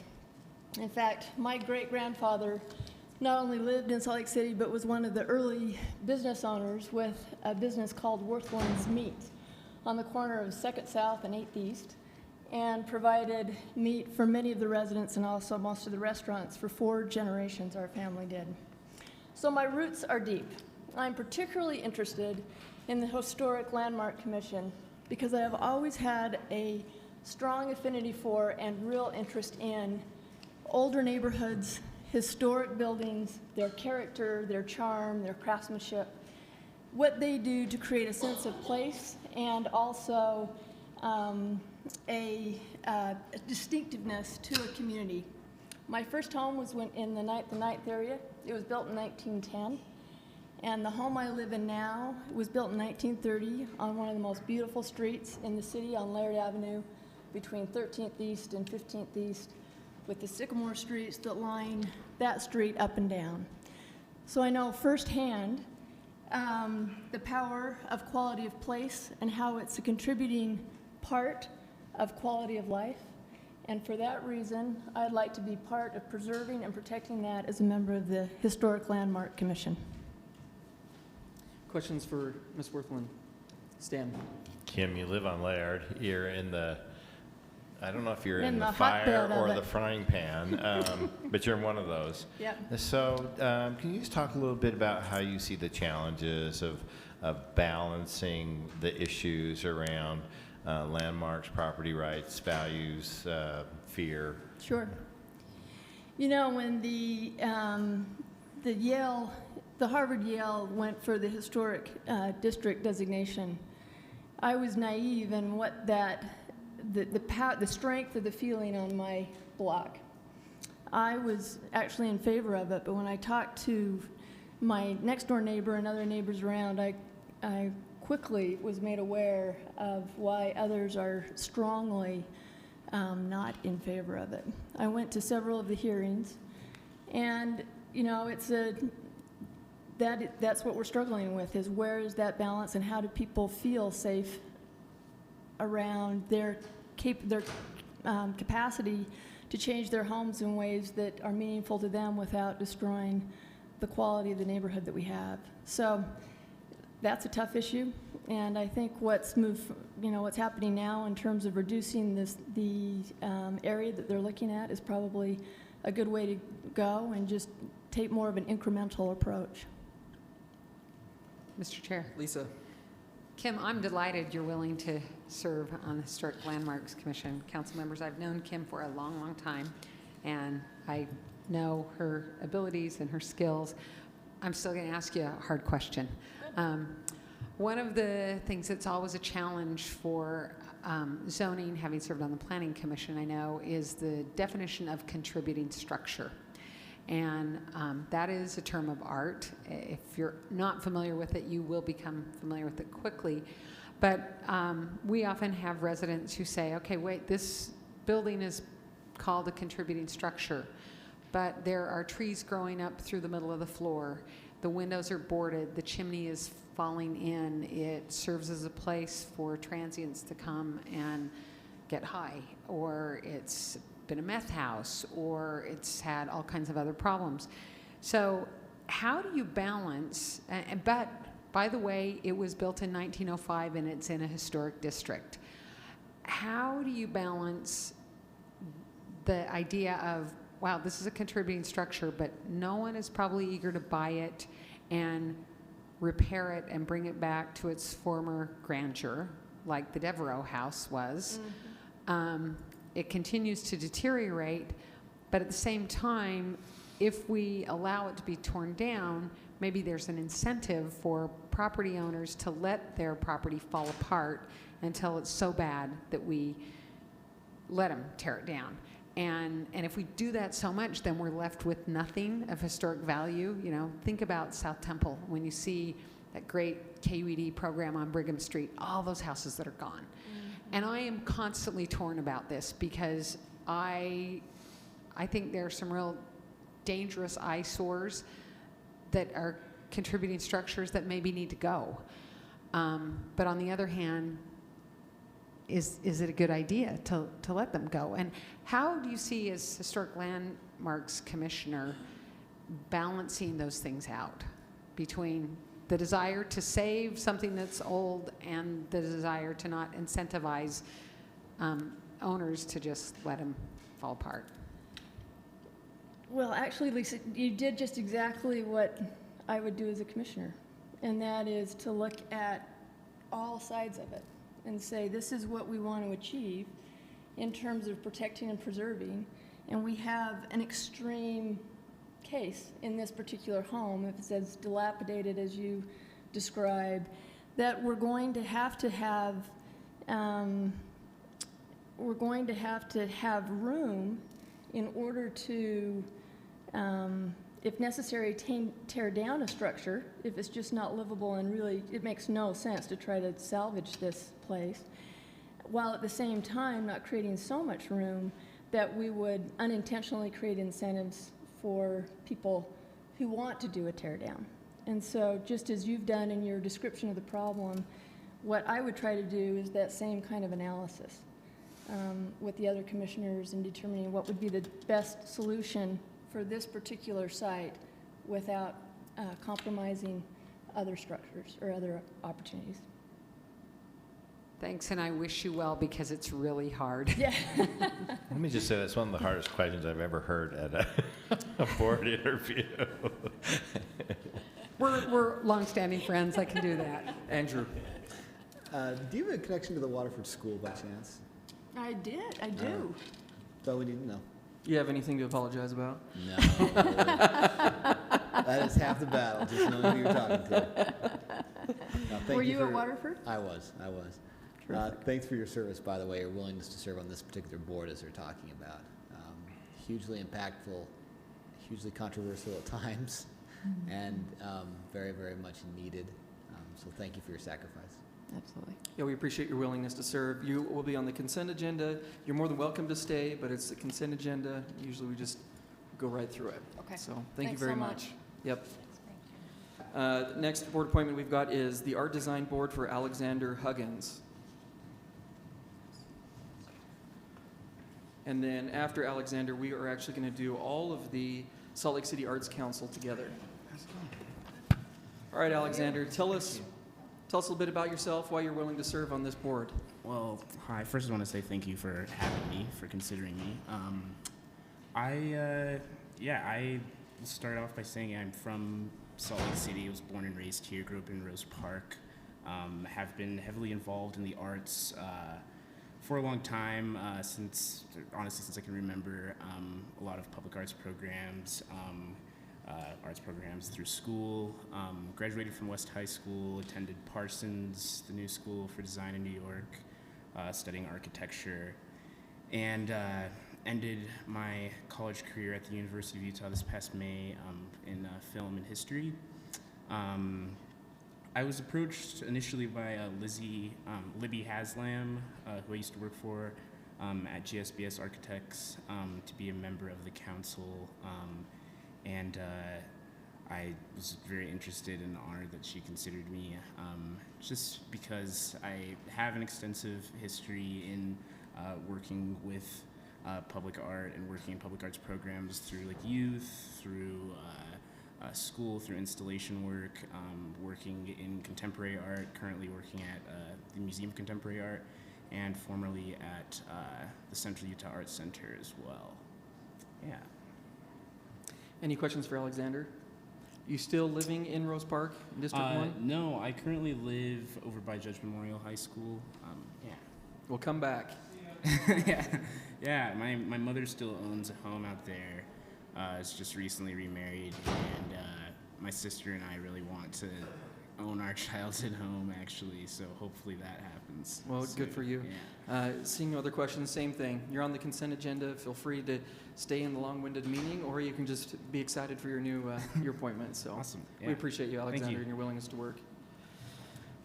All right, bear with me. We have Jennifer Horn, Annie Dayton, Matthew Castillo, and Efrain Garcia. Why don't you come up to the table, give us a little bit of your background, why your willingness to serve, and we might have to pull up another chair.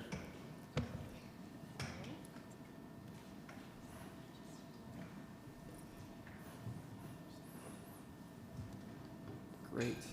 So we'll just start with Ms. Dayton, since I know who she is from District 1. Tell us a little bit about your background and why you want to serve on this board. Well, I'm originally from Massachusetts, so I'm a transplant to Utah, but I really love it here, and I've had the opportunity to live in Orem and own a home in West Jordan, and now we've settled down in Rose Park, and we love it. We're really putting down roots here, and so I just felt like I wanted to be more civically engaged because I love this city so much, and the arts are important to me. My husband is an artist, so I feel pretty clued into the art community. We have a lot of friends that work at UMOCA, a lot of friends that work at Disney, EA, and one of my things was when I attended this Real Women Run conference, and they talked about how just women weren't very well represented, and so when I looked on the Salt Lake City commissions and boards, I just noticed there wasn't a lot of representation from District 1 either, and so I felt like I wanted to change that. I'm a young mother.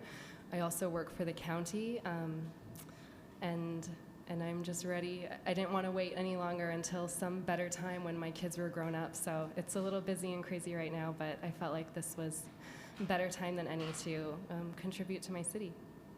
Thank you. Sir.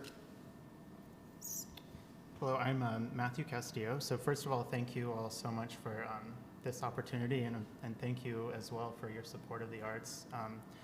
So I am a finance professional and a slash classical musician. So I was born and raised in Utah County and performed and studied the French horn for many, many years, and studied in Cleveland and Massachusetts and Michigan as well. Ultimately, I ended up graduating from the University of Utah with degrees in accounting and music performance. And since graduating, Smart boy. Thank you. Since graduating, I've worked in nonprofit finance and arts administration. So, you know, I'm really excited about the opportunity to serve the city on the Arts Council board because I think, you know, my unique experience and kind of diverse perspective being an artist and an arts administrator, I think, you know, I'm really excited to offer that perspective. I know the Arts Council, like pretty much any arts organization, has its own financial challenges, and so, you know, I'm eager to hopefully lend my skills and my experience to help serve Salt Lake City and the mission of the council to, you know, provide and develop a really thriving arts culture in Salt Lake City. Thank you. Thank you. So I'm Jennifer Horn, and I am a great appreciator of the arts. I have absolutely no artistic ability at all, so I admire the artists who are here with me. So I live in the Avenues in Salt Lake City. I moved back here about 12 years ago after living away for a few years. And, you know, I had grown up in Salt Lake City and thought I was, you know, like half the girls I grew up with thought I was going to be, you know, a famous tap dancer when I grew up. That was sort of, you know, dance was what I loved. And then I grew up, moved away, found out I didn't have that much talent. That's okay. I since went to college. And then when I moved back about 12 years ago, was sort of amazed at the arts culture we have in Salt Lake City for a city of this size. And I'd lived in Boston and some other places, some larger cities. For a city of this size, I think we've got a pretty amazing arts culture, performing arts and visual arts, and sort of, you know, and the community excitement and involvement in the arts is part of what makes Salt Lake City so great. So I also work downtown. I'm an attorney in private practice, and I'm excited to serve something much more fun and creative than what I do all day long. And I have two children who are both involved in the arts. I have a little budding viola player, and my son is a little ballet dancer with Ballet West Academy. So we're kind of an arts enthusiastic sort of family. So I'm happy to answer any questions, but very excited to serve on the Arts Council. I have two questions. You're not an artist, but do you like art? Do you like to look at art or listen to art? I do. And yes, do you think it's important? I think it's very, absolutely, I think it's very important. You'll be fine. Thank you. I don't actually have to, they told me I don't actually have to like paint or draw with it, so I'm. Just be careful when they do those, like the annual board retreat, and they make you draw something. That's the only time you'll be asked to do art, and you'll be fine. Okay, I'll start practicing. Mr. Garcia. Hi, my name is Efren, and I am very thankful for this opportunity, but I have to say that I come from a place of privilege. I currently work as a full-time dancer with Repertory Dance Theater, so that gives me a little bit of an advantage that not many of the population in Salt Lake City is able to attain a full-time job as an artist. And one of the main reasons when I wanted to, as to why I wanted to join the council, was because I know personally a lot of the people that are impacted by the programming that is supported by the funds distributed through the Salt Lake City Arts Council. It's vital for me to understand how that is affecting the community in the arts, especially dance, because it's really deep to my heart and I live it every day. But also how those programs support the communities outside of the downtown area, or, you know, for example, District 1. I know firsthand through my job, traveling through different elementary schools and outreach programs, that some of these programs don't necessarily have a lot of advantages through the arts or experience. And I think it would be great to sort of bring that alternative perspective into the council and all of its efforts in providing Salt Lake City a more endowed cultural environment. All right, council members, any questions? We have some great qualified individuals. They're 20-year-old professionals who we have at this table. We appreciate you all being here and your willingness to serve. You're on the consent agenda, and thanks again for your willingness to serve. It's key to making our city function properly and have great ideas come from the residents of Salt Lake City. James, can Yes. I say one thing? Mayor, thank you for these great candidates all across the board. These are terrific. Thank you so much. Great, thank you so much. We appreciate it. All right, council members, we have an executive session tonight. Looks like we're going to have about 20 minutes, so if you can, after we go into an executive session, dinner's on the table. If you'll grab that and come back here, we'll dive right into it. So I need a motion. What's it for? Real property strategy and attorney-client matters. Mr. Chair, I move that we enter into a closed session for real property. real property and attorney-client privilege. Okay, Councilmember Charlie Luke has made a motion and a second by Second. Councilmember, I heard Councilmember Kitchen first. We need to roll call this. Councilmember Adams? Kitchen? Yes. Luke? I'm a yes. Yes. Okay, that was a yes from Penfold, Mendenhall, and Johnston. And those of you that are not supposed to be here in executive session, we ask you kindly to please leave. Thanks.